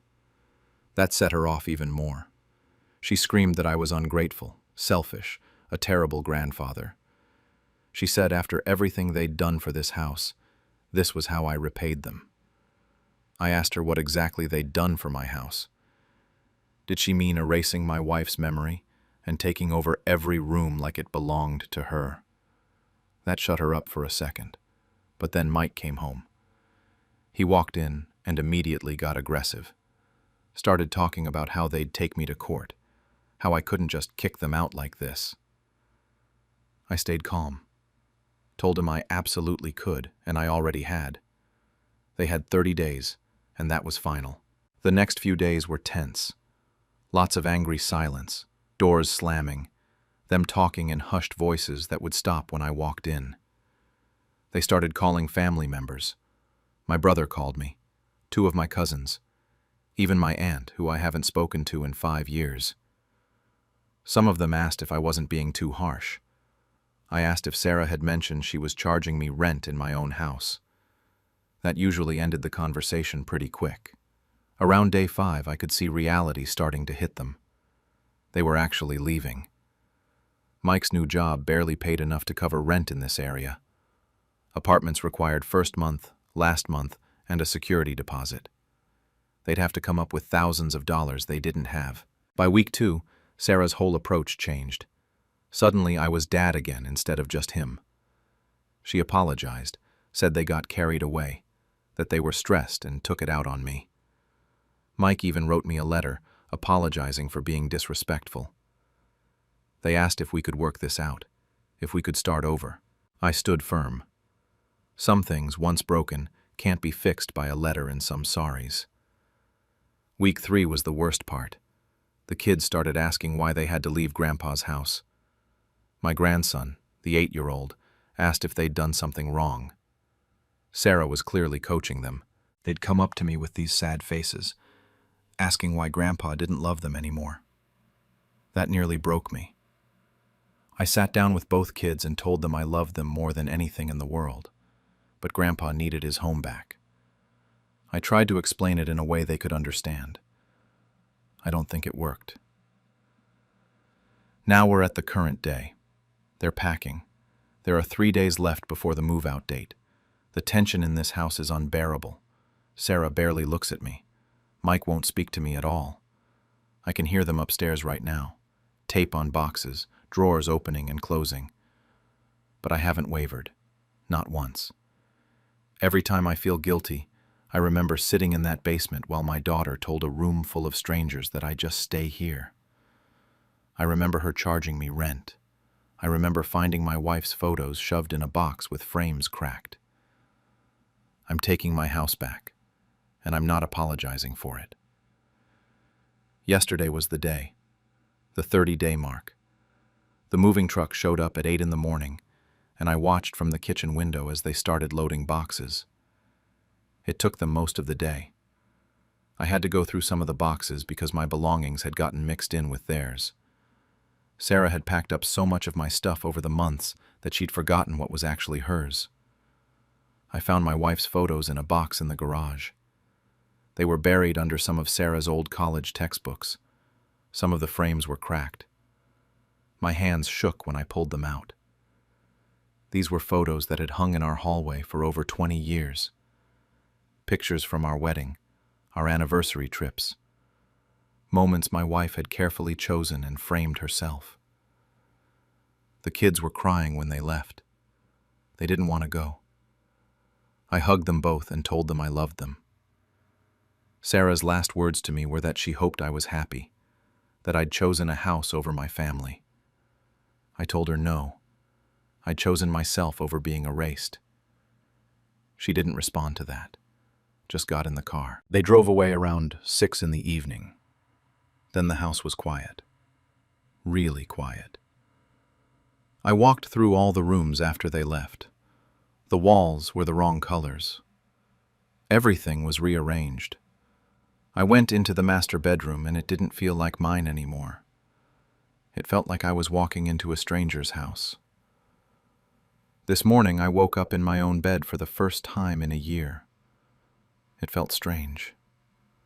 I'd gotten used to that cot in the basement. I got up and started making a list of everything that needed to be fixed. I took down all the paint samples Sarah had left on the kitchen counter. She'd been planning to repaint even more rooms. I ordered my original paint colors online, the ones my wife had picked out when we first moved in.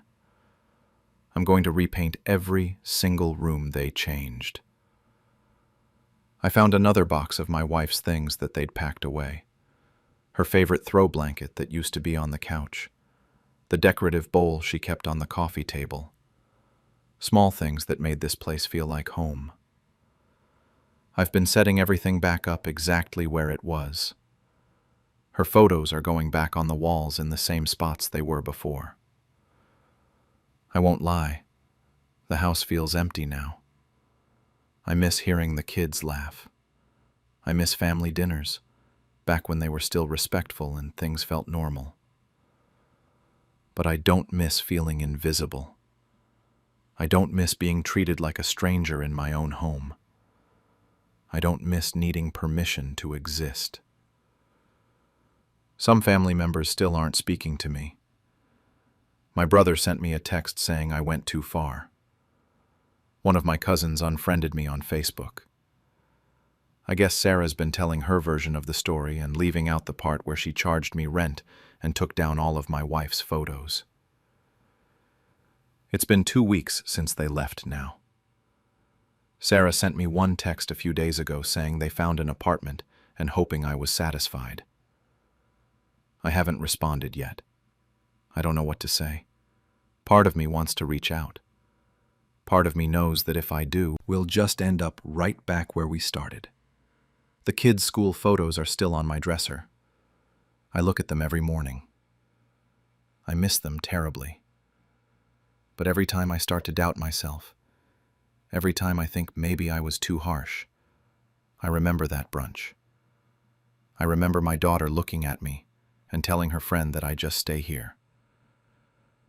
I started therapy last week. I needed to process all of this with someone. The therapist asked if I thought Sarah and I would ever reconcile. I told her I don't know. Part of me wants to. Part of me knows that letting them back into my life means risking all of this happening again. The house is slowly becoming mine again. I repainted the living room yesterday. It's back to the soft blue my wife chose. I hung her photos back up this morning. But the family part, that might be broken forever. I don't know if that's something that can be fixed. People keep asking if I regret it. The honest answer is I regret that it came to this. I regret that my daughter felt so entitled to my space that she erased me from it. But do I regret standing up for myself? No, I don't. I'm sitting in my armchair right now, the one that used to be for guests only. I'm drinking my coffee and looking at my wife's photo back on the wall where it belongs. I'm 56 years old.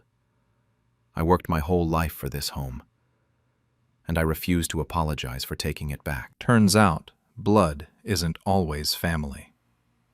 I'm a 49-year-old dad who spent the last 20 years building a small handyman business from absolutely nothing. I wasn't rich, but I was stable, and I was proud that I could support my wife Sarah and our 2 kids through honest work. That business was everything to me. It was proof that I'd made something of myself.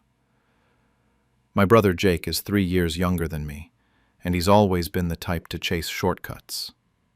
Failed restaurant in 2015, got sucked into a pyramid scheme in 2017, gambling debts in 2019. Every single time I bailed him out.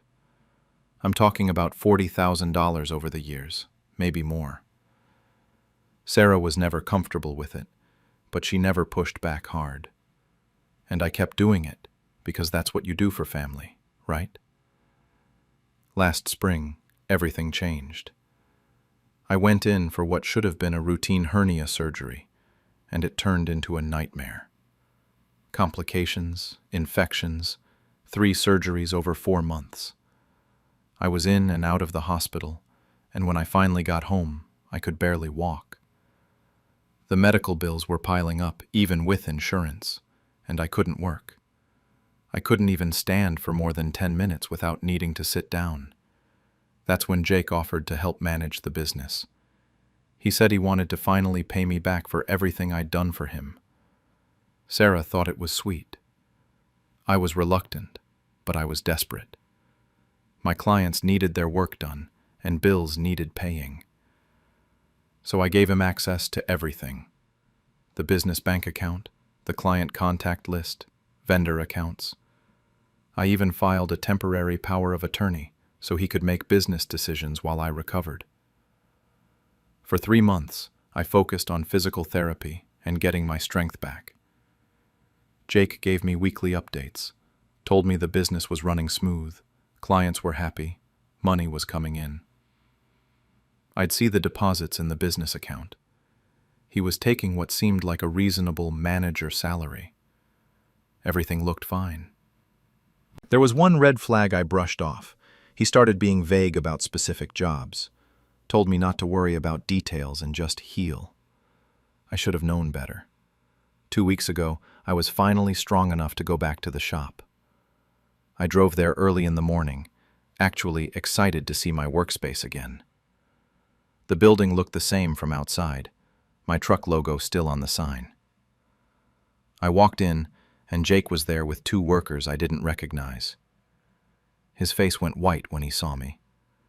I told him I was back and ready to work. He pulled me aside and said we needed to talk, that things had changed. Then he showed me the papers. He'd transferred the entire business into his name. Licenses, contracts, bank accounts, everything.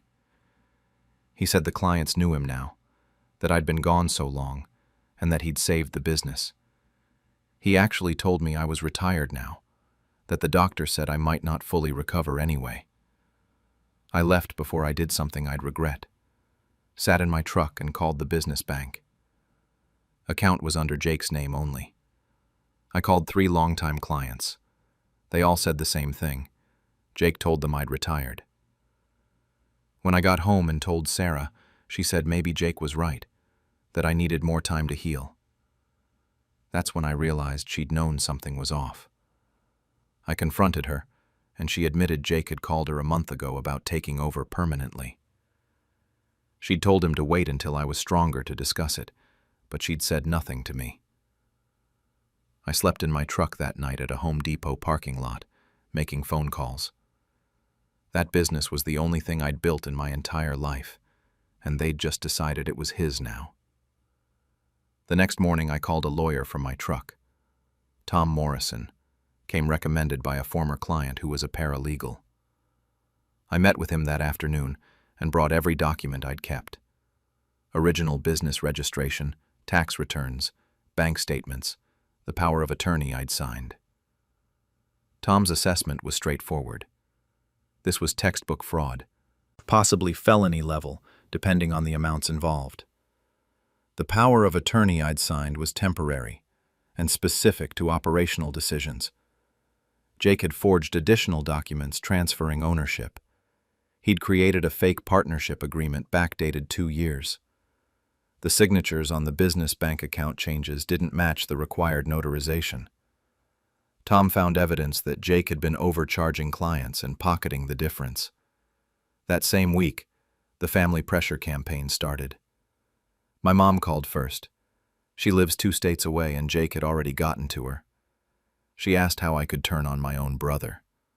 When I tried to explain what he'd done, she didn't want to hear it. She said he'd made mistakes, but was trying, and that I was going to destroy him over money. My sister Amy called next, said Mom was devastated, and asked why I couldn't just split the business. Then cousins, aunts, uncles. They all reached out within days. Jake had spun the whole story, told them I was sick, unstable, paranoid from medications, trying to push him out after he'd saved the business. Sarah begged me to drop the case. She kept talking about Thanksgiving, about Mom, about my nephews.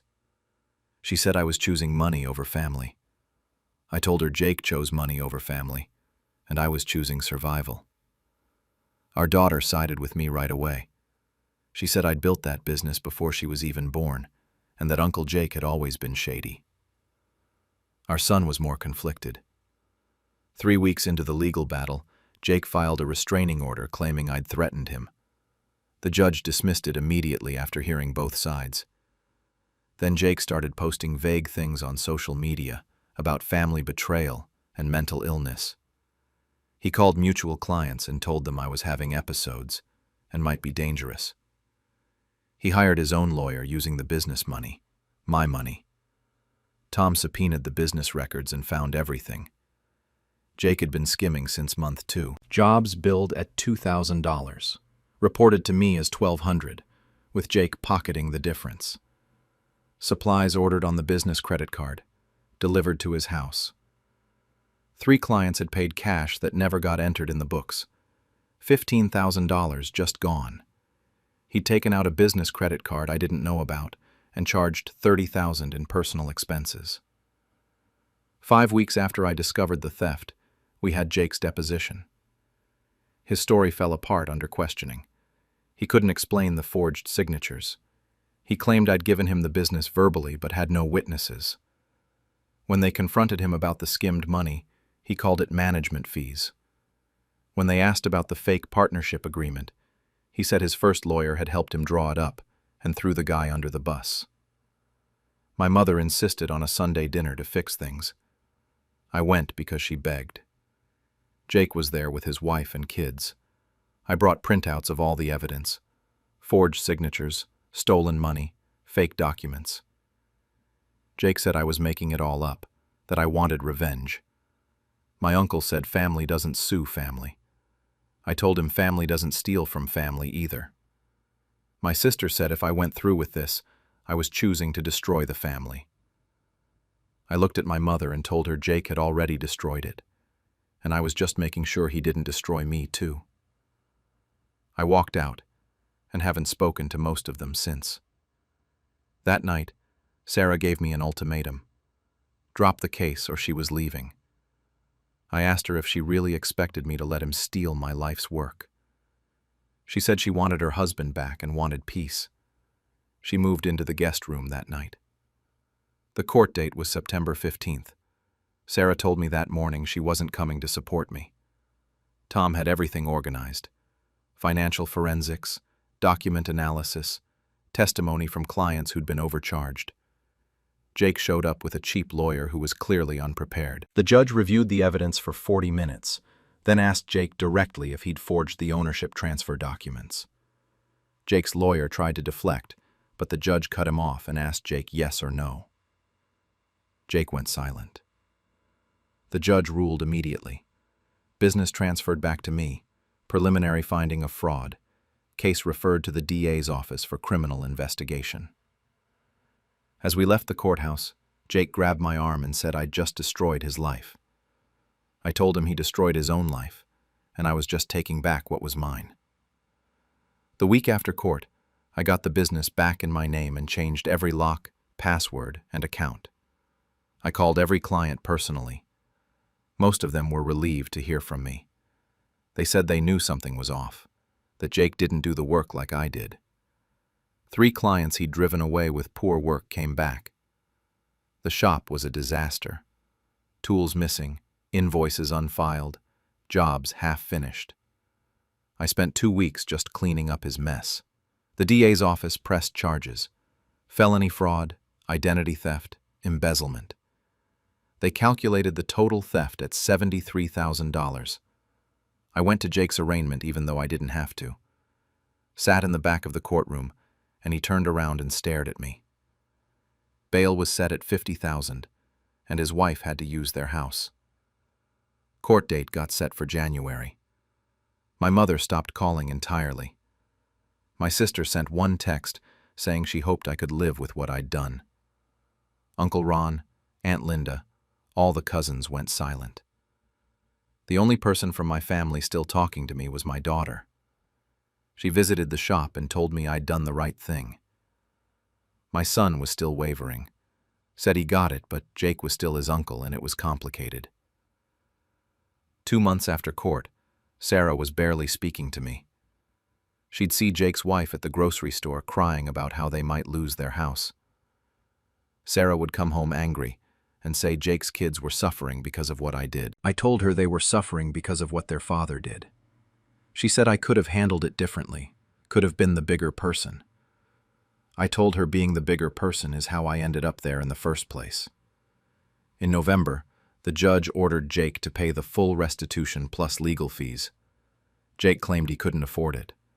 The court garnished his wages from the competitor's handyman service, where he was making $15 an hour, $300 a month. It would take over 20 years to repay. I didn't care about the money anymore. I just wanted him to acknowledge what he'd done. He never did. By December, the shop was running smooth again. Revenue back to normal. I hired a part-time helper, a young guy eager to learn the trade. I realized I actually enjoyed working alone more anyway. My physical recovery was complete, and I felt stronger than before somehow. The work felt different now, more mine.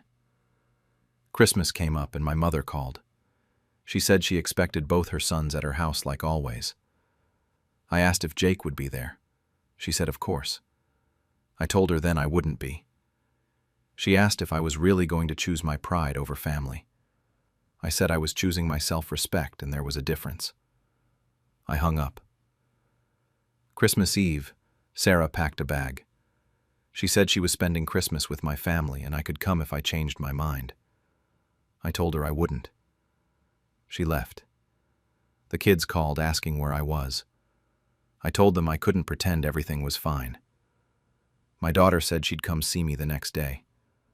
My son didn't know what to say. I spent Christmas in my shop organizing tools and working on my own truck. It was quiet. It was peaceful. Sarah came back after Christmas, but something between us is broken. We're polite and functional, but the warmth is gone. She still thinks I went too far. I think she should have had my back from the beginning. Our marriage counselor said we have different definitions of family loyalty. I'm realizing we might not make it through this. Jake pled guilty in January to avoid trial. 3 years probation, 500 hours community service, mandatory restitution. No jail time, which disappointed me more than I expected. But his contractor license got permanently revoked. He can't legally work in the trade anymore. His wife filed for separation. I felt empty about all of it. It's been 8 months since I discovered what he did. Sarah moved out last week for a trial separation. The business is doing better than ever. I have no regrets about the legal fight. Some regrets about how it played out. Mostly I'm just tired. People keep asking if it was worth it. Worth destroying the family. Here's what I know.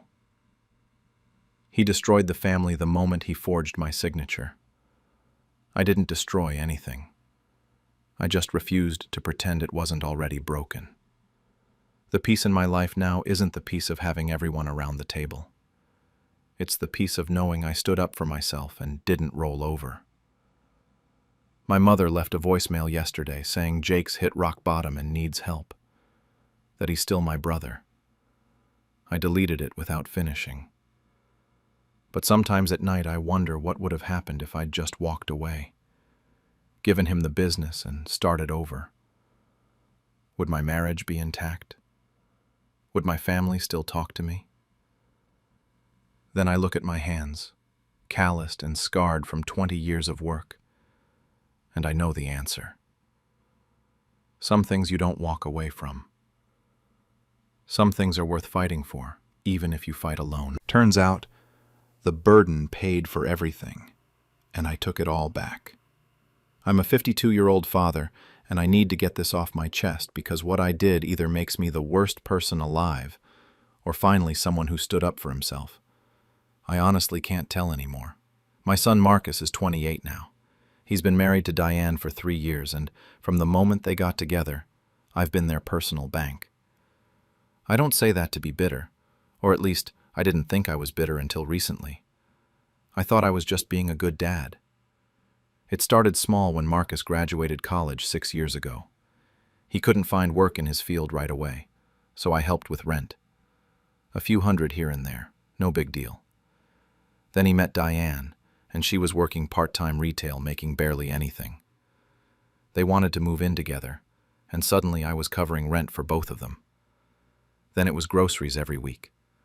Then Marcus's car needed a new transmission, and that was $3,000. Then Diane's student loans were apparently crushing them, so I helped with those payments. Then it was insurance. Then their wedding, which was supposed to be small and simple but still cost me $15,000. Every single time, they promised they'd pay me back eventually. They just needed to get on their feet. They were young and starting out, and wasn't this what parents did? Help their kids get established?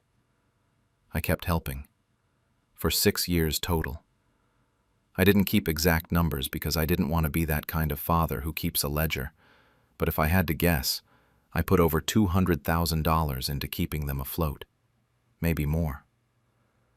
About 8 months ago, Marcus called me all excited. They'd been approved for a house. A real house with 3 bedrooms in a nice neighborhood. I was genuinely proud of them. I thought maybe this meant they'd finally made it. They were stable, independent, ready to stand on their own. Then he asked me to co-sign the loan. He said it was just for a better interest rate. My credit score was better than theirs, and it would save them money in the long run. He swore up and down they could afford the payments themselves now. Diane had gotten a promotion, and Marcus had finally landed a salaried position. They just needed my signature for the paperwork. So I signed. Of course I signed. What Marcus didn't tell me until everything was finalized was that the bank required me to be the primary contributor for the first year. Something about Marcus and Diane not having enough credit history on their own since I'd been covering everything for so long. The bank needed someone with proven income and payment history. So the mortgage payments were set up to come directly from my account, with Marcus and Diane listed as co-borrowers. Marcus said it was just a formality. They'd transfer money to my account every month, and I'd just pass the payment through. Simple. Except their transfers kept bouncing or coming up short. So I started just paying the mortgage myself and asking them to reimburse me later. Sometimes they'd send half the amount. Sometimes nothing. There was always an excuse. Diane's hours got cut. Marcus had an unexpected expense. Their dog needed surgery. Something. I kept paying because what else was I going to do? Let them lose the house? Destroy their credit? 4 months ago, they closed on the house and moved in. I helped them move furniture. I bought them an expensive set of kitchen knives as a housewarming gift because Diane had mentioned wanting them. I thought maybe things would be different now. 3 weeks ago, they invited me over for dinner to celebrate and show me how they decorated. I should have known something was wrong the second I walked in. The living room had an entire wall covered in family photos. Diane's parents, her siblings, her grandparents, their wedding pictures, but only the ones with her family front and center. I walked through the hallway and saw more of the same. Diane's childhood photos, her college graduation, her sister's baby. Not a single picture of me anywhere. Nothing from when Marcus was growing up. No photos of my late wife, Marcus's mother, who died when he was 12. It was like our entire side of the family had been erased. I tried to shake it off. Maybe they just hadn't gotten around to putting up those photos yet. Dinner was uncomfortable. Diane's parents were there, and they kept going on about how proud they were that Marcus and Diane had worked so hard and done all this on their own. How they'd saved so responsibly and achieved this huge milestone. I sat there, eating pasta that tasted like nothing. Then Diane got drunk. She'd had 3 glasses of wine pretty fast, and her voice got louder. I was in the kitchen helping Marcus get dessert plates when I heard her clearly from the dining room, talking to her mother. She said, "Thank God my dad isn't involved in our lives anymore. That they didn't need that old burden hanging around now that they were established." I froze. I waited for Marcus to say something, to defend me, to tell her that was out of line. He laughed. He actually laughed and agreed that it was nice to finally feel independent. I set down the plate I was holding, walked back to the dining room, and told them I wasn't feeling well. Then I left. Nobody tried to stop me.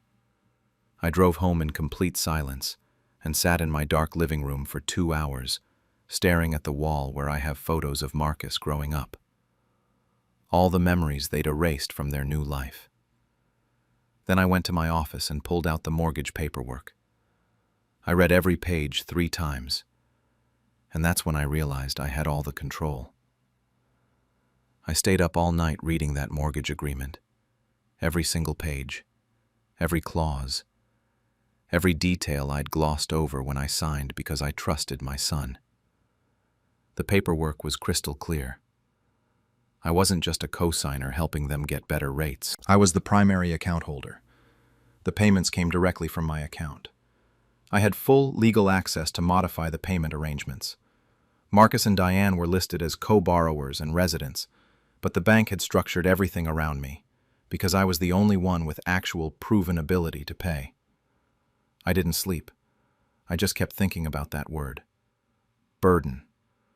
After 6 years of supporting them, after my late wife's life insurance money paying for their wedding instead of my retirement, after countless nights listening to their problems and fixing whatever needed fixing. Burden.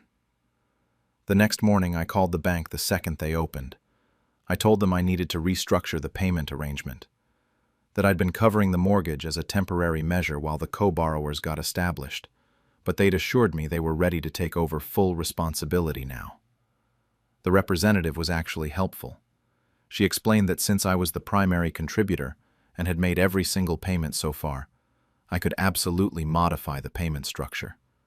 I could either transfer primary responsibility to Marcus and Diane if they qualified on their income alone, or I could simply stop the automatic payments from my account, and they would need to set up their own payment method. I asked what would happen if they didn't set up payments. She said they'd get notices, late fees, eventually foreclosure proceedings if payments weren't made for several months. I told her I wanted to stop the automatic payments immediately, that Marcus and Diane should have full responsibility going forward. Then I hung up and didn't call Marcus, didn't text, didn't warn him. I just waited. The payment was scheduled for the 15th. I stopped it on the 10th. The 15th came and went. No call. The 20th arrived, and that's when the bank would have sent the first notice. Still nothing from Marcus. On the 23rd, my phone finally rang. Marcus. I almost didn't answer, but I was curious. He asked if I'd gotten a weird call from the bank about the mortgage payment not going through. Said it must be an error on their end. I let him finish talking. Then I told him very calmly that it wasn't an error. I'd stopped the payments. The silence on the other end lasted forever. He asked what I meant. I told him I wasn't paying his mortgage anymore, that he'd told his wife he was independent and established, so he could handle his own house payments. He lost it. Started saying I couldn't just do this, that we had an agreement. I reminded him the agreement was that he'd reimburse me and eventually take over payments, which he never did. And apparently, the agreement also involved me being an old burden he didn't need hanging around. More silence. Then he asked if I'd heard that. I said yes. He tried to backtrack, said Diane was drunk and didn't mean it. I pointed out that he'd laughed, that he'd agreed with her. He wanted to talk in person, said I was being insane, asked if I was really going to let them lose their house over something Diane said when she was drunk. I told him I wasn't letting him lose anything, that he was an adult who could afford his own mortgage, that he'd told everyone at dinner how hard he'd worked and how he'd done this all on his own, so now he could actually do it on his own. Then I hung up. He called back 6 times. I didn't answer any of them. 2 days later, Diane called crying, apologizing, saying she was drunk and stupid and didn't mean it, that they couldn't afford the full mortgage payment on their own right now, that they were counting on me. I asked if they were counting on the burden who pays for everything. She said that wasn't fair. I told her what wasn't fair was 6 years of support and being completely erased from their home like I never existed. What wasn't fair was listening to her family talk about how they did everything on their own, while I sat right there, knowing I'd paid for it all. She promised they'd pay me back. Started crying harder. I told her that's what she'd been saying for 6 years. Then I hung up on her too. The following week, Marcus showed up at my house. I didn't let him in. We talked through the screen door. He tried everything, apologizing, getting angry, bringing up his mother and what she would have wanted, begging. I kept telling him the same thing. He was an adult with a job. He could figure it out. He finally admitted they couldn't afford it without me, that I knew that. I told him then he shouldn't have bought a house he couldn't afford. He got defensive, said I'd encouraged them, that I'd signed the paperwork. I told him I signed paperwork thinking I was helping my son who loved and respected me, not funding a house for people who thought I was a burden they needed to escape from. He just stood there staring at me. Then he said quietly that he never thought I'd actually do this. I told him I never thought he'd treat me like this. He left without another word. That conversation happened 3 weeks ago now. They missed their second mortgage payment last week. The bank called to inform me since I'm still the primary account holder.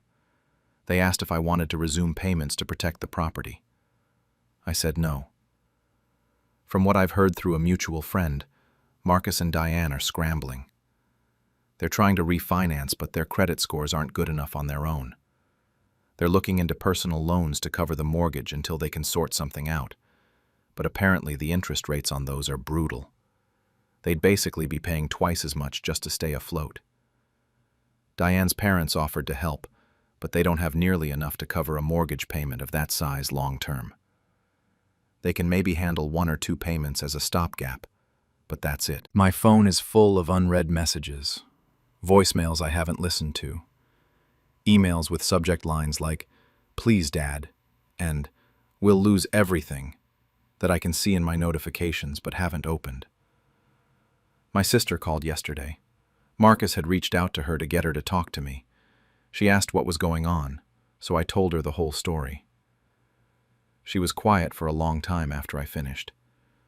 Then she said, "He's still my son." I know he is. That's exactly why this hurts so much. But I keep coming back to that dinner, those photos that didn't include me, that conversation about doing it all on their own, that word, burden. I gave them everything, my time, my money, my late wife's memory. Her life insurance was supposed to fund my retirement, and instead it went to their wedding and their deposits and their endless emergencies. All I wanted was some respect, maybe gratitude, maybe a photo or two acknowledging that I existed and mattered in their lives. Instead, I got erased and insulted in my own son's home that I paid for. Some people I've talked to think I'm being cruel, that I'm punishing them too harshly for one drunken comment, that families are supposed to forgive and move on. But others have told me I did the right thing, that I finally set a boundary, that you can't let people treat you like an ATM and expect nothing in return except disrespect. The bank told me they have about 2 more months before foreclosure proceedings would officially begin. Marcus needs to come up with around $8,000 in missed and upcoming payments, plus late fees to get current on the loan. He makes about $3,500 a month after taxes. Diane makes about $2,800. Their mortgage payment alone is $2,400. Then there's 2 car payments, insurance, utilities, groceries, and now apparently a personal loan they're taking out. They're barely breaking even if everything goes perfectly. One unexpected expense and they're completely underwater. I could fix this with 1 phone call. I could resume the payments tomorrow. I could be the bigger person and let this all go. But every time I consider it, I hear her voice in my head. "Thank God your dad isn't involved in our lives anymore. We don't need that old burden hanging around." And I hear Marcus laughing in agreement. So I sit here in my quiet house with photos of my family on every wall, photos they decided weren't worth including in theirs. And I don't know if I'm the villain in this story, or if I'm just someone who finally stopped letting people walk all over him. Marcus sent me a text this morning. I did read that one. It said he knows he screwed up. He knows Diane screwed up. But please don't do this. He's begging me. I haven't responded. I don't know what to say. Part of me wants to cave, wants to go back to being the dad who fixes everything and asks for nothing in return except maybe a little love and respect. But a bigger part of me remembers that I spent 6 years being exactly that dad, and it got me erased from their lives and called a burden behind my back. I don't know what's going to happen next. Maybe they'll figure something out. Maybe they'll lose the house. Maybe Diane's parents will come through with more money. Maybe they'll learn something from this. Or maybe they'll just hate me for the rest of their lives. What I do know is that I'm not a burden. I was never a burden. I was the foundation holding up everything they built, and they never even noticed until I wasn't there anymore. So now I'm sitting here with my phone in my hand, looking at Marcus's text, trying to decide what kind of father I want to be. The one who always caves and teaches them that actions don't have consequences, or the one who finally says enough is enough. I still haven't decided, but I'm leaning toward letting them figure this one out on their own. When my kids said I didn't matter anymore, I made sure they found out who did. I'm a 49-year-old mother of 3. Emma is 27, Tyler is 24, and Marcus is 22. Their father walked out when Marcus was still in diapers, so I've been doing this alone for over 2 decades now. I worked 2 jobs most of their childhood: retail during the day, bartending on weekends. Sometimes I'd work a double shift at the store and then head straight to the bar until 2 a.m. I'd come home, sleep for 4 hours, and do it all over again. I never complained about it, never asked for a parade. I just did what needed to be done because that's what parents do. Or at least, that's what I thought parents were supposed to do. The thing is, somewhere along the way, I became invisible to them. It didn't happen overnight. Emma moved out at 23 for a job in the city. She's only 30 minutes away, but you'd think she lived across the country with how often I heard from her. Tyler got engaged last year to his girlfriend Madison, and suddenly I was getting texts asking if I could help out with wedding costs. Marcus moved in with friends after college and treated my house like a free storage unit, an ATM. He'd show up unannounced, raid my fridge, do his laundry, and leave without even saying goodbye half the time. Phone calls turned into texts. Texts turned into read receipts with no reply. And when they did show up, it was always the same thing. They needed money, a loan for rent, help with a car payment, an emergency that somehow always required a few $100s. I gave it to them every time because that's what I'd always done. I helped. I fixed things. I made sure they were okay. I told myself they were just busy, building their lives. That's what I worked so hard for, right? For them to be independent and successful. I figured once they settled down, once they got more established, we'd have more time together. I was patient. I waited. But then my birthday happened. I planned a small dinner at my house. Nothing fancy, just family. I cooked all their favorite meals. Emma's lasagna with the 3 types of cheese she likes. Tyler's pot roast with those little potatoes. Marcus's lemon chicken with the herb butter he always requests. I even baked my own birthday cake because I knew none of them would think to bring one. I'm not trying to sound bitter about that. It's just the truth. I sent out invitations 3 weeks in advance. I called each of them personally to make sure they could come. They all said yes. They all promised they'd be there. I set the table for 4. I lit candles. I even put on a nice dress for the first time in months because I wanted it to feel special. I wanted one night where we could all just be together as a family. 6 o'clock came and went. No one showed up. 7 o'clock rolled around and I texted the group chat asking if they were still coming. Emma said she was running late. Tyler said traffic was crazy. Marcus read the message and didn't respond. By 8 o'clock, the food was cold. I covered everything in foil and put it in the fridge.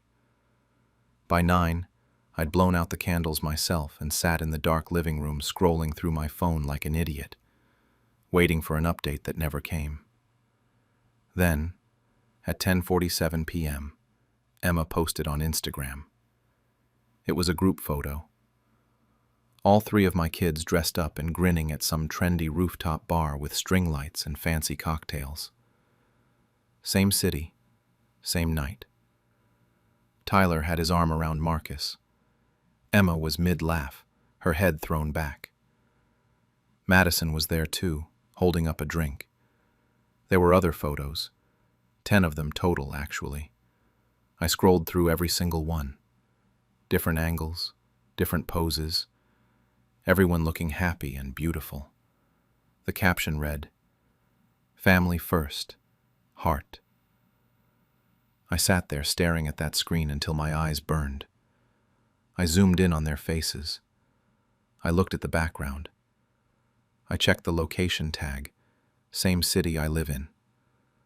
They were 20 minutes away from my house. They weren't stuck in traffic. They weren't running late. They just didn't come.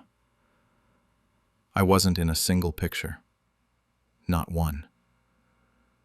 There wasn't even a comment on the post wishing me happy birthday. That's when it finally hit me. I wasn't family to them anymore. I was a backup plan, a safety net, a wallet with a pulse. I was the person they called when they needed something, and the person they forgot about when they didn't.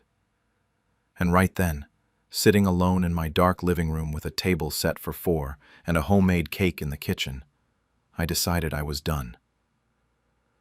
I need to explain something first. Over the years, I've been putting away money. Not a lot at once, but consistently. $20 here, $50 there. Tips from bartending that I never told anyone about. Overtime pay. Tax refunds. I had a savings account in my name only, a small investment fund, and a CD that had been maturing for 15 years. My kids always assumed that money would eventually come to them. They talked about it like it was already theirs. Marcus once told me he was going to use his college fund for a down payment on a car. Tyler mentioned splitting the house 3 ways after I was gone, like it was already decided.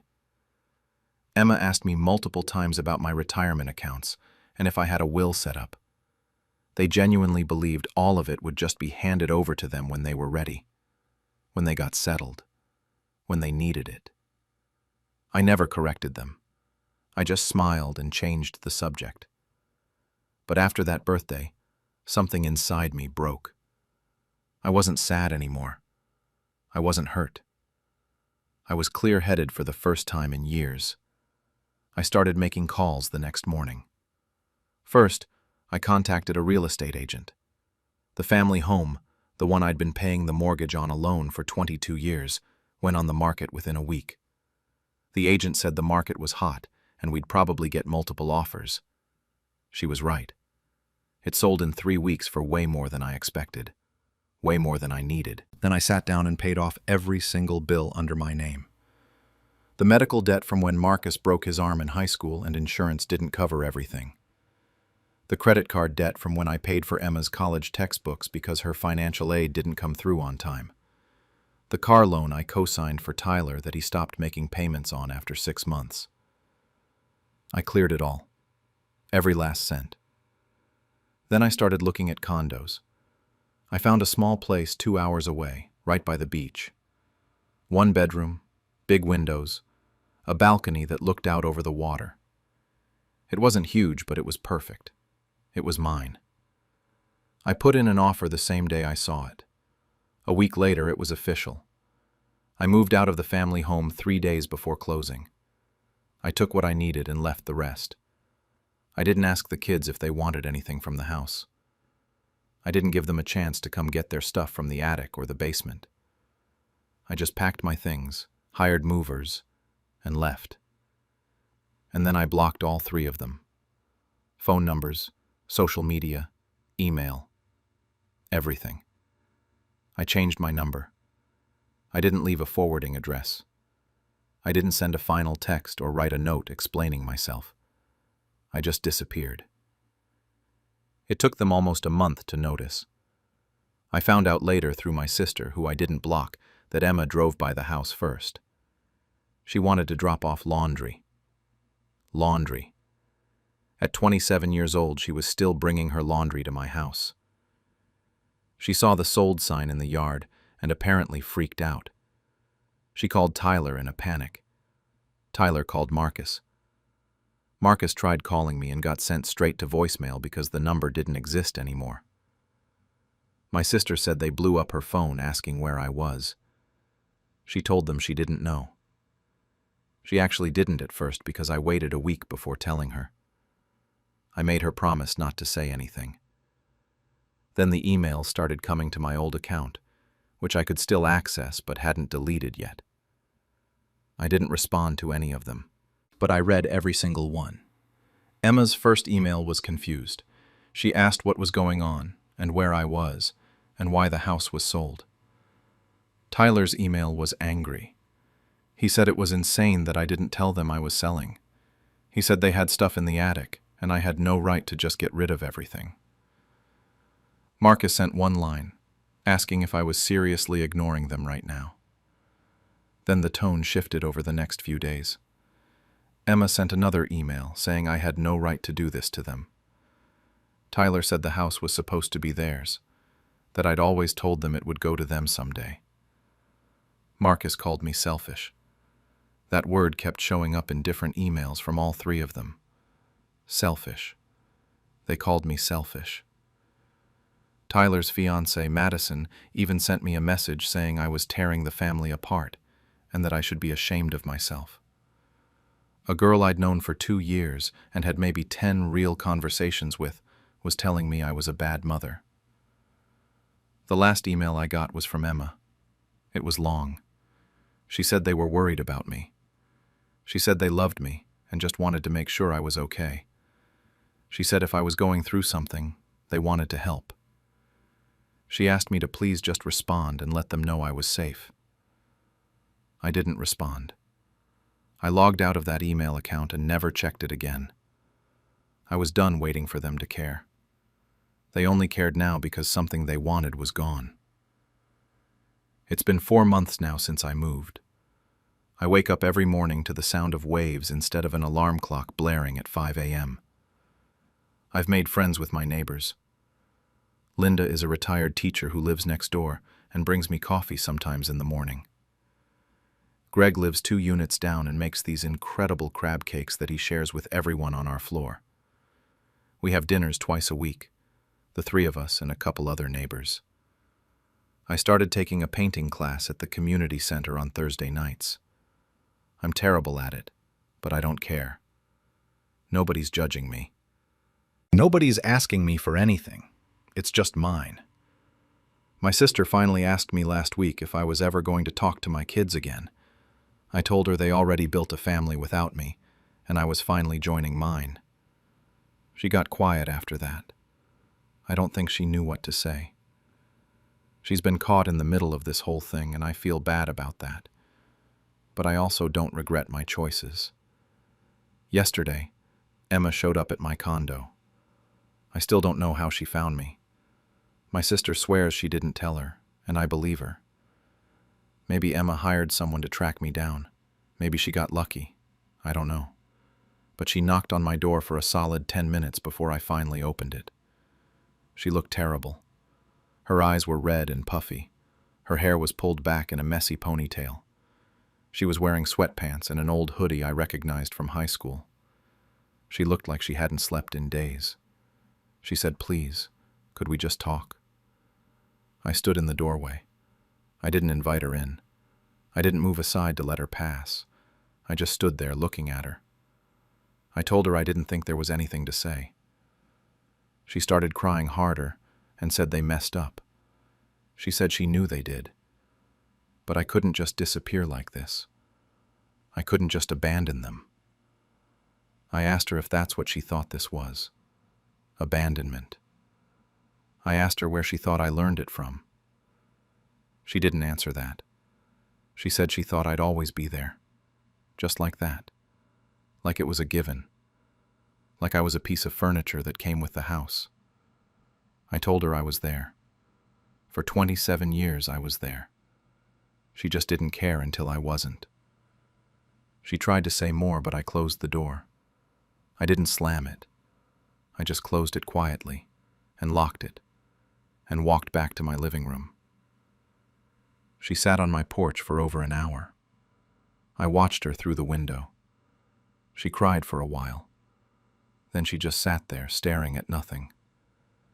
Then she made a phone call. I couldn't hear what she was saying, but I could tell she was talking to someone. Probably Tyler or Marcus. Finally, she got up and left. Part of me wanted to open that door again. Part of me wanted to let her in and listen to whatever apology she'd prepared. Part of me wanted to forgive her right then and there because she's my daughter, and I love her, and that doesn't just go away. But a bigger part of me remembered sitting alone at that dining table with a cake I baked myself, staring at that Instagram post, realizing I didn't matter to any of them.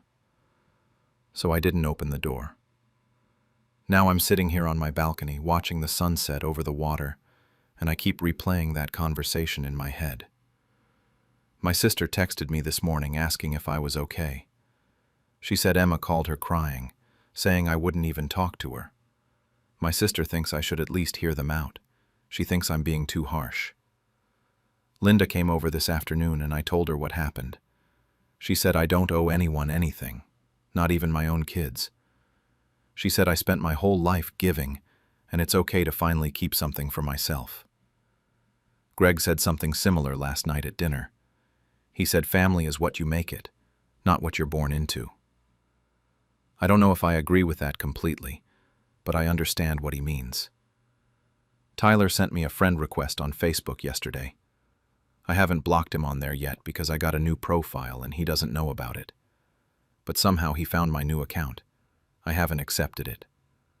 Marcus apparently drove by the old house last week, according to my sister. He sat in the driveway for a while before the new owners came out and asked him to leave. They're trying now, all three of them. But I keep asking myself if they're trying because they actually miss me, or if they're trying because they finally realized what they lost. There's a difference, and I don't know if I can trust that they've actually changed, or if they just want things to go back to the way they were when I was available, whenever they decided they needed me. When my daughter chose money over me, I let her learn the hard way. I'm a 49-year-old single father to my daughter Lily, 24. My wife walked out when Lily was 7, so it's been just the two of us ever since. I worked 2 jobs through her entire childhood and all through college. I sold my car her sophomore year so she wouldn't have to take out student loans. We never went on vacation, not once. She used to tell me I was her hero. She'd say we were a team. That all changed when she met Tom about a year ago. Tom was 38, older than her by a lot, and he ran some investment firm that seemed successful.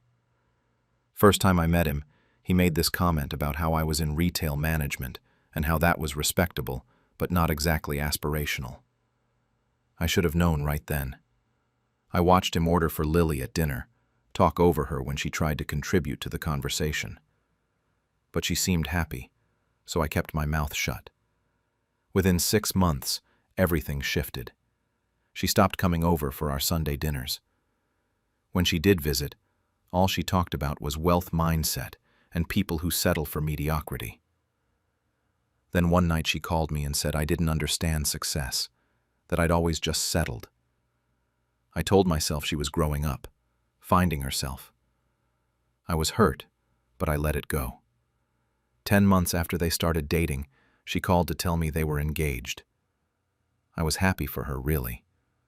I offered to contribute to the wedding. I'd been saving and had about $8,000 set aside. She said that was sweet, but Tom's family was handling everything, and I didn't need to worry about it. I felt dismissed, but tried to stay positive. 2 months before the wedding, I still hadn't gotten an invitation. I called to ask about it. She told me they'd decided on an intimate ceremony, just Tom's family and business associates. I said I was her father. She said I wasn't needed, that Tom's family would handle everything. Then she added that I'd probably embarrass her anyway. She hung up. I found out later from a mutual friend that Lily had been telling people I was unreliable and not really part of her life anymore, that I'd never been there for her. I sat in my apartment that night staring at photos of her as a kid. The one where she's missing her front teeth, holding up a spelling test with a gold star. Another from her high school graduation, where she's hugging me so tight. I kept thinking about the car I sold, the vacations I never took, the second job I worked for 8 years straight. And somehow, I'd become the unreliable one. 3 months after the wedding I didn't attend, I was still barely talking to Lily. It hurt too much, but I'd started doing something for myself for once. I kept saving that wedding money and picked up extra weekend shifts. I'd stay up late browsing travel websites, looking at all the places I used to tell Lily we'd visit when we could afford it. Then one Tuesday, an old college friend of Lily's messaged me on Facebook, asking if I'd heard what happened with Tom. I hadn't. I searched his name online and found everything. Tom's investment firm was a scam, embezzlement charges. The house was being foreclosed. His family had completely cut them off. He was probably going to jail. The calls started that same night at 11 p.m. Lily was crying so hard I could barely understand her. She said everything was falling apart, that she was staying in a motel because they'd lost the house. Tom was at his lawyer's office.